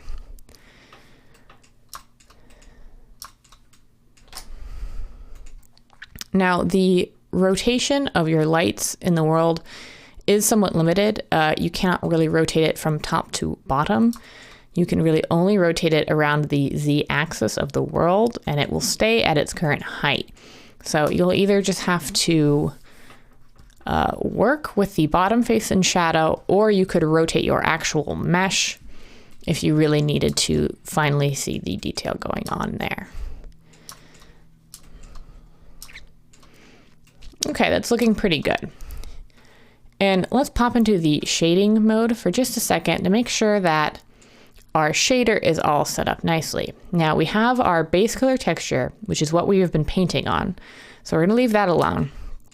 But we just wanna make sure that everything else here is set appropriately. Now, obviously we're painting cheese, which is a non-metallic object. So this metal value should be 0. And as for roughness, that is sort of up to your eye. I feel that the default roughness here of 0.4 actually is quite appropriate for the material we are using. But if you're not sure, you can always come into your roughness slider and slide it up or down until it matches what you think, what your eye perceives as being the correct value. Now, again, I think 0.4 is just fine. Okay, let's go back into texture paint mode. So now we see we have this nice sort of modeling all over our texture here, and we can preview it here in the 2D viewport to see that it is fairly even all the way around. So let's pull up our reference again. So obviously the largest forms we need to worry about are these holes. So these holes are 3D in nature for this actual object, but we're going to paint them in 2D. So a general principle for working with digital painting in either in 3D software or in 2D software is the darker the area we perceive as farther away from us, and lighter areas we perceive as projecting towards us. And we can see this here, that in the center of these holes is much darker than this part of the surface here. So all we have to do now is sample some of these colors and start painting them onto our cube here. So I'm going to press S to pull up the sampler, and I'm going to just pick a color, sort of. Oops.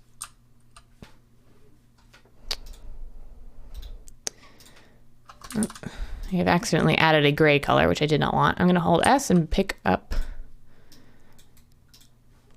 It's not cooperating with me. You can always pick the eyedropper from this color palette by just selecting the color, selecting the eyedropper, and then selecting the color you wish to sample. So mine was being a little bit finicky with me there, so I'll just do it manually. I'm going to reduce the size of my brush a little bit. And when I feel like I have a good brush size, I'm going to come in here and simply just start outlining where I want some of these indents to be. And right now we're not working with height at all. We're just going to work with color. And we'll worry about the height a little bit later. So it's most important to note on this reference image here that these are not perfect circles. They're quite circular, but they're definitely not perfect circles, and they are definitely varying in scale and position, like spacing from one another. So just try to keep that in mind as you paint to vary the shape of them, and also vary the spacing and the scale. So I'll have maybe like a smaller one here. And although we cannot achieve this without modeling it into our cube itself, don't be afraid to paint on the corners just to mark out where you may want those divots in the silhouette to be. And if it's painted out, we can always come in edit mode later and add geometry here to create this cut. But let's just mark where we want it right now.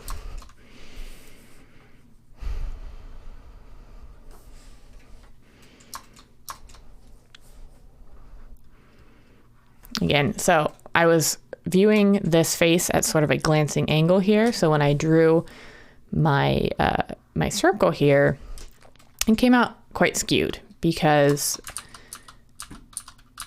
of the perspective distortion of viewing something at a glancing angle. So just be careful with that. Unfortunately, there is no real erase tool for texture painting. You can think of it, you know, kind of like painting as you would like an oil painting or watercolor.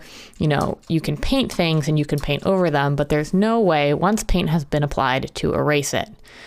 Now, fortunately, we are working digitally, so we do have the option of pressing Ctrl-Z to undo something, which is definitely much more convenient than, you know, traditional painting methods.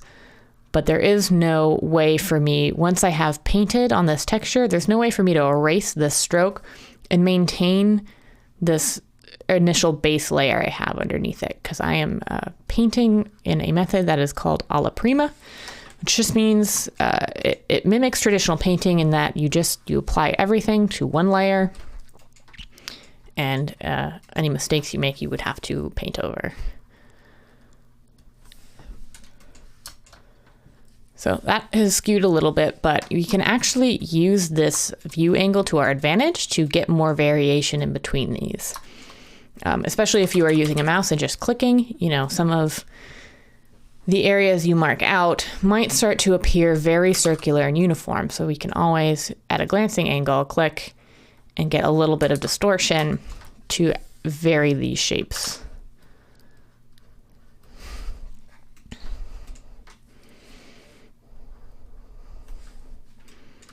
That's a little too much distortion, so I'm going to Ctrl-Z and undo that and come in at a less extreme angle and repaint that. And of course, if you want total control, you can always come at these angles from orthographic viewpoints. I'm going to shift my light around so I can see what I'm doing. So you can always enter in orthographic mode and paint, and you will know that your brush strokes will not be distorted in any way because of the perspective. Let's go around and finish this other side.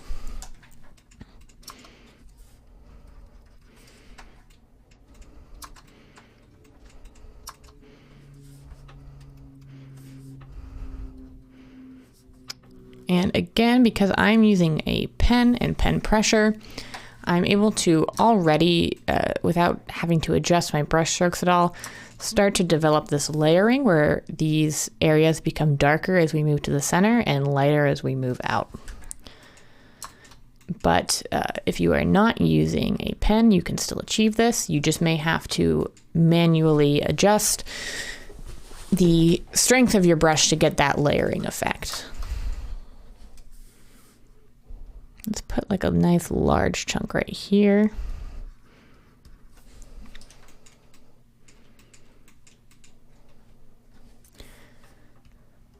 And I don't want to do too many. If you do too many of these areas, it's going to start to look sort of unrealistic. So I think maybe a couple more on the bottom here. Although if you know for a fact that you're not going to be able to see the bottom of your mesh, obviously you don't have to paint it, but this again is a material study, and the purpose of this is for practice. So I'm going to paint all sides of this cube. Get the most practice possible.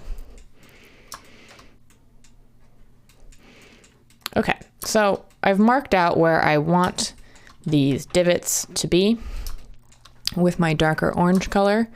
So I think the next step I'm going to take now is to add a height channel here. And we discussed this in the last video, but we're going to add height through a bump map. So let's go ahead and add a bump channel here. Default is fine. And let's just go ahead and keep this at a 50% gray and add. Now, remember here that we're in material preview, so we can preview this actual texture. If we enter edit mode, we can see the texture itself. But if we stay in material preview, and now I'm going to press X to switch to my secondary color here, which is black. So if we stay in this material preview and paint, we will see the effects of the map rather than just the map itself. So we can push in these areas to which I have added this color. And I think we need to decrease our brush size a little bit.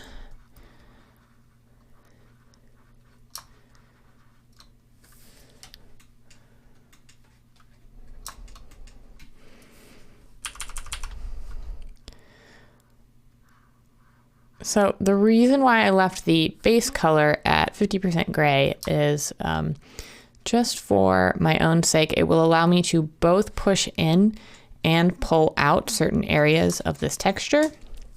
Now, if I were to have set it to black, I could only bring out pieces away from the surface of this cube. I wouldn't be able to make it appear as though I was pushing in like this. So that is why I chose 50% gray. And just keep in mind that if you need to erase the height here, the way to do that would be to set your color value back to 50% gray, which is an H value of 0, an S value of 0, and a V value of 0.5. So because I know that that was my initial color, if I come in here, it will erase that height information. But anyway, let's return to black to push in.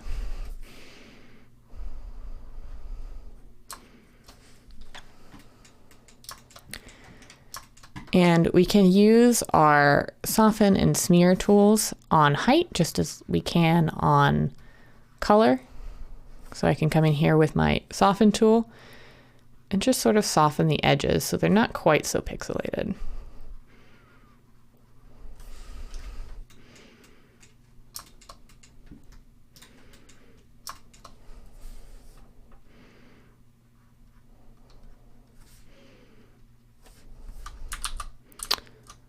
Control Z to undo that because that came out a little too large and a little too strong.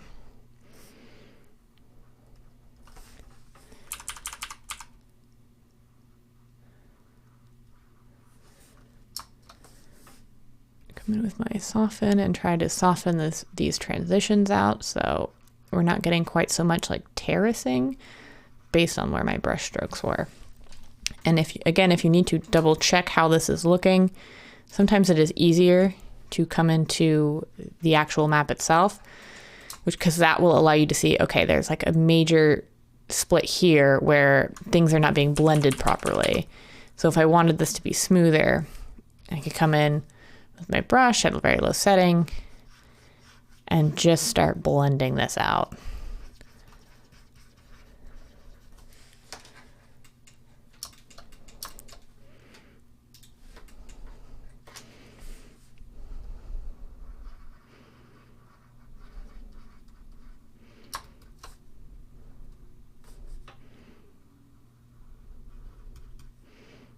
I'm just very roughly coming in and blocking out where I want these areas to be. Not getting too bogged down into fine details at this stage. Typically with really any discipline of art, it's always going to be recommended that you start with large forms. You know, you start sketching and then you come in and refine the details. So this looks pretty good from the front, but you know, it does look like there is sort of a divot cut into this corner, but remember that bump maps are not able to transform the actual geometry at all. So if I were to come around the side, you can see that this is still a straight edge here, and we would have to come in with modeling and fix that if we wanted the silhouette to change at all.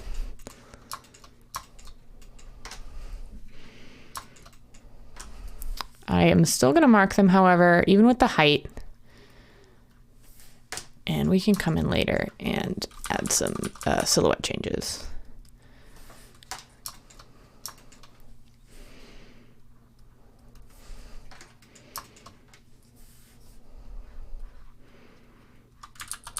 Okay, that was a little sloppy. I'm just going to Control Z and redo this.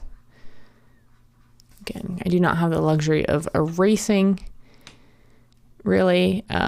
I could come in with a 50% gray and undo it and redo it, but that's just more work than I'd like to put into this at this stage anyway. Come in and smooth some of these height transitions with the soften brush.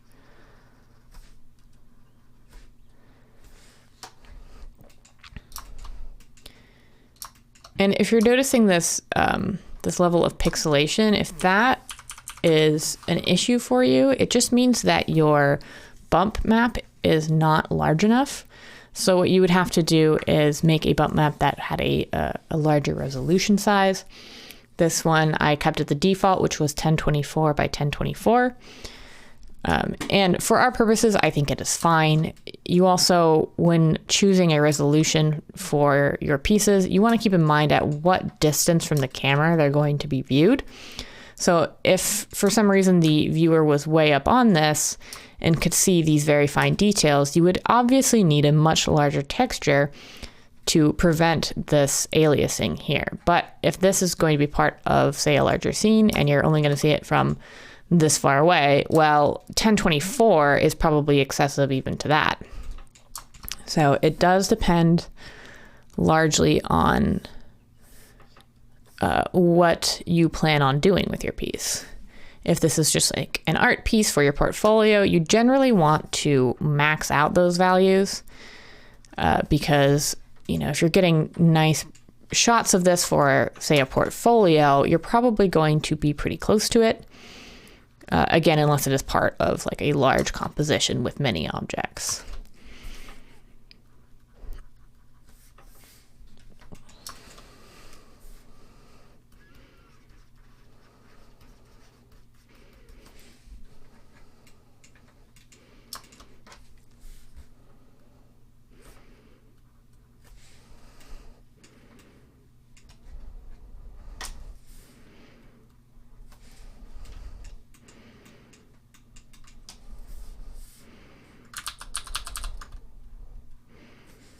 Okay, so again, I'm going to come in with the soften brush on the bump map.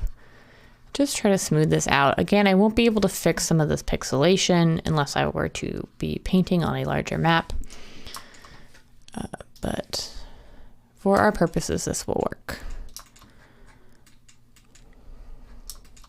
And now I'm just checking the actual bump map, the grayscale values of it, by returning to solid mode and just checking the values here. Okay.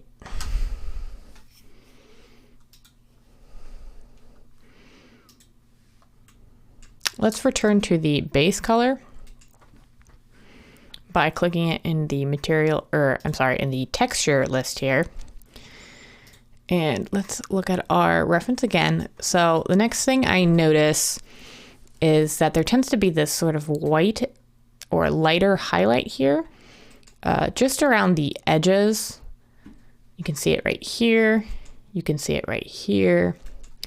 You can see it right here. And in general, when you're working with digital art, again, I believe this applies to 2D as well as 3D, but you tend to want to highlight your edges a little bit more than maybe is physically accurate, because it's just going to bring out the color. So I'm going to choose my original color here that I used to fill this entire block. And now I'm going to open up my color picker, and I'm just going to desaturate it ever so slightly. I can't make it any lighter than it already is. Well, I can move it up to 1, but it's at 0.998 to begin with. So it can't get much lighter, but we can desaturate it a little to mimic these white highlight edges. Okay, just checking my fall off is nice and smooth, which it is. And I'm going to decrease my brush size. I'm pressing the small bracket on, or sorry, the left bracket on the keyboard to step it down. The right bracket will step it up, or to quickly change at a large scale, you can press F and move your cursor to pick a new size. So I'm going to pick a size about like that. And I just want to come around these edges and highlight them a little bit. Now this effect is a little bit strong, so I'm going to undo through this as far as I can, and I'm going to decrease the strength of my brush to maybe something more like 0.4, and then I'm coming in with a very light pen pressure here. And if you're having a hard time seeing what you're doing, you can always come back into solid shading mode, which will show you only the texture you have highlighted. And from here, it's a little bit easier to tell where my brush strokes are being placed and how strong they are.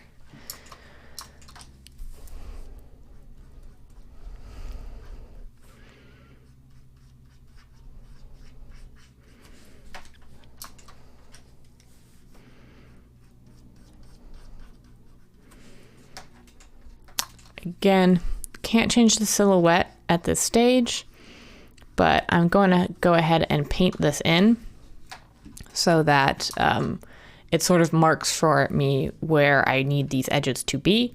So when I can come in at a later point and model in these divots and things.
Okay, let's return to material preview and take a look at what we have.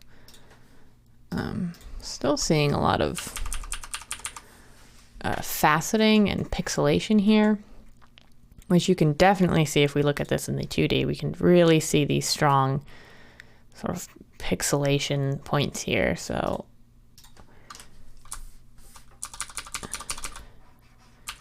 this might be a limitation of our resolution size here, but can try to blend it as much as possible.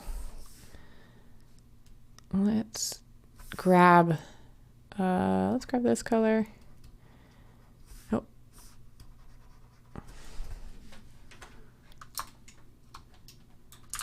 Okay, so we are grabbing that color. It's just, it seems to not be detecting.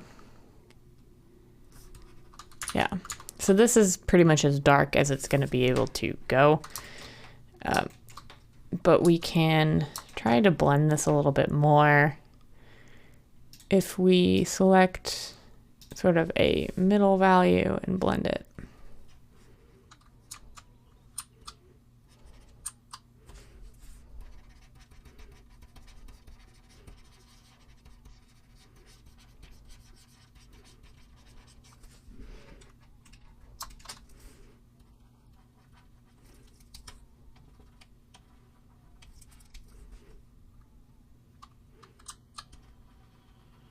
Okay.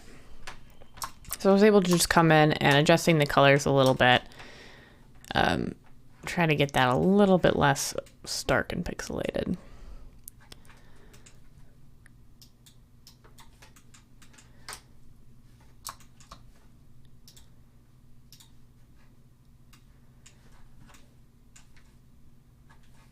Just checking the pixelation on the base color to see if we are getting the same amount, and it does look like we are. It just looks like Blender is having an easier time interpolating between these color values than these black and white ones. Okay, so let's return to our reference here. And now these holes here in the side are of varying depths, and we can tell that because they are of varying colors. So as it stands right now, we have just painted every hole on our cheese the same depth, but we can come in and change that. So let's start with the color. So I've just navigated back here to the base color texture, and let's sample something like that. We can also add it to our palette, just for safekeeping. So let's come in with our draw, and if you look at our reference, it seems like the larger the hole in the cheese, the farther into the block it goes. So some of these smaller ones appear to be much more shallow. So let's kind of lighten up some of these smaller ones. Increase my brush size here, and we might even want to switch to solid mode just so we can get a better idea of what we're doing.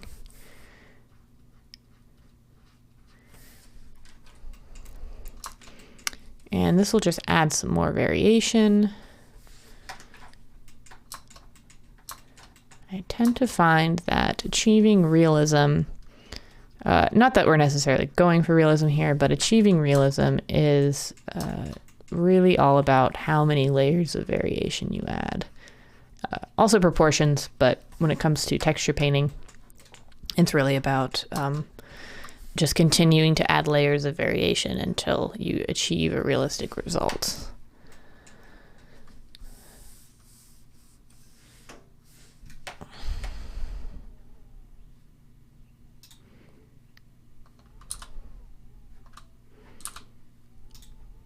So I kind of want a value that's between my primary and my secondary here. I'm going to open up my color palette, and I'm going to increase the lightness of this and desaturate this until it's somewhere in between these two values. You can always check it by adding it, sorting it by value. That's strange, but and we can sort of get a better idea here when they're next to each other, whether or not our color range is falling between our two colors the way it needs to. So I'm just going to paint in a little bit of depth by lightening the edges here of some of these larger forms ever so slightly.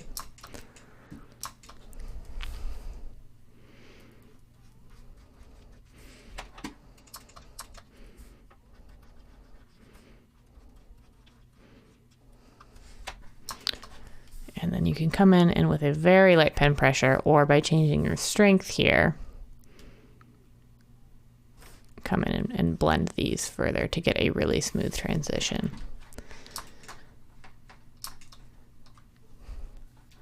So when I'm looking at some of these forms, I am seeing a light to dark here, but the way I have painted this is not really being reflected. The way I've painted it here does not really reflect the way this looks. So really what we have here is we have a dark ring going around and light in the center, and that's not really what we want. So let's grab our lighter color again and just make sure that we're careful about coming around these edges more cleanly. And if you need to change your fall off to get a crisper edge, you can of course do that. You can get a crisper edge with the fall off, which is great for coming around this area, but when you're blending between colors, you would probably want something with a smooth fall off for ease of blending.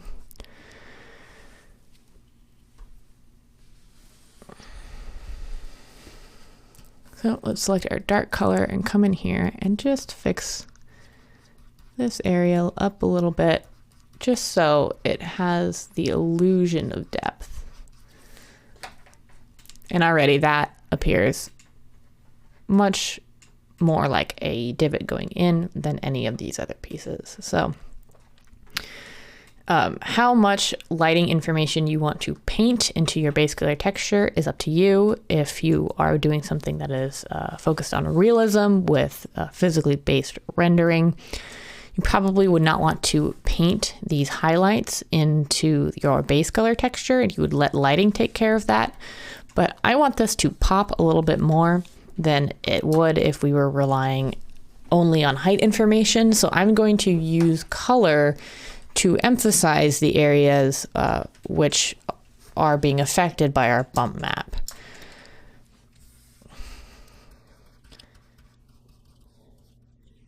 Let's select our lighter color and come right around these edges here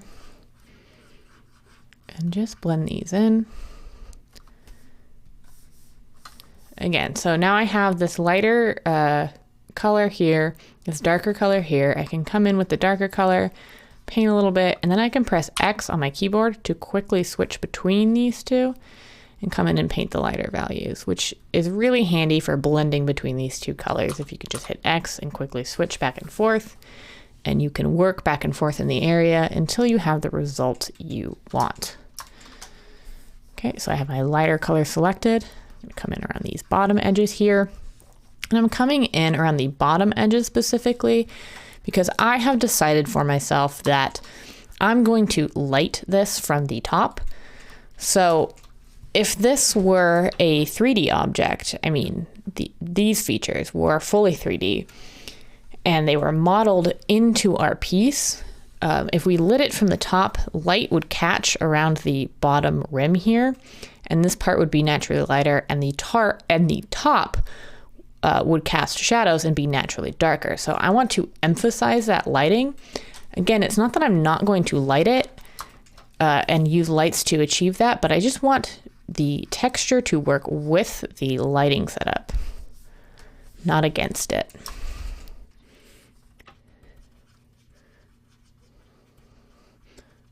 Just coming in and sort of blending those in. Again, I tried to lighten these a little bit, but I was not careful about the edges. So what I really want to do is come in with some lighter colors. And for some of these, we're going to lighten them entirely, but we still want to maintain that gradient from dark to light. It's just that the values are going to be slightly lighter for these smaller holes to indicate that they're not as deep as these larger ones.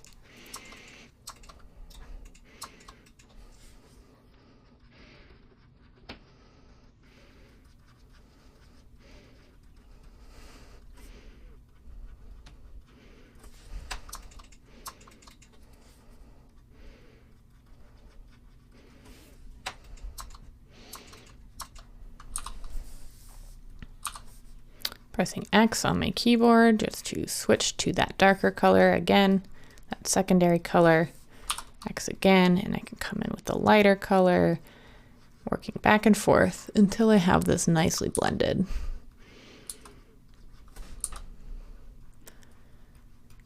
And again, if you are familiar with digital painting in a 2D software such as Photoshop or GIMP, you will probably have a head start on this section because the principles are exactly the same.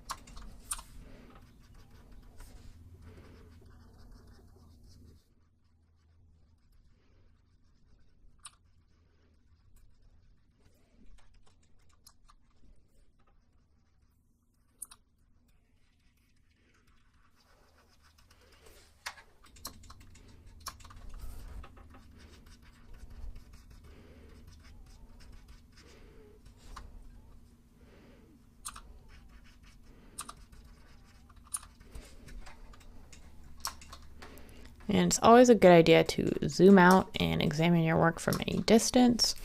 Sometimes it just allows you to see areas that don't look quite right. It just allows you to see them a little bit easier when you're zoomed out. If you zoom way out and something is just sticking out like a sore thumb, you'll think, okay, well, that's probably an area I need to go and readdress.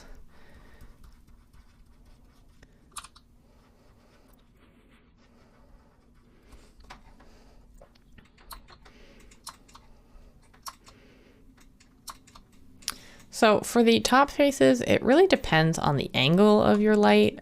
If it was coming straight down, you would have sort of a shadow cast around here, but then some of the light would actually hit the dead center. But again, if you were to angle your light off to the side a little bit, which is how most, shots like this are, the light is sort of up into the diagonal on the, I believe it's over here on the right side of this. So it just depends as far as how much you want to paint that into your color. And that is just a little bit of trial and error, I find. So if the light were coming straight down, some of it would reflect right here, but this area would still be darker than this area.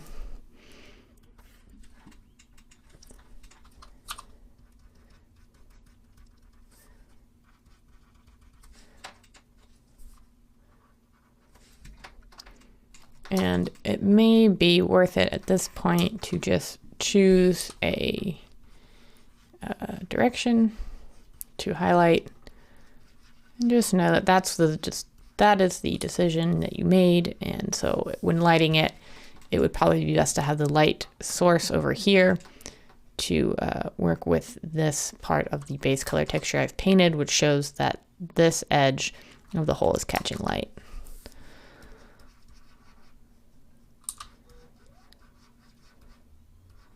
I need to zoom out a little bit to make my texture paint work.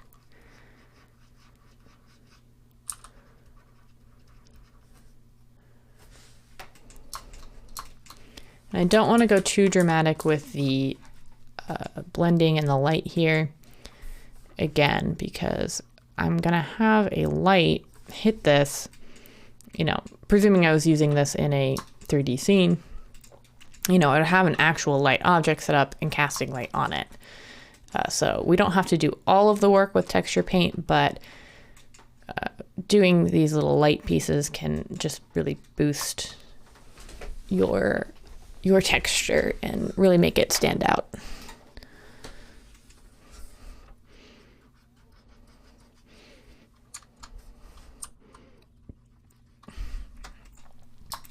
I'm gonna add some darker, redder shadows to some of these indents now. So let's pick that color. It's like a red-orange, sort of like that. Choose a very small brush size. And I'm gonna come in and just sort of highlight, or I guess I should say low light, these edges here to give it a little bit more clarity, because these are quite blurry still at the moment. So we can come in and give it a little bit of crispness, make the textures pop a little bit more, make these lines a little bit sharper by blending this out. And having the contrast between the darkest value and the lightest value here. Again, we can change the fall off if necessary. I believe I want this to be slightly up. I don't want this all the way constant because that ends up with a lot of sort of pixelated edges.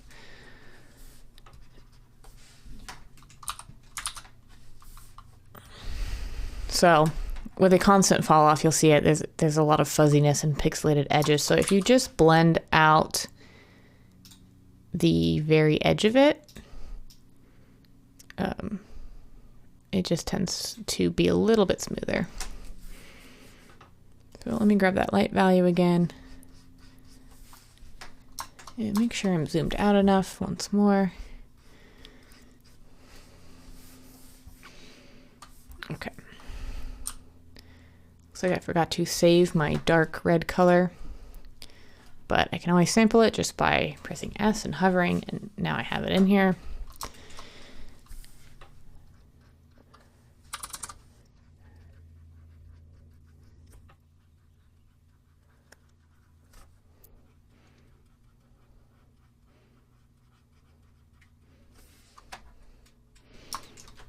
So you can see already that this area has a lot more depth than when we were just marking it out. And that's just from adding slightly lighter values down here, adding slightly darker values up here, and blending them together.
And if you're ever not sure if your values are correct because of the way that it is interacting with light, just remember to come into your 2D.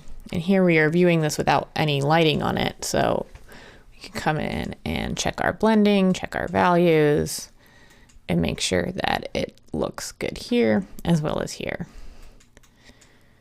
So I'm just going to come in and clean up some of these edges. I'm going to paint directly in the 2D mode. I'm going to come in and I want to highlight some of these edges a little bit more.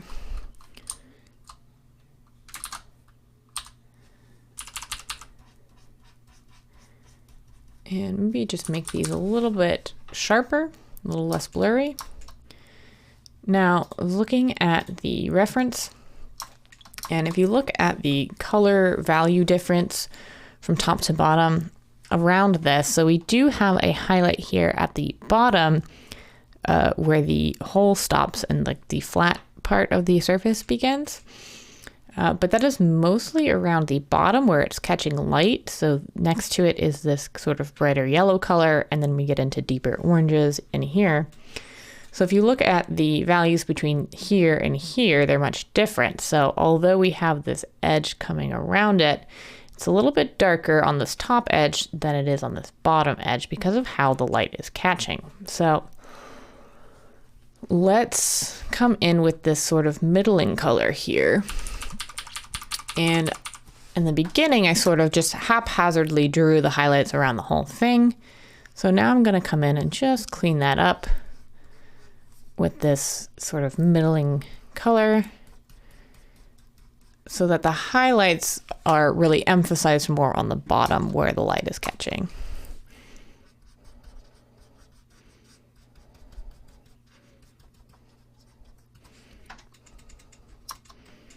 And there is still some lightness here around this edge, which is good. And we do want this to emphasize it, but we just don't want the effect up here at the top where it's supposed to be a little bit darker. We just don't want it so strong.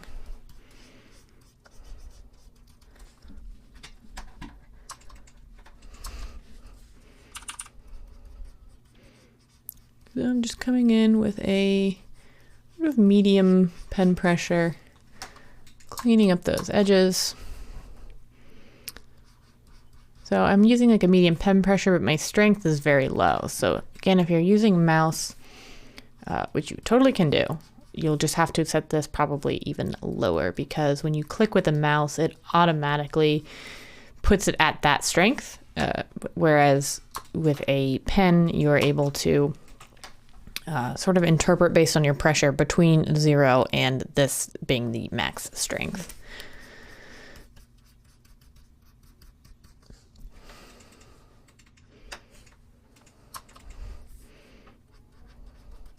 It looks like I didn't quite add all my values on my variation in this one, so let's come in and quickly add it. So we have our darker orange color here. Let's bring in our slightly lighter value and highlight this bottom part, and our lighter value to highlight this edge. And we can always use the sampler to blend it.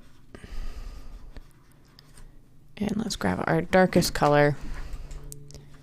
With a fairly small brush size, we're just going to come in and darken this little shadow in. Okay. So we're just going to continue this all the way around, making sure we emphasize this edge here with a really light color, and leaving this sort of a middling value, making sure we emphasize this part with a darker color. And we're just going to continue that all the way around.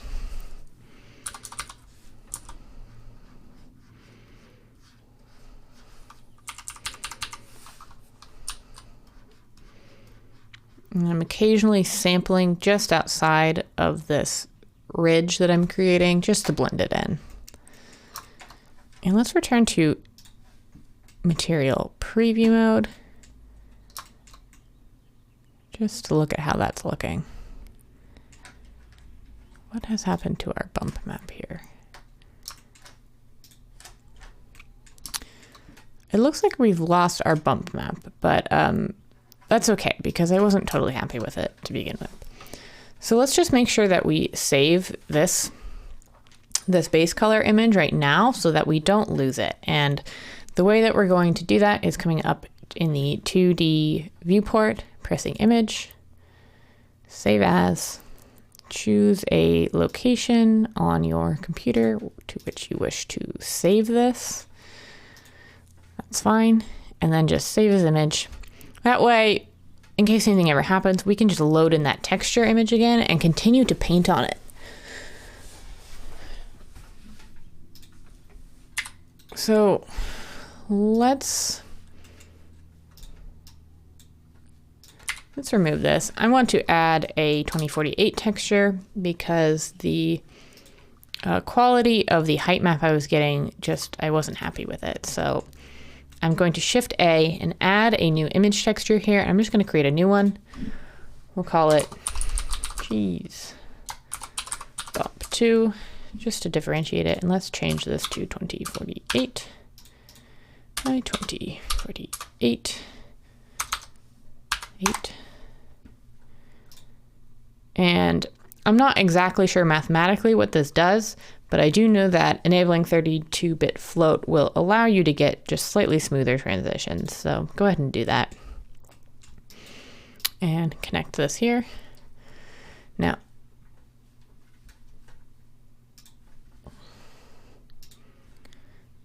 Now I've accidentally added this as a black, a solid black, which is going to be an issue because I'm not going to be able to indent these anymore. But I can fix that very easily. Let's just come in here and select a 50% gray. And let's select our fill tool and just fill the whole thing. Oops, what happened to my gray value? Press enter. We can save a 50% gray to our palette as well, just so we can quickly access that again. So again, with the fill tool, come in and fill it. Okay. Now we have a 50% gray. Nothing will have changed in the 3D viewport because this texture is all about the difference in values, and there is no difference in these values. So now we can grab a black and hopefully now with our larger resolution size, oops, and not the fill brush, we want to get the draw brush. That is one thing to notice. If you change the color in the draw brush and you switch to fill, that color change won't be preserved. So if I have a white fill, it's now back to black. So just make sure you change the tool before you choose your color. Otherwise you will have to do it again. Which is not a big deal, but it can be annoying. Okay, so right off, I'm noticing that my fall off for this is all wrong. So I wanted it to be fairly crisp when I was doing the color, but I want the height to blend a lot more smoothly. So I'm just going to Control Z and undo that. And I'm going to come in to my, where is it? There it is, fall off. And I'm just going to set it back to smooth. And again, this is the default. If you don't move this around at all, it will be the smooth one. Much better. Good, I'm going to turn my strength way down because I want this to be very subtle. And we can start subtle and work our way up to larger changes. So let's try to soften this. And sometimes I have a hard time seeing what the soften brush is doing when I'm looking at it in material preview. So you can always come in here and use the soften brush in here, and it's sometimes just a little bit more clear the quality of your transitions when you're looking at the map itself.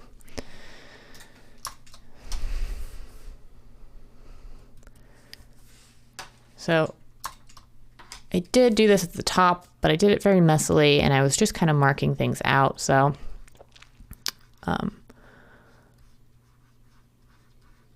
I'm not too upset that I have to redo it, but do keep in mind that you do need to save these images externally to a location on your computer in order to access them again.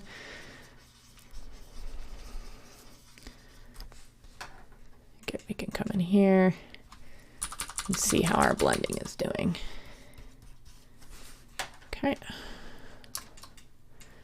Yes, already I think these are looking much better at the 2K texture resolution.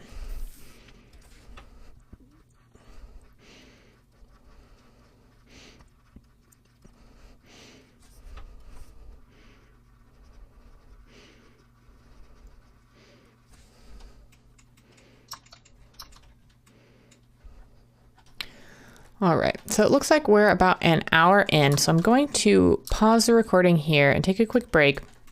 And when we come back, we're just going to finish up this texture painting.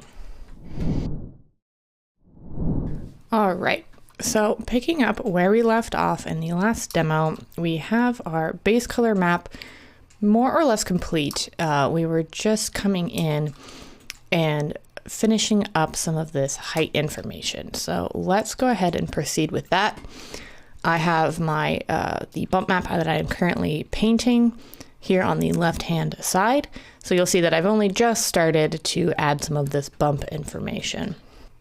I'm going to come in, again, I'm using a tablet and pen, but you feel free to use a mouse if that is what you have. I'm going to come in with my pen and just, on the soften brush, I'm going to change to my draw brush here, make sure my color is still set to black, that my strength is at about 0.15 right now.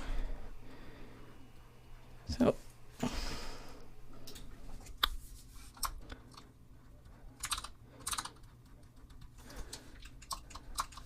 and unfortunately, unlike for sculpting, I have to manually switch to my soften or blending brush.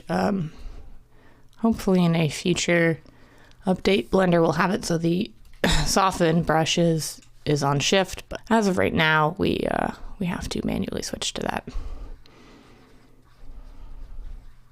All right, so I'm just pitting it with black in very light strokes, very light pen pressure, just to bring this in, and then I'm coming in, switching to my soften brush and just softening out some of that choppiness.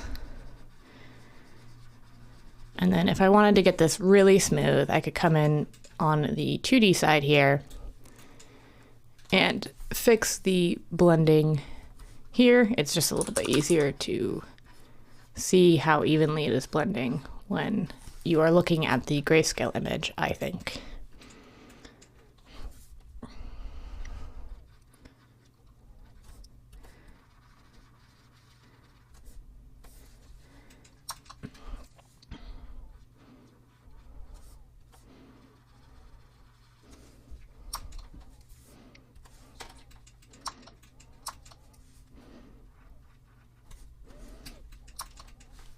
And again, I can come to my viewport shading and change the rotation of my light until the face that I'm currently working on is not in shadow.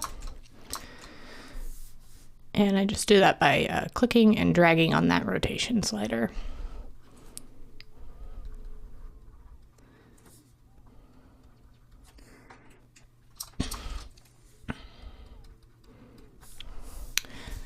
So you'll see here that I'm getting a little bit of a seam, and it is reflected right here in the texture as well. This is just because I'm coming around this corner. Blender is having a little trouble determining how this should go. It's sort of just catching on the edge a little bit. So I'm just going to come into the 2D image editor and soften and blur that to get rid of that seam. Okay. Let's change the rotation of our light again to highlight this back face. Go back to our draw brush and just resume with the same technique.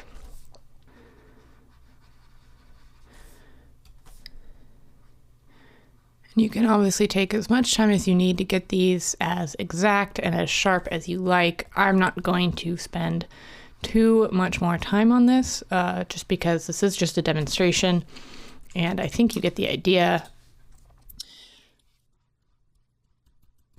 But I do encourage you to take much more time than I'm spending on all these demonstrations and really working with it.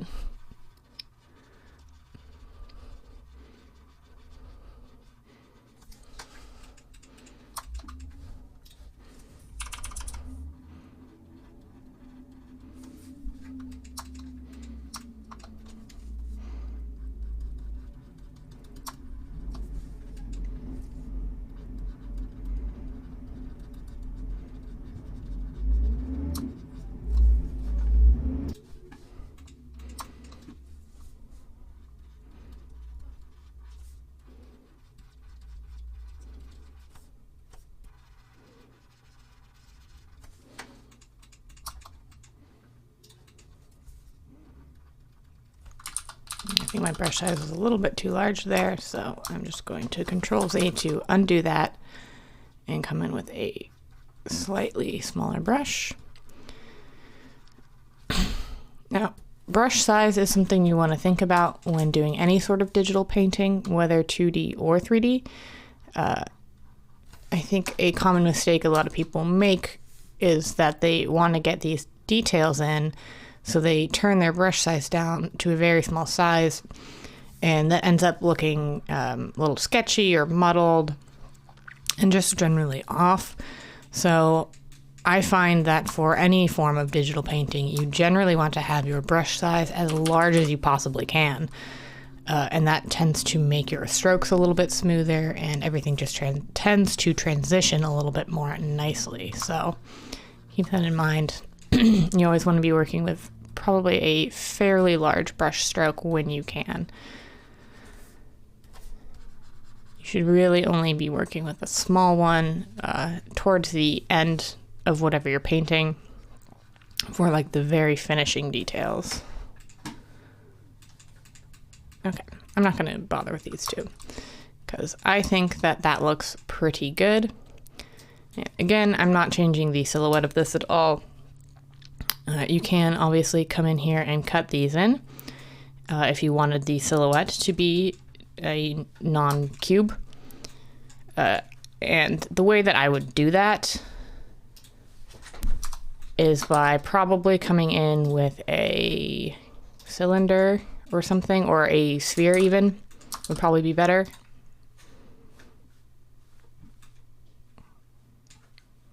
And I would cut in using a Boolean. Oh, it looks like somehow I have undone my texture painting. Well, that is a bummer. Let me pause the recording real quick and just put back those points I just made. Okay, we're back. So that actually brings up a really good point for me. I had pressed Control Z to undo the addition of that cylinder in the scene, and it erased my image here, my bump image, because I had not yet saved it. So always, always, always, when you are done with your work, for every slot, you want to come in and save your image. Again, we went over this in the last video where we just have to save it as an external file. And once you have saved it as an external file, you will be able to see these image textures in your file browser. So always save your work, because until you save this externally, Blender is just sort of caching it in its short-term memory. So things happen, you lose your work, it's no fun. Okay, so looking at what we have left here, this is pretty good, and for the purposes of this demonstration, I don't want to do too much more texture painting because it is just a lot about taking time and being patient and working your values back and forth until you have achieved what you want to. So the last thing that I really want to do for this piece is to vary the roughness a little. Let's try to get this camera in a position where you can see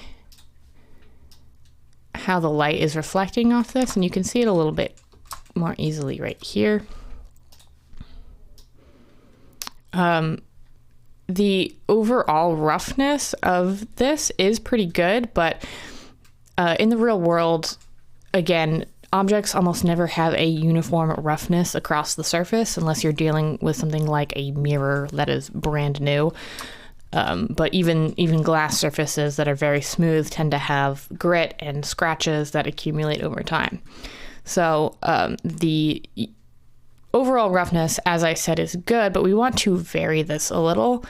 So we're going to use basically the same technique we used for the base color, which is where we're going to add a texture slot, and just with a very light pen pressure, we're just going to model the roughness a little.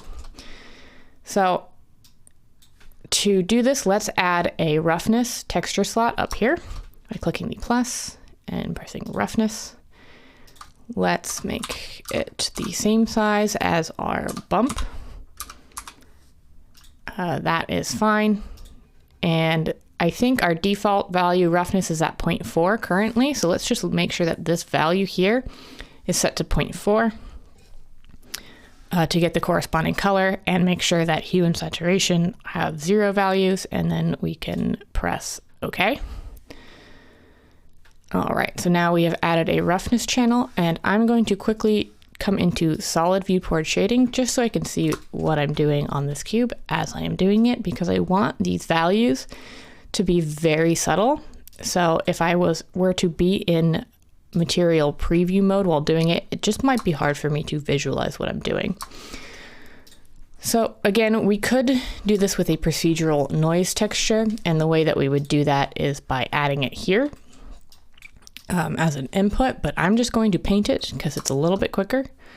So keeping in mind that a value of 0 for roughness means that it will be perfectly smooth and shiny, and that value corresponds to a black color, and that a white color is going to be the roughest value we can have.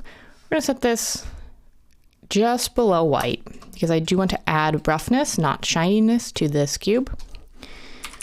And I'm using my draw brush here with a very low brush strength and a light pen pressure. And just as we modeled this before, it's mottled with T's, not D's, mottled it, we can do so here. And now you may be saying there's nothing happening, but in fact there is. The difference here is just so subtle that it's hard to see in the 3D viewport. But if you look up here in the 2D image editor, you can see the kind of detail that I'm adding. And you may be saying, well, if I can't see it here when I'm painting it, why even paint it? And I just have to say that, trust me, these sort of fine details, you may not think that they're noticeable, but they sort of are on a very subconscious level to the viewer. So it is really worth adding these details. And as you get more experienced in texture painting and CGI in general, you'll start to really pick up on those subtle differences.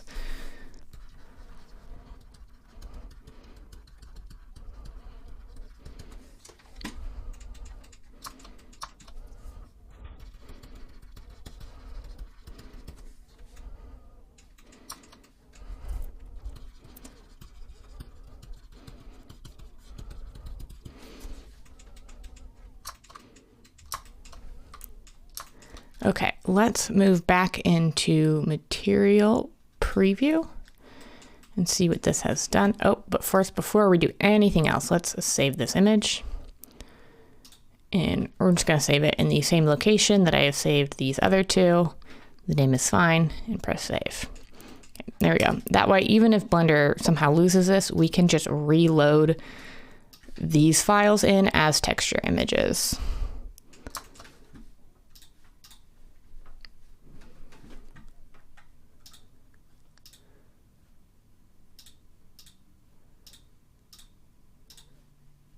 Just making sure everything is saved here. I'm going to overwrite this previous one. This is a second one that I made. Just going to overwrite that previous one, just so that they're all in the same location.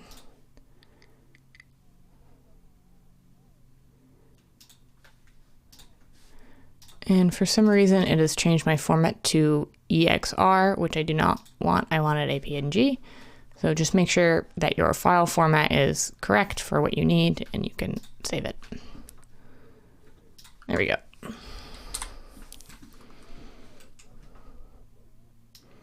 Okay, so let's just take a quick look at our roughness and make sure that it is doing what we want it to do and that it looks the way we want it to look.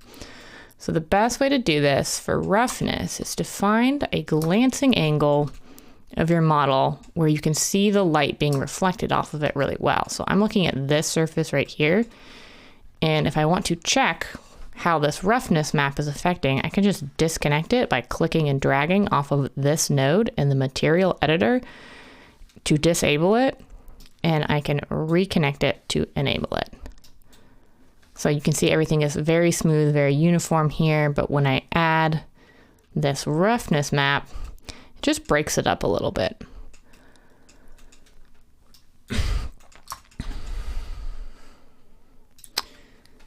That is going to conclude the texture painting portion of this course. Obviously, you could take this a lot further. You could model these divots in. The only caveat to this is that this will affect your UVs, so you will probably have to come in again with texture paint and just clean up these areas, but should not be too much of a problem as long as your UVs do not change dramatically on your object. You can make small adjustments. So that is it, as I said, for texture painting. This is a great way to add hand-painted textures to any of your objects. So we are going to move on and talk a little bit about rendering before we wrap up this course entirely. So I will see you then. So now that we understand a little bit more about materials and textures in Blender, I want to come back and readdress something about using high resolution sculpts, because you may have a nice high-res sculpt here that you want to add some color to, add some texture to. But in order to add any sort of texture information to a piece, it needs to have UVs. And as it stands, this high-res object is... I still have my multi-res modifier, but if this was a totally high-res object here, it would be too dense for us to UV. So let me just confirm I have a backup. Okay.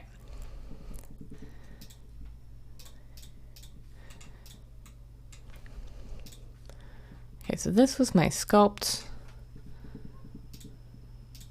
This was my retopology. And then this is what I added the high-res sculpting to. So let me just work on a duplicate here, because it's always good to maintain backups. I'm going to just press Shift and D to get a duplicate of this high-res sculpt. And I'm going to move the one with the as it is. Let's move it to backups. And let's just disable the visibility of it and the selection of it for now. Okay, so I'm going to apply, apply this this modifier here, Control A. Okay, so now if I tab into edit mode, this is the density of my mesh, and this is just much too dense for us to come in and UV unwrap. So we need to know how to transfer this information onto a lower poly version of this object. Basically, we're going to use normal maps to transfer this information from our sculpt onto a low poly version, which looks like this. So a little bit more about normal maps. They are these 2D image textures. They have this sort of purplish hue to them, and what they are doing is faking the light interaction between your object and any lights in your scene to give it the appearance of being a high resolution object. So what we are going to do is take all this high resolution data and bake it down so that we can apply it as a normal map onto this piece. And thereby we will still maintain the look of this while having the geometry of this piece. So looking at this normal map, this is our brick texture normal map, which gave us the nice bumps and divots. The reason why it is the color it is because it is a channel packed map. So every digital image has a red, a green, and a blue channel, and sometimes a fourth channel called alpha, which controls opacity. So basically what this texture is saying is, through packing these textures together, it is telling Blender how light should interact with any surface that has this map applied to it. So let's look at the red channel. The red channel is going to tell Blender this is how these bricks should look, as if the light were coming from the right side here. You can see the highlights here and the shadows on the left, so we know it's being lit from the right. The green channel tells us how these bricks should look if the light is coming from the top. And the blue channel is telling us how these bricks should look if the light is coming straight ahead. So if the light were here shooting into the screen from the center, how would these bricks be lit? So when you combine all these textures together, all these black and white textures together, you get this color image.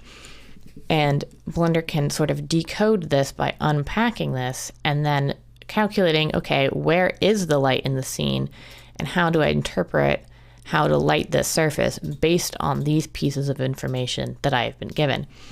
So that's kind of a lengthy explanation, I know, but it is quite interesting. And I think if you understand how normal maps are working, it is easier to work with normal maps. So let's proceed back into Blender to see how this is done. So just like with texture painting, to create a normal map texture image, we need a texture to create it onto. So let's open our shading editor.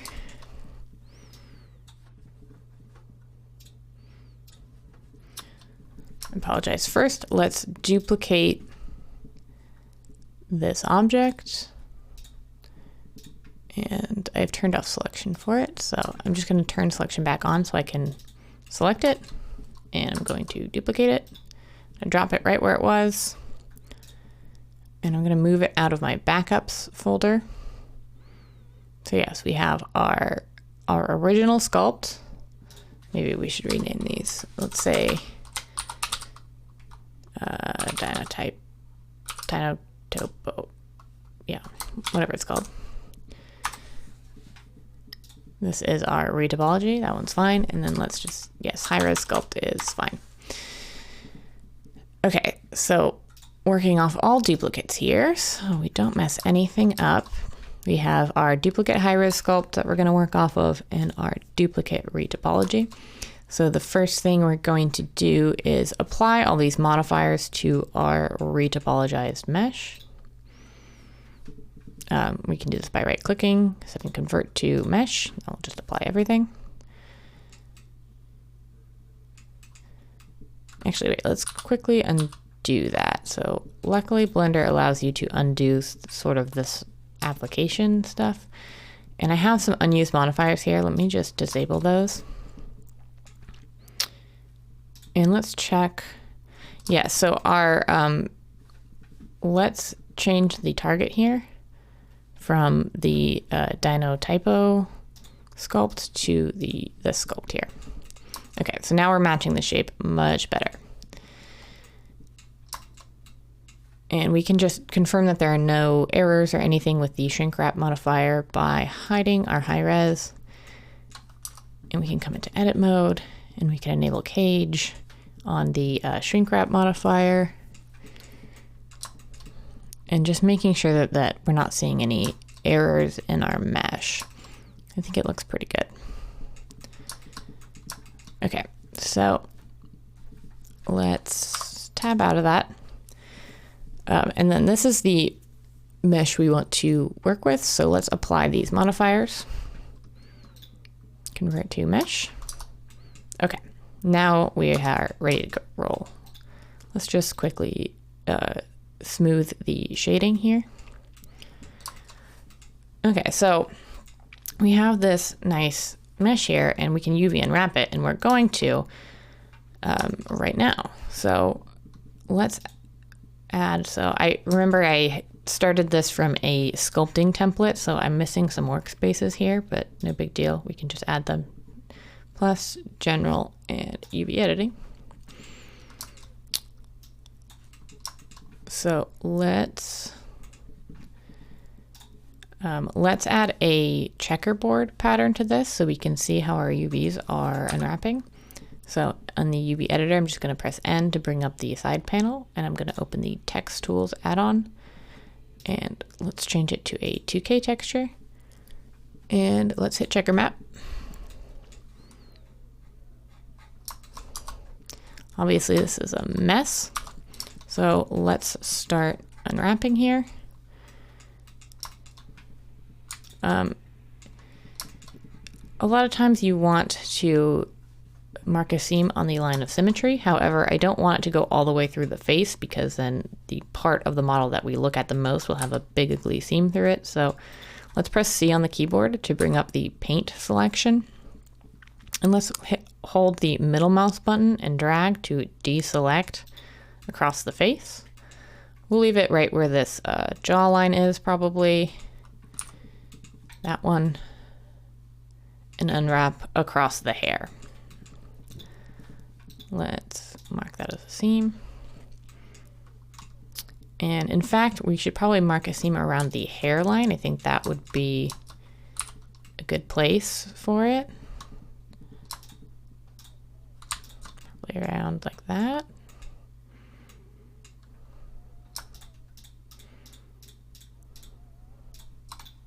Let's mark that there. Let's mark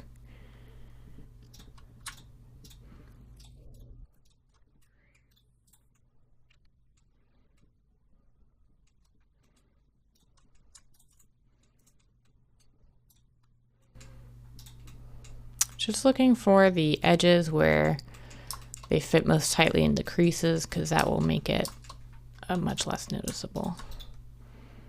Let's mark these seams.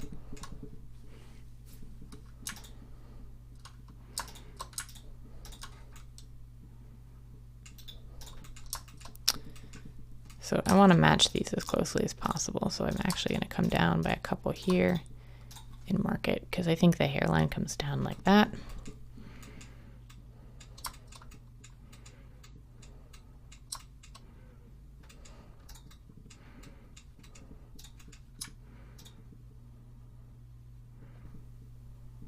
Just come around like that. Okay. So let's just fix these seams here to match a little bit better. I think it was like that. They don't have to be exact mirrors of each other. This mesh does not have exact mirrors. It's fairly symmetrical, but it is not exact. So it's okay if your UVs don't mirror each other perfectly. It's just kind of a neatness thing.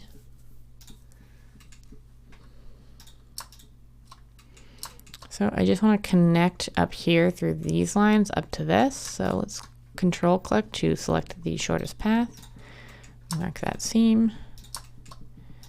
Let's see, it came sort of up first. Yes, it came up. And control click and mark seam. Okay, let's unwrap it and see how this looks. Pretty good, actually. Some stretching around the earlobes and things, which you can fix certainly if you want to. And then I wouldn't worry about stretching inside the eye socket, obviously, because there will be an eye piece here that you will not be able to see that.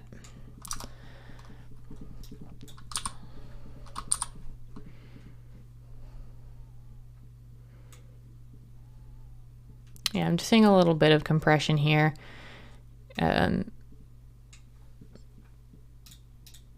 So you may want to separate that.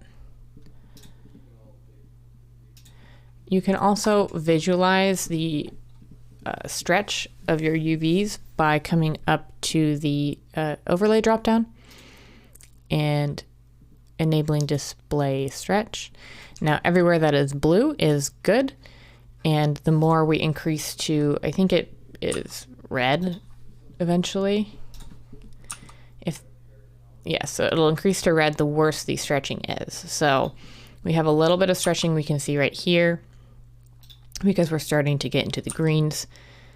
And it doesn't look like shifting these around makes it any better. It causes the same amount of stretching. So we probably need to come in here and relax this a little bit. Let's see if that fixes it.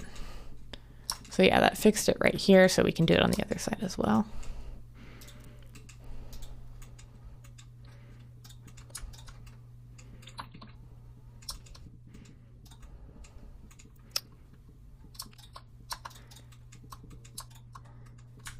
So I know that I need a seam right here in order to relax this. So now we just need to connect this here.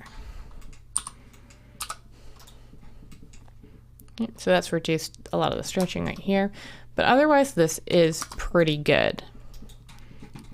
You know, you can spend some time trying to lay this out evenly, and I know that some character artists will tend to make the face slightly larger and take up a little bit more resolution than areas like the back of the neck, because you just don't need as much resolution because you won't be looking at it.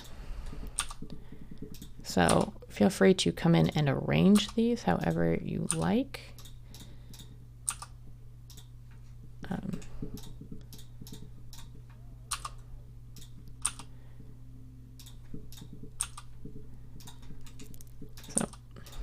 I was able to up-res the face slightly without having to compromise on resolution on any of the other pieces, just by arranging them a little bit better. Okay.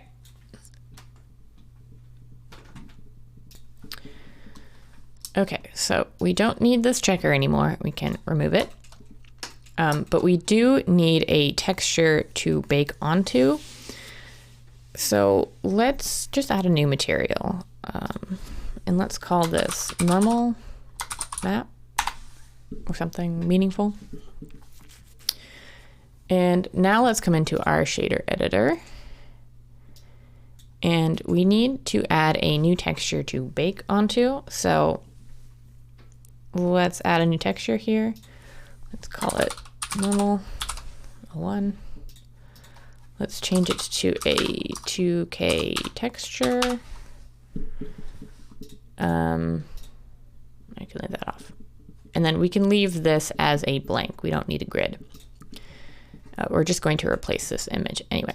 So the process of transferring the details from a high-res object to a low-res or to a normal map that can be applied to a low-res object, that process is called baking, and it is something that Blender does.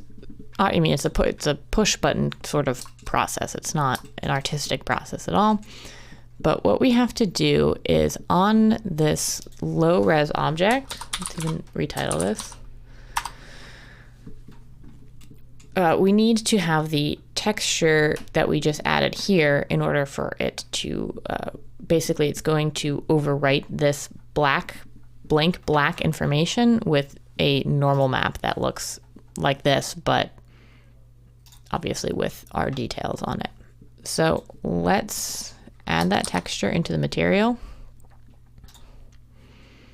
So just Shift A, texture, image texture. From the drop down, let's pick our normal 01. Now we're not going to connect it anywhere just yet. If you do, you'll get a couple of errors, and that's just something that you have to be aware of with Blender. Just don't connect it yet. I'm going to come back into the UV editing mode because I have this nice big image that I can look at. And I'm going to turn off the display stretch for the moment. And I'm seeing I actually have my UVs clipping over a little bit. Good thing I caught that before we bake anything. If you bake something with an error like that, you might just have to come in, move your UVs, and then redo the baking process, which, depending on the complexity of your model and the resolution of your texture, you know, can take a few minutes. Okay, so what we need to do now is come into object mode. And it's very important for this process that the high poly object and the low poly object are exactly in the same spot, because Blender is going to analyze how to calculate this normal map based on the location of your mesh. So if one of these were to be moved off to the side, it would not bake correctly. It would come out blank, essentially. So to access our normal map baking properties, we need to come into the Output tab on the Properties editor. No, I'm sorry. We need to come to the Render Properties tab, just one above it. And this is all of our render properties, which we're going to get into more in a later video. But The first thing we need to do is change our render engine from Eevee to Cycles. So Blender has a couple of engines that it can use for rendering depending on your needs. Again, for the moment, all you need to know is to change it to Cycles. Eevee is, I think, the more modern version, and you will not be using Workbench, but there are some functionalities that are not present yet in Eevee, so we just need to change back to Cycles. Cycles is still supported. It's fully functional and it still gets updates, so it's not outdated or anything. It just has a different tool set than Eevee does. So we need to come down to this bake dropdown and let's look at this setting a little bit. So the first thing, we need to tell Blender what we are baking. We can bake a variety of different types of texture maps, but we're gonna change this from combined to normal because we only want the height information. We don't want any of this color information. Well, not that there is color information there. And then the second most really important thing, you need to check this box or this bubble here that says selected to active. And then you want to change your max ray distance, probably to something like 0.1. So the max ray distance, the way this works is that Blender will come out from each of these faces on the low res object. It will basically, the process is it will draw a line a certain distance outwards and inwards from this face, and if it hits anything from the selected object, it's going to write that lighting, that normal information here in your texture. So in order for it to hit anything, the ray needs to be above 0 so that it actually moves out a bit and can hit the other objects.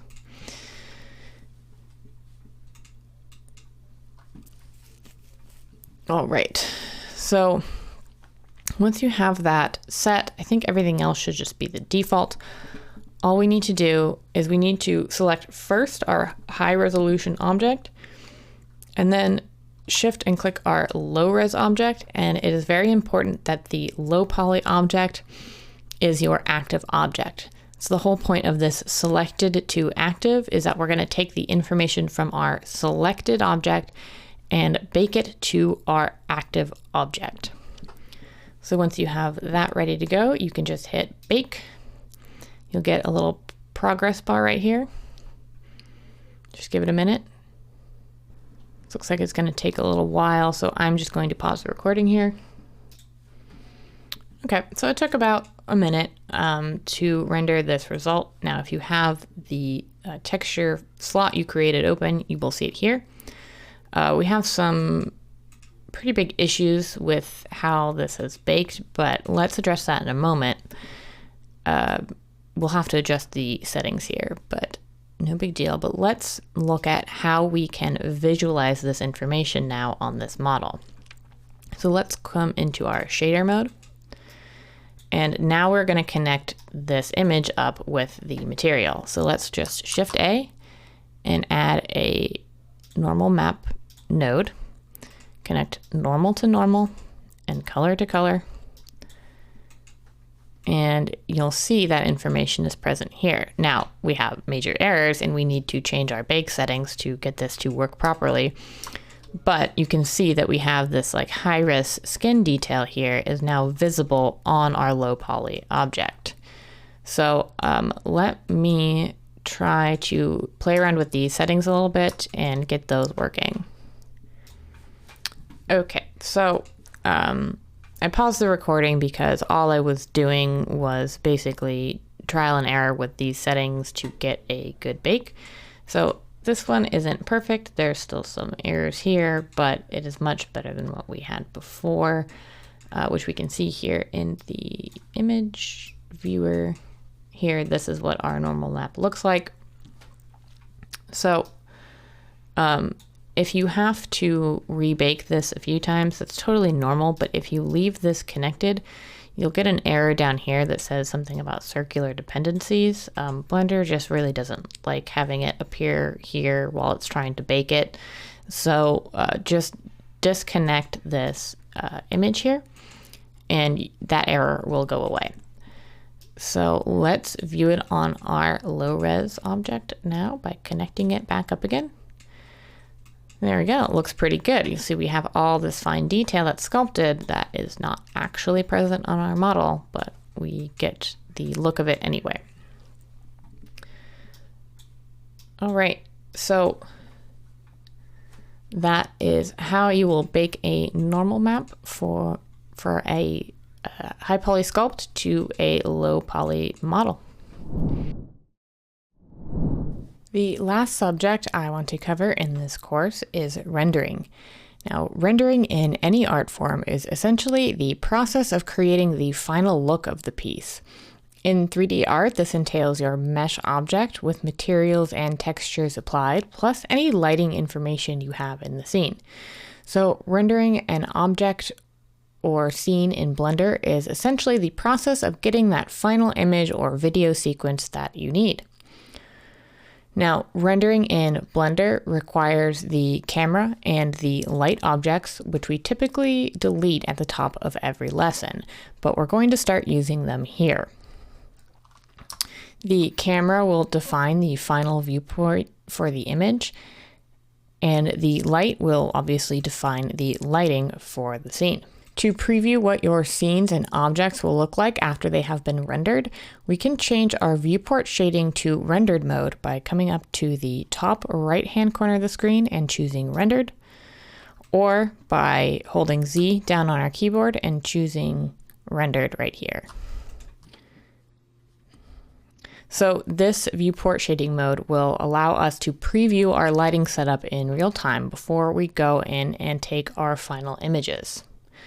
So let's talk a little bit about lights in Blender. Now, I'm not going to be diving into advanced lighting setups, as lighting is really its own discipline, but we will cover the basics. However, if you'd like to know more about lighting, I suggest researching lighting setups for studio photography, as the principles will be the same. So let's start with just the cube in our scene. To add a light into a Blender scene, all you have to do is come in and press Shift and A to bring up the Add menu, come down to Light, and choose a light type. Now, there are several types of light in Blender, so let's just quickly go over them. The first is the point light. This is the default light type that we have in any new Blender scene. And a point light emits light equally in all directions from a singular point in space. Point lights are frequently used for indoor lighting setups or to replicate the light coming from light bulbs. The next type of light is the sunlight. Let me just move this up in the Z so we can see its icon. This is also sometimes called a directional light. A sunlight will shine light in a single direction, but it will do so uniformly across the entire surface of your scene. Sunlights are much stronger in intensity than other lighting types. They are frequently used for outdoor lighting setups, and this is meant to obviously replicate sunlight. The next type of light is the spotlight. Let's move this up so you can see what it's doing. The spot is a more focused directional light. It shines light in a single direction from a single point in space. And we can control things like the radius of the area of effect. And you can think of a spotlight exactly as you would think of a real spotlight shining onto a stage.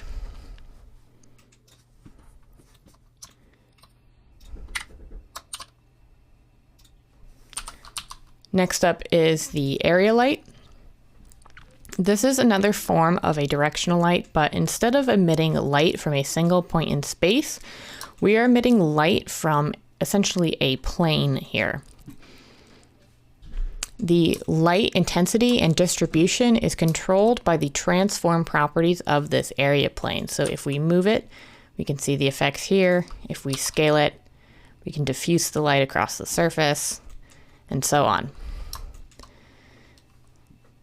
Now, regardless of what type of light you have added to your scene, we can change it to any other type via the light object settings. So in the properties editor, let's click on the object data properties, which for light objects is going to be this little light bulb icon. So with our current light selected, changing the type under this light setting here will change the type of light that you have, and it will update it here in the viewport to reflect those changes. Now, however, it will not update the name of your light, so even though I have changed this to a point light, it is still called area in my outliner.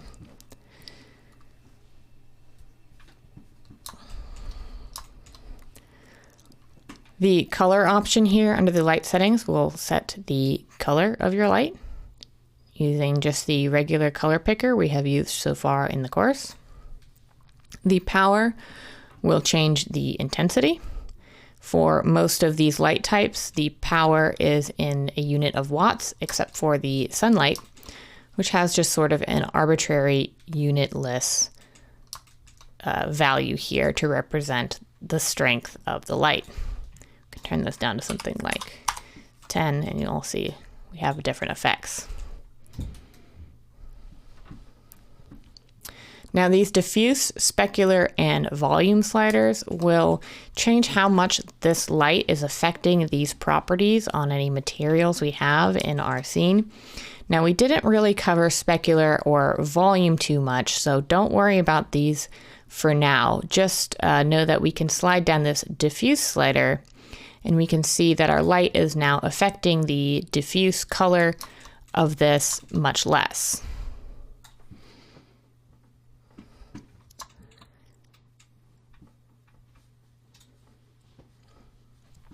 So in addition to these settings, each of these lights have some type dependent settings that you can adjust. So for point light, its only other property is radius. So this controls the size of the light source. A smaller radius, if we set this down, will create a more intense light source with sharper shadows. Increasing this, as you can see, will create a less intense light source with softer shadows. For sun, the only property we have for sun is the angle, which of course is the angle at which your sunlight is coming through. So you can use this to replicate time of day. So if you had a 90-degree angle, it would be coming sort of straight down to replicate like a noontime sun. And if you had values closer to 0 or 180, that would replicate either dawn or dusk.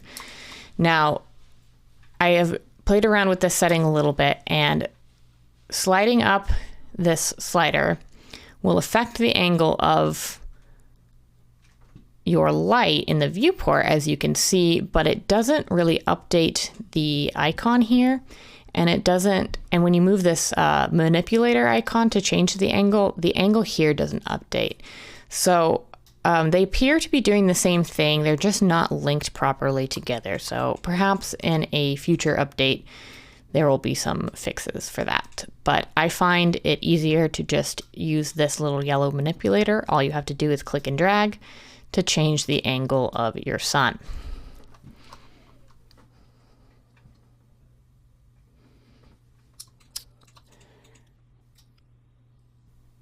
While we have our sunlight active, this is also a good time to discuss shadows.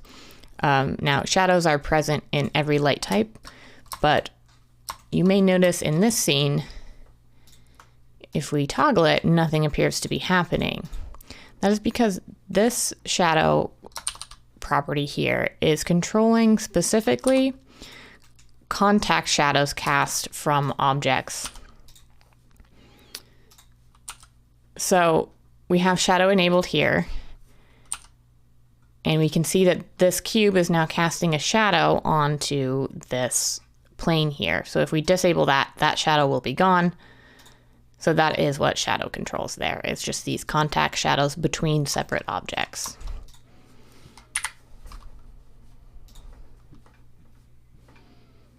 Okay, let's look at the spotlight again. I'm going to just move this around and adjust the strength a little bit so we can see a little bit more clearly what we are doing. So we have radius here, which again controls the size of the source of the light. But down here for spot, we also have size and blend. Size, pushing up the slider, will increase or decrease the radius of the cone that is forming this light here.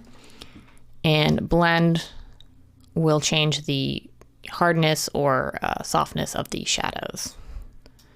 And if you want to visualize the cone as a 3D object, you can click Show Cone and it will render so you can see exactly where your light is hitting. So area lights, the only settings we have here are for shape and size. So let me scale this up so we can see it. So we have a square here by default, and we can control the size either by scaling it in the viewport or by manipulating this slider. We can also change the shape to rectangle so that we can control X and Y individually. We can change it to a disc if we want it circular, or an ellipse, and then we can control the X and Y properties of the circle individually. So that is the basics of lighting and light types in Blender. In the next video, we're going to be discussing the camera and some of the camera options.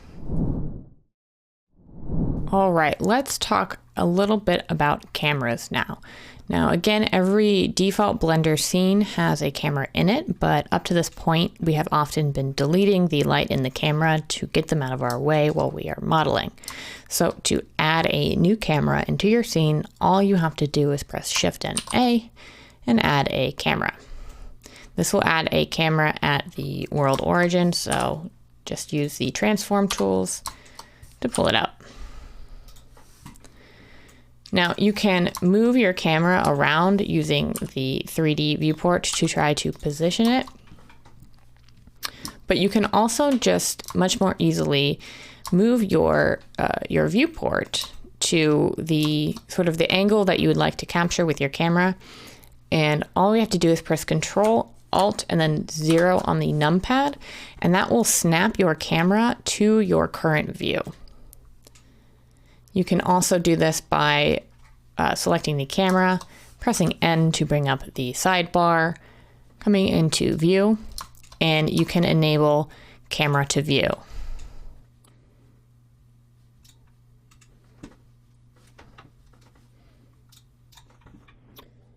So when we enable camera to view, at first nothing happens. We need to first press 0 on our numpad to enter camera view. And now when we move around our viewport, our camera will be locked to wherever we move our view. Whereas if camera to view is disabled, I can be in camera view, and when I navigate around, it will break that. So let's press 0 on the numpad to pop back into camera view. So this box around our object here represents the camera's viewport. So this is what is actually going to be captured in any renders we make.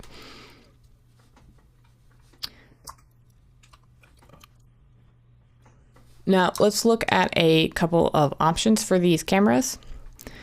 We have, again, we have our object data properties down here. For the camera type objects, it will be a little camera icon.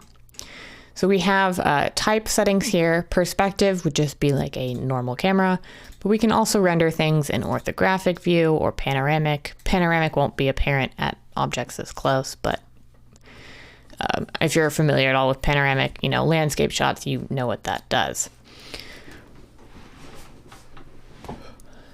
We We have a setting for focal length here. It defaults to 50 millimeters.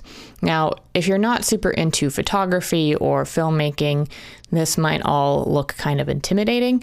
And I am not a photography person myself, but I have gleaned a couple things, namely that lower values here will give you a wider angle. Higher values here will give you a tighter, more zoomed in angle. And if you are ever unsure what focal length to use, I recommend just Googling common focal lengths for photography. So here I just have searched in Google common photography focal length. And right here, first result, we get a very nice range as well as the type of lens and what is it used for, which is probably the most key. So depending on what your subject is, you can find the appropriate focal length for rendering it just by doing a simple Google search. Now, standard focal lengths are different for video than for photography, so make sure you are looking up lengths that are appropriate for what you are trying to accomplish. So let's look at these shift sliders here. They just will shift your camera view up and down so that you can capture what you need to capture in frame. Clip settings, I would leave these at default unless you are trying to get something very, very small or very, very close, like a surface texture. You can adjust the clip start to be lower. And unless you're trying to get a truly massive landscape, I would leave this, but if you are, you can adjust this to be higher. So what this clip is doing is that if any area of the mesh objects in your scene are closer to the camera than this value, which I believe is like 0.01 by default, or farther from the camera than this value, Blender will just not render them into your viewport or your scene. And that is for performance reasons. We have additional camera settings here, such as depth of field, which can allow you to focus on an object in your scene.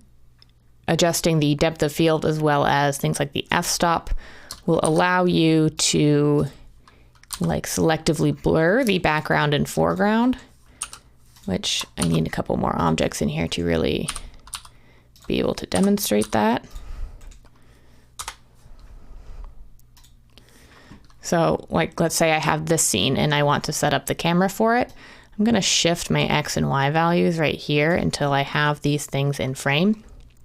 And then I can either set a focal distance here, again in meters from the camera, or I can click this eyedropper and choose an object from my scene to automatically focus the camera onto. And by pairing this with things like the f-stop, we can selectively blur our backgrounds and foregrounds.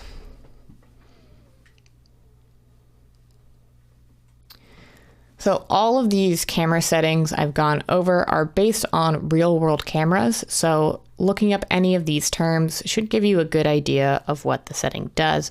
Again, camera setup and lighting setup can be sort of a discipline in and of itself, so we're not going to go very much in depth with these settings, but just trying to give you the very basics of how to add and manipulate things like cameras and lights in your scene to get a basic lighting and render setup ready. The last thing for cameras that I want to touch on is just this safe areas toggle. All this will do is render these sort of dotted lines around the interior of your shot. Oops. And what this is doing is basically saying that as long as your objects in your shot are within these bounds, then viewing this this image on different devices, on different screens with different resolutions, nothing should be cut off or distorted in any way. So if you want to make sure that you can view the image that will result of this on a variety of different screen types and resolutions, just be sure that your objects are within these safe areas, and you can manually adjust them here in the drop down.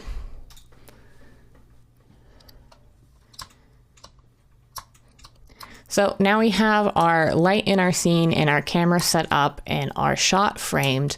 So in the next video, we're going to talk about how to actually render out still images using Blender. All right, we now have our light set up, our camera ready, and our shot framed. And all I have done off camera is add basic materials to give these a little bit of color, just so it's easier to see what we're going to be talking about in the next section. But all I've done is created a material and added a base color, and I've changed no other settings here. So if we are ready now to take a snapshot of this, what we can do is hit F12 on our keyboard to bring up our render result window. We can also achieve this by coming up to the render tab up here in the top toolbar and choosing render image, which again has the shortcut right here, F12. So Blender will bring up this separate 2D image editor window with the render result as the active image. Now, I don't know about you, but having this pop up in a completely separate window drives me absolutely crazy. So we can tell Blender where we want this image to show up by coming up to Edit, Preferences. You usually want to come into this first tab here that says Interface. And under Editors, we're going to click this drop down that says Temporary Editors. And when it says Render in New Window, we're just going to change this to Image Editor. Let's just make sure that we save our preferences there. And now when we press F12, we pull up the image editor in our Blender window, which will show us the result right here. So when we're discussing rendering, the first thing we need to discuss is render engines. Now, we touched on this very, very briefly when we discussed how to make normal maps, but I just want to go into a little bit more detail here. So what is a render engine? Well, typically 3D software such as Blender or Maya is used for just creating the models. And render engines are typically like completely separate programs that are used for visualizing the end result. So some other render engines you may have heard of include Arnold, V-Ray, Corona, Cycles, and Eevee, just to name a few. Now, Cycles and Eevee both come built into Blender. So let's take a look at some of the capabilities and the differences between these render engines. So we can switch our render engine by coming up here in the properties editor, coming into render properties, which is just this second icon here. We can click the drop down and choose between Eevee and Cycles. Now there is a third option here called Workbench, but all it essentially does is render things the same as our solid viewport shading. So just ignore that one for now. So let's look at Eevee. Eevee is the render engine that is active by default in Blender 3.0, and it is Blender's real-time rendering engine.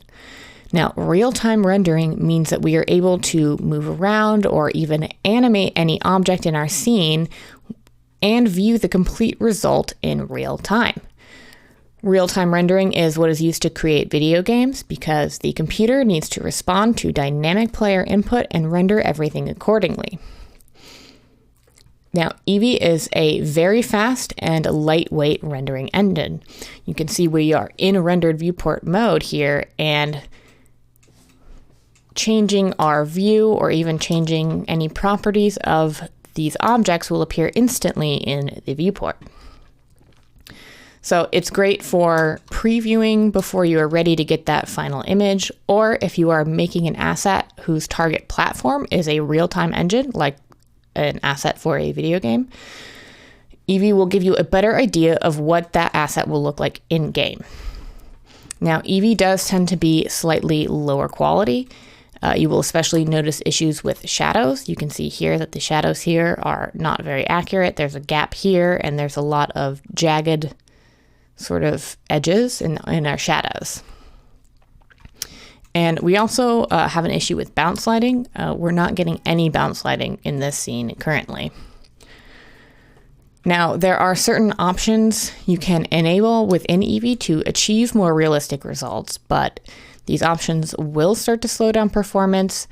And just know that all these options that you have to manually enable to increase the look of Eevee renders are sort of just built into cycles. So some of these options are things like ambient occlusion, which will add shadows to the darkest parts of your scene where two objects meet. We can add things like screen space reflections, which will give us that nice bounce lighting off of this white plane image here. We see that reflected right here. And there's other settings such as bloom, which kind of adds sort of a glare effect to any light points in your scene. And additional options right here. But as I said, all of these things that we have to sort of manually enable in Eevee are just sort of packed into cycles. So let's take a look at the cycles engine. So let's come up to render engine and switch our drop down to cycles. So instantly you'll notice if you're still in the rendered if you're still in the rendered viewport shading mode, that our results start to look a little different, a little noisy. And when we move around, we get this extremely pixelated result that when we stop moving, slowly gets clearer and clearer. So this is what Cycles looks like in its rendering form. Cycles is an offline rendering engine, which is also sometimes called a ray tracer. It is basically calculating actual light bounces here and rendering the result to the screen. With Cycles, you typically get better lighting results, but they cannot be necessarily viewed in real time the same way that Eevees can, because you'll see when I move around here, every time I move around, or if I were to move one of these objects, Blender has to recalculate all those light bounces, and it is a process that can take a while. So offline renderers like Cycles are typically used for animations or cinematic sequences, things that can be recorded and then played back at their full resolution. Now, if you have switched over to Cycles, you may notice that it is rendering quite slowly. And that is because I believe by default, Cycles is using your CPU of your computer to render these images. However, if you have any sort of like halfway decent desktop, you really want to be using your GPU or your graphics card to render these things, because that is the entire point of having a graphics card. So let's change our device and under the Cycles render engine from CPU to GPU compute. And already you'll see this is happening. This process of rendering is happening much, much quicker. Now, with regards to this GPU compute, there are some preferences that we can look at here by opening the Preferences window under Edit, Preferences. You want to go to System, and your Cycles render devices will be right here. Now, if this is currently on None, you will not be able to use your GPU here, because when it is set to None, it automatically defaults to using your CPU. Now, depending on what type of graphics card you have, we have a couple of options here for which type to use. CUDA and OptiX are both for NVIDIA graphics cards. CUDA is the older method for rendering. So if you have an older NVIDIA graphics card, you may not have this option right here that says OptiX. So you'd want to use CUDA. However, if you do have this option here that says OptiX, this is the one you should use, as it is the newer system for rendering with NVIDIA graphics cards. And this last one here, HIP, is if you have an AMD graphics card, you can go ahead and enable this one right here. So let's make sure that's saved and close that out. So that will dramatically increase your the speed at which your shots can be rendered by using your GPU, depending on the quality of your graphics card.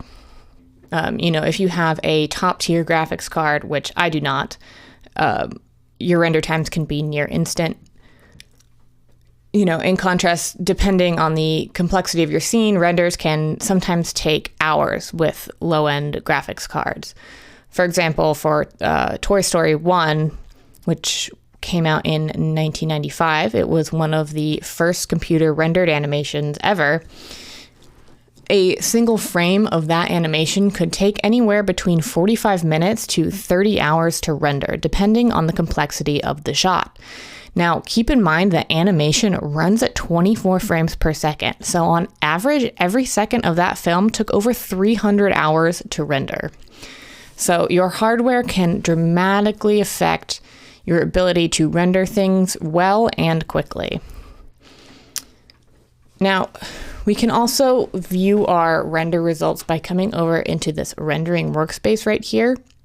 So if we click on that, what we get in our viewport here is essentially just a image editor, a 2D image editor with render result as the active image. So Blender can save up to 8 rendered images in its short-term memory. So this is really helpful if you want to compare different compositions or maybe different render engines. We can render them into up to 8 different slots. And the way we do that is by coming up to this slot 1 here, drop down in our image editor, and you can select any slot here. So by default, slot 1 is active. So every time I press F12 or render through the toolbar, our slot, whichever slot we have active, will be filled. So right now I'm using the cycles renderer.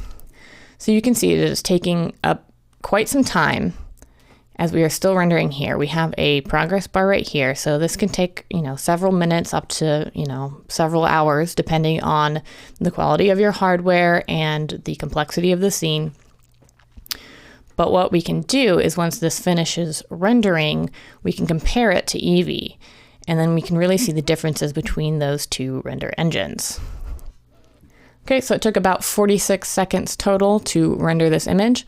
So now if I want to render another one, but I want to keep this image in my in Blender's short-term memory so I can quickly reference it later, all I have to do is come up here where it says slot 1 and change it to slot 2. Now this will give you a blank image editor here. So all we have to do is press F12 one more time to start rendering over that slot. Now I hadn't changed any settings, so I'm going to stop this render by coming down here and clicking the X button. You can see it's canceling, and it has canceled that render. So now let's change back to Eevee, and let's just hit F12 one more time in slot 2. So Eevee's rendering is again almost instantaneous, but you'll see here, if we compare slot 1 with slot 2, we can see the dramatic quality difference. Slot 1 is cycles, and we have a lot of nice crisp shadows. We have good bounce lighting, and you can even see like the color from this orange cube here is bouncing nicely off of this section of this green cube, in addition to getting, good bounce lighting off of this plane. But when we switch to our real-time renderer, well, we're getting a little bit off of this plane, but the quality is just not quite there. So again, depending on what your target platform is, you may want to consider using either Eevee, the sort of fast, lightweight, real-time alternative, or Cycles, which is the slower, but you tend to get better results for still images anyway. So there is 1 or 2 more things you can do to change the quality of the renders you get. So you'll notice that when you render in Cycles, when you first press F12, you'll get this very grainy image result, and it will slowly, as time ticks forward and as this count goes up, it will over time become smoother and smoother. Now, rendering is complete when we reach this max sample number here.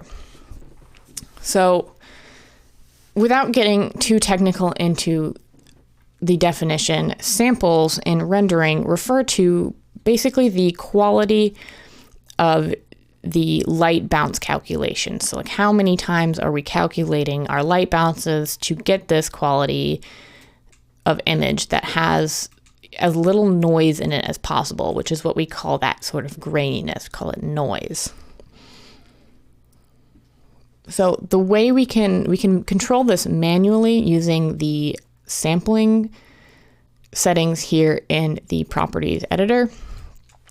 So now if you are working with cycles, and let's look at that one first. There is a difference between viewport and rendered mode. Again, because cycles is not a real-time renderer. So when we are, for example, just using our render preview shading, we're using a max sample of 1024 in this case, because that is what it is set to for the viewport or preview. But when we hit F12 and pull up this image, we are using our max samples of 4096 because that is what it is set to under the render tab. Now we can adjust the quality and the speed of our renders by adjusting these. So if under the render tab, let's change to slot 2. We're going to overwrite this slot by changing to the slot and rendering again. We'll just overwrite anything that we already have here. So this was our EV render from before. So let's say I've rendered a cycles preview and I've rendered an EV preview and I think, okay, I'm going to use cycles. So I don't need this one anymore. So by default, cycles render max samples is set to 4096, which is quite high. It's equivalent to a 4K texture. So we can set this down slightly and we can hit F12 again. We can wait for it to render, and when it is done, we can compare the two in quality versus time. Because when you're rendering with a ray tracer like cycles, the key is really to find a balance between the quality and render time. And this will largely be dependent on the quality of your hardware. So let's give this a moment to render and then we will compare the times. Okay, so I just paused the recording to let that all render so we can see the difference in time versus quality. I went ahead and rendered another one at 1024, which is this image. So at a max sample of 1024, we rendered an image of this quality and it took about 35 seconds, which we can view right here in the top left corner where it says time. In slot 2, I rendered a 2K, a 2048 samples. It took about 40 seconds, and you can see the quality here. It's pretty comparable. In slot 1, we have our 4K render, which took about 45 seconds. So again, this can vary wildly depending on how many objects you have in your scene. When I was rendering out some tests to test my own hardware, I found that using a 1024 sample size took about a minute on my setup. 2048 generally took about a minute 30, and 4096 took about 2 minutes and 30 seconds on average to render. So you'll also notice that these max samples are often given in powers of 2. Which would be, like 512, 1024, 2048, 4096. However, they do not have to be. This is just for performance reasons. We could give it a sample size of like 400 and hit F12, and it would still render to that sample size. This is a new feature in Blender, is this time limit feature. So instead of setting, I want this many samples, so basically instead of setting your target quality, you can set your target render time. So it's just basically give me whatever you can give me in, 3 seconds, and Blender will render that one here as well. And lastly, if you're finding your render times just unbearably long, you can always disable this denoise bubble here. I don't highly recommend it because it is going to cause your final images to be a lot grainier. And generally, if you're working, like if you are trying to get a shot for, say, your portfolio or something like that, it's generally better to just wait a little bit longer and have this image denoised. And this denoise feature is driven by an AI, which is pretty cool. But it will slow down your render times.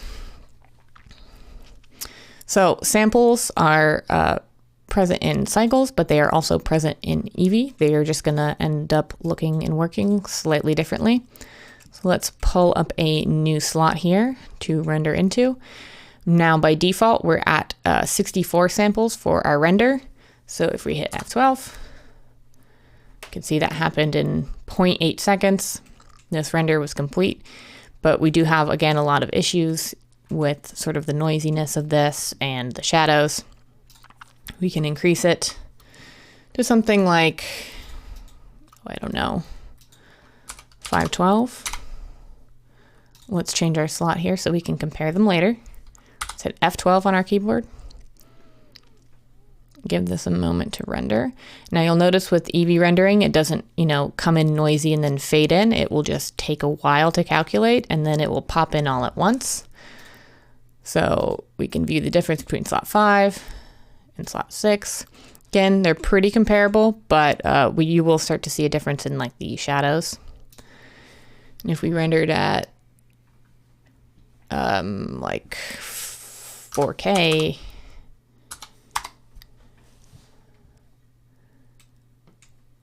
and let's put it in slot 7.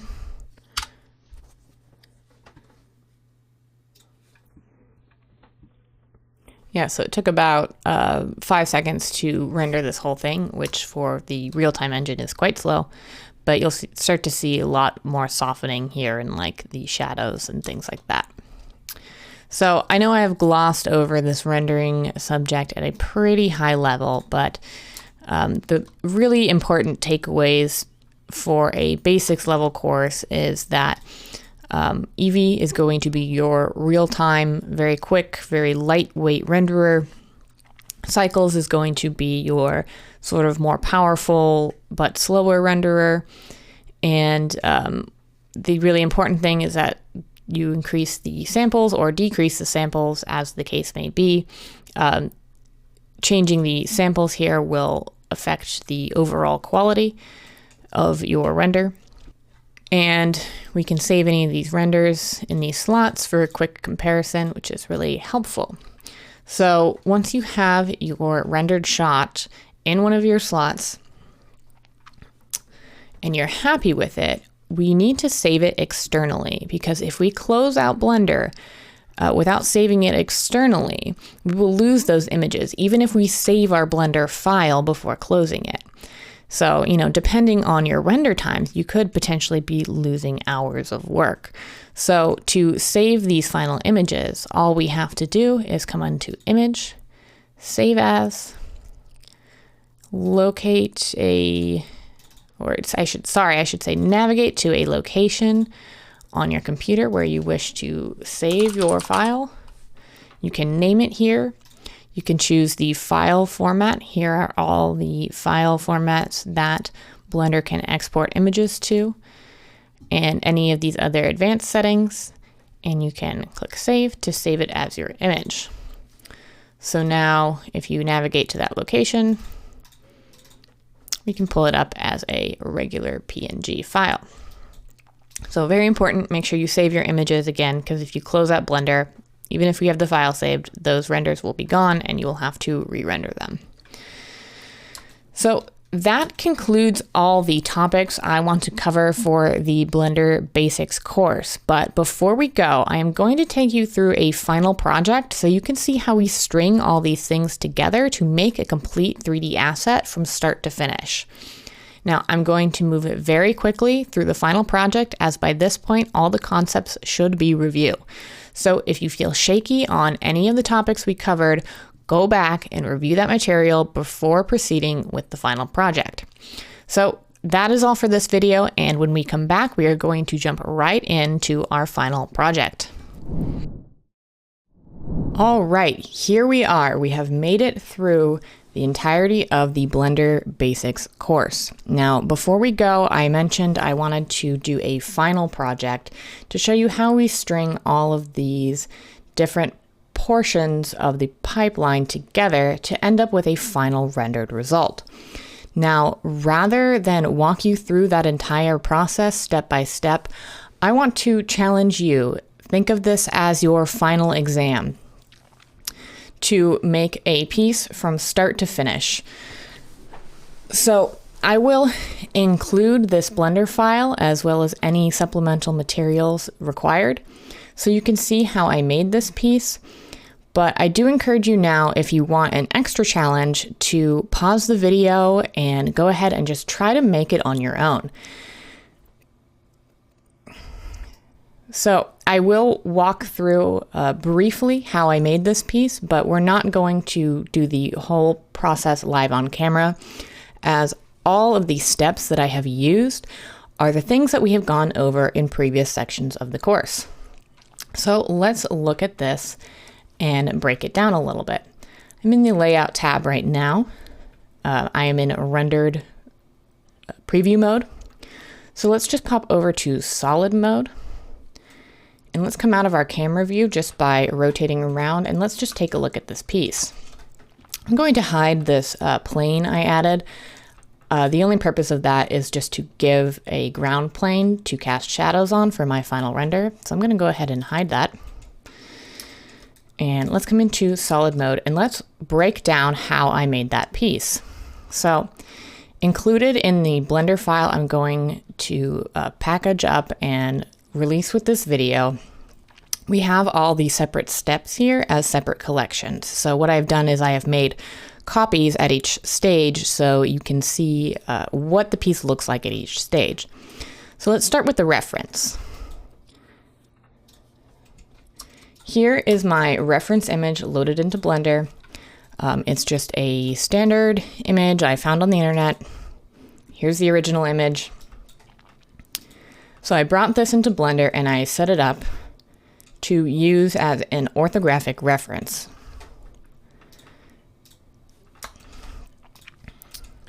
Here we have the result of modeling based on this reference. Within the modeling collection, I do have a separate subfolder here called modifiers. And what this one is, if you're taking a look at how this is constructed, sorry, let me hide some of these other ones. So this is the model, including all the modifiers that I used. I just used a couple of Booleans for the spout area and these little handle attachments. So I have left them with the modifiers on so that you can tab into edit mode and see how those modifiers are working. But let's close that one out. After I had my basic model, all I did was apply the modifiers. And then I came up and just cleaned up some of the geometry here. So I just connected these things nicely to different points. If I had any vertices that were sort of overlapping, I merged them together. And I cleaned up the geometry in such a way that I have either all quad geometry or all triangles, or a mixture of both. So you can see here that this piece was made with 3 separate objects that comprise the total piece. I have this main pot piece here, which was created using some Boolean objects here. And I used the union setting on the Booleans to join those pieces together. I have the lid piece here, which was just made through extrusion and traditional modeling. I started with a cylinder primitive for all of these pieces.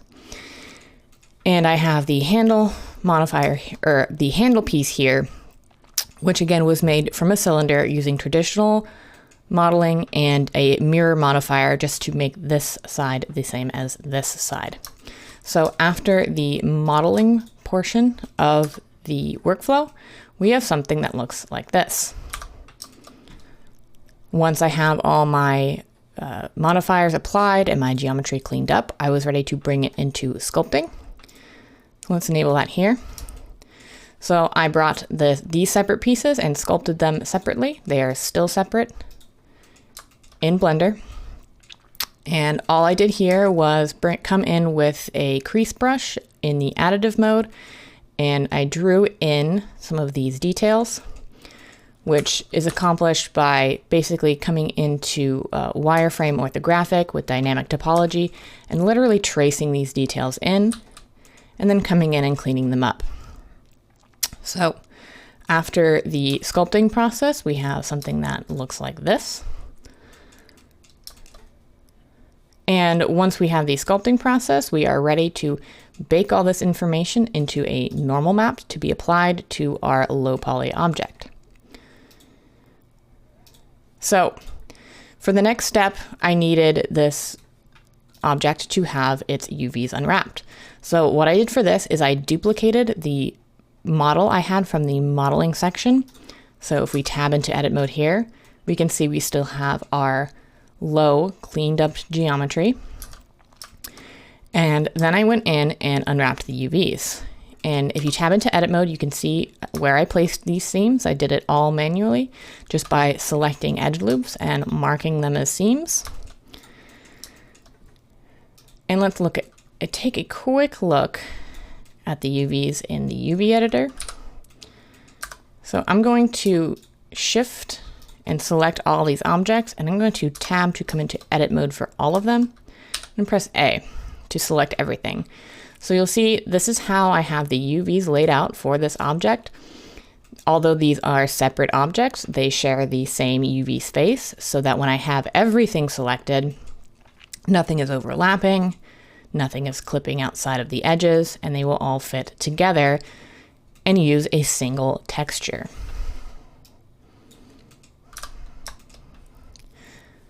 All right, so now that we have the UVs unwrapped, we can bake our normals.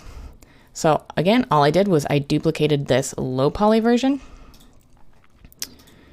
and I placed it, pardon me, you have some incorrect materials here. So I duplicated the low poly version and I placed it in the exact same location in the world as our high poly from our sculpting. I came into the, I changed my render engine to cycles, remember, because the bake option is only present if you have cycles here, not Eevee. I set my bake settings as we discussed in a previous video. And I baked information from the sculpting piece onto this duplicate low poly. So here I have these normals applied. So although this appears very similar to our sculpted piece, if we tab into edit mode, we can see that we still have our low poly geometry. And here in the UV editor over here, we can see this was the result of our bake. So this is our normal map. So to visualize this on the main piece, all I did was come into shading, created a material, and I just called it normals here. And I didn't change anything on this principled BSDF other than to add our normals, this image here, as an image texture here. I connected color to the input color node of the normal map, and I connected normal to normal, which gave us this result. Now keep in mind that in order for the normal map to appear correctly, I had to change the color space from sRGB to raw or non-color. And in order to have access to this option here, we just had to save this image externally. All right, the last portion of this workflow is to texture paint it. So I worked on another duplicate, but normally you would do this on the same piece. So here all I have done is set up my texture paint. I have a couple of textures that I am layering here. And you can see how this texture is constructed by coming into the shading viewport. Let's click on it. You'll see I have added a new material here. I just called it teapot material. And if we zoom out in the graph, we can see how this is constructed. So let's work from right to left to understand what's happening here. I have the material output, which is here by default, But instead of connecting it directly to my principled BSDF shader, I have connected it to a mix shader because I am using two different principled BSDF nodes here and here. One of these is controlling the painted sort of green portions of this piece. So it has a metallic value of 0 and a fairly high roughness. And the other shader is controlling the metallic portions of this piece. So you can see we have a sort of a light orange base color, and we have a metallic value of 1.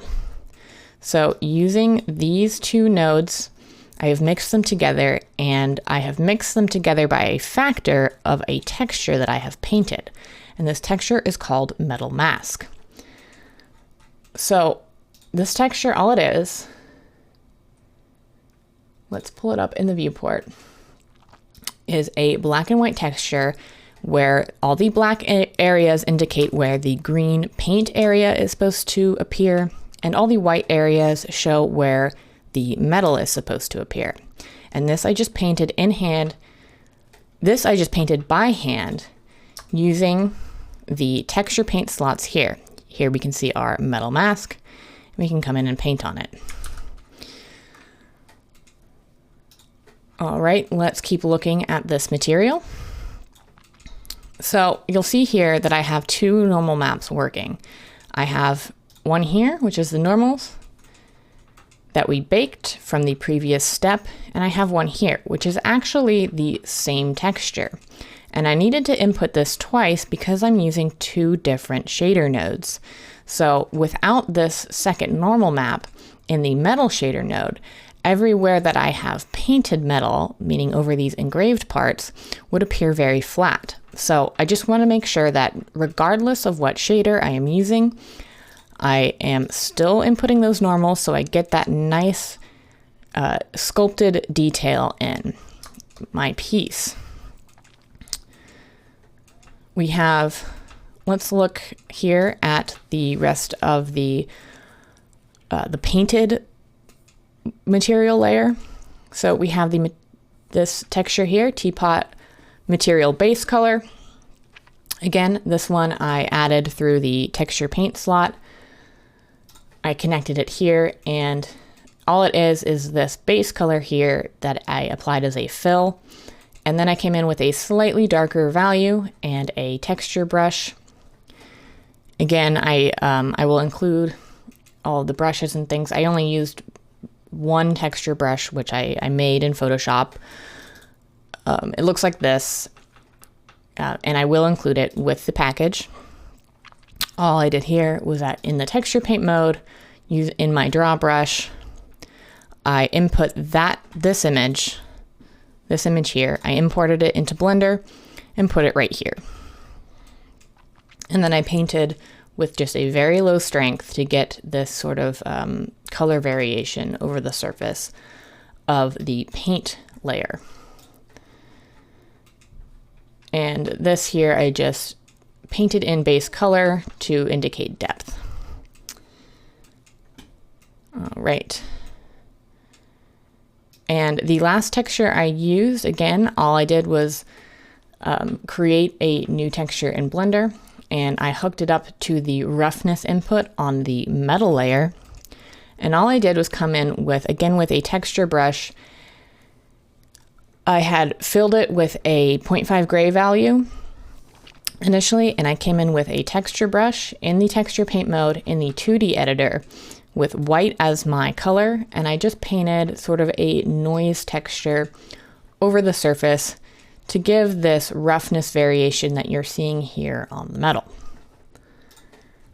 So that is all. It's just using just 1, 2, 3, 4 textures, including the normals, to get this result. So once I had the texture paint completed, I was ready for setting this up for rendering. So what I did to set this up for rendering, you can hide this again. I added a plane, again, just Shift A, mesh plane, here to the bottom to give the shadows something to cast onto, because otherwise this would just be floating in space and we wouldn't have any of these shadows being cast. I added a new material to this plane, and I just set a base color of a sort of maroon here to complement this green color. Once I had that, I just needed to set up my lights. You see I have 4 lights working in this scene here. Let's pop back over to rendered view so you can see what they're doing. And let's switch to Eevee so we can move around our viewport without all that noise. So I have a spotlight right here, and you can check all the settings here that I have. It's about 200 watts. It's got a slight orange tint to it. I have the spotlight here is my main light for this piece. And then I have a couple of point lights here. I have sort of, you know, a standard white here. And then in the back, I have a couple with a slight blue color to them to sort of backlight the back side of this. So I set my lights up here. I added a camera to the scene just by pressing Shift A and adding a camera. I navigated my viewport to an area that I liked. I liked this angle and this shot. I snapped my camera to that view by pressing Control Alt and 0 on the numpad. So now when I press 0 on the numpad, we have the camera view here, as we discussed in the previous videos. So I'm happy with this final shot. So all I have to do now is come into the rendering mode. You can choose a slot if you like. You can render, you know, from a few different cameras or a few different angles or a few different lighting setups. All I did was here, I'm going to change to cycles to get a better quality render. I'm going to leave the max samples at 4096 because that is a very high quality image that it's going to create. And I changed my device to GPU compute as we discussed in the rendering video. So all I have to do now is either press F12 on the keyboard or come up to render or render image. Give this a moment for this progress bar to finish.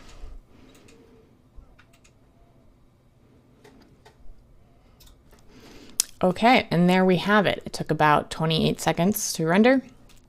And this is our final result. Now you could save this image out. Very important that we always save our images here by coming up to Image and Save.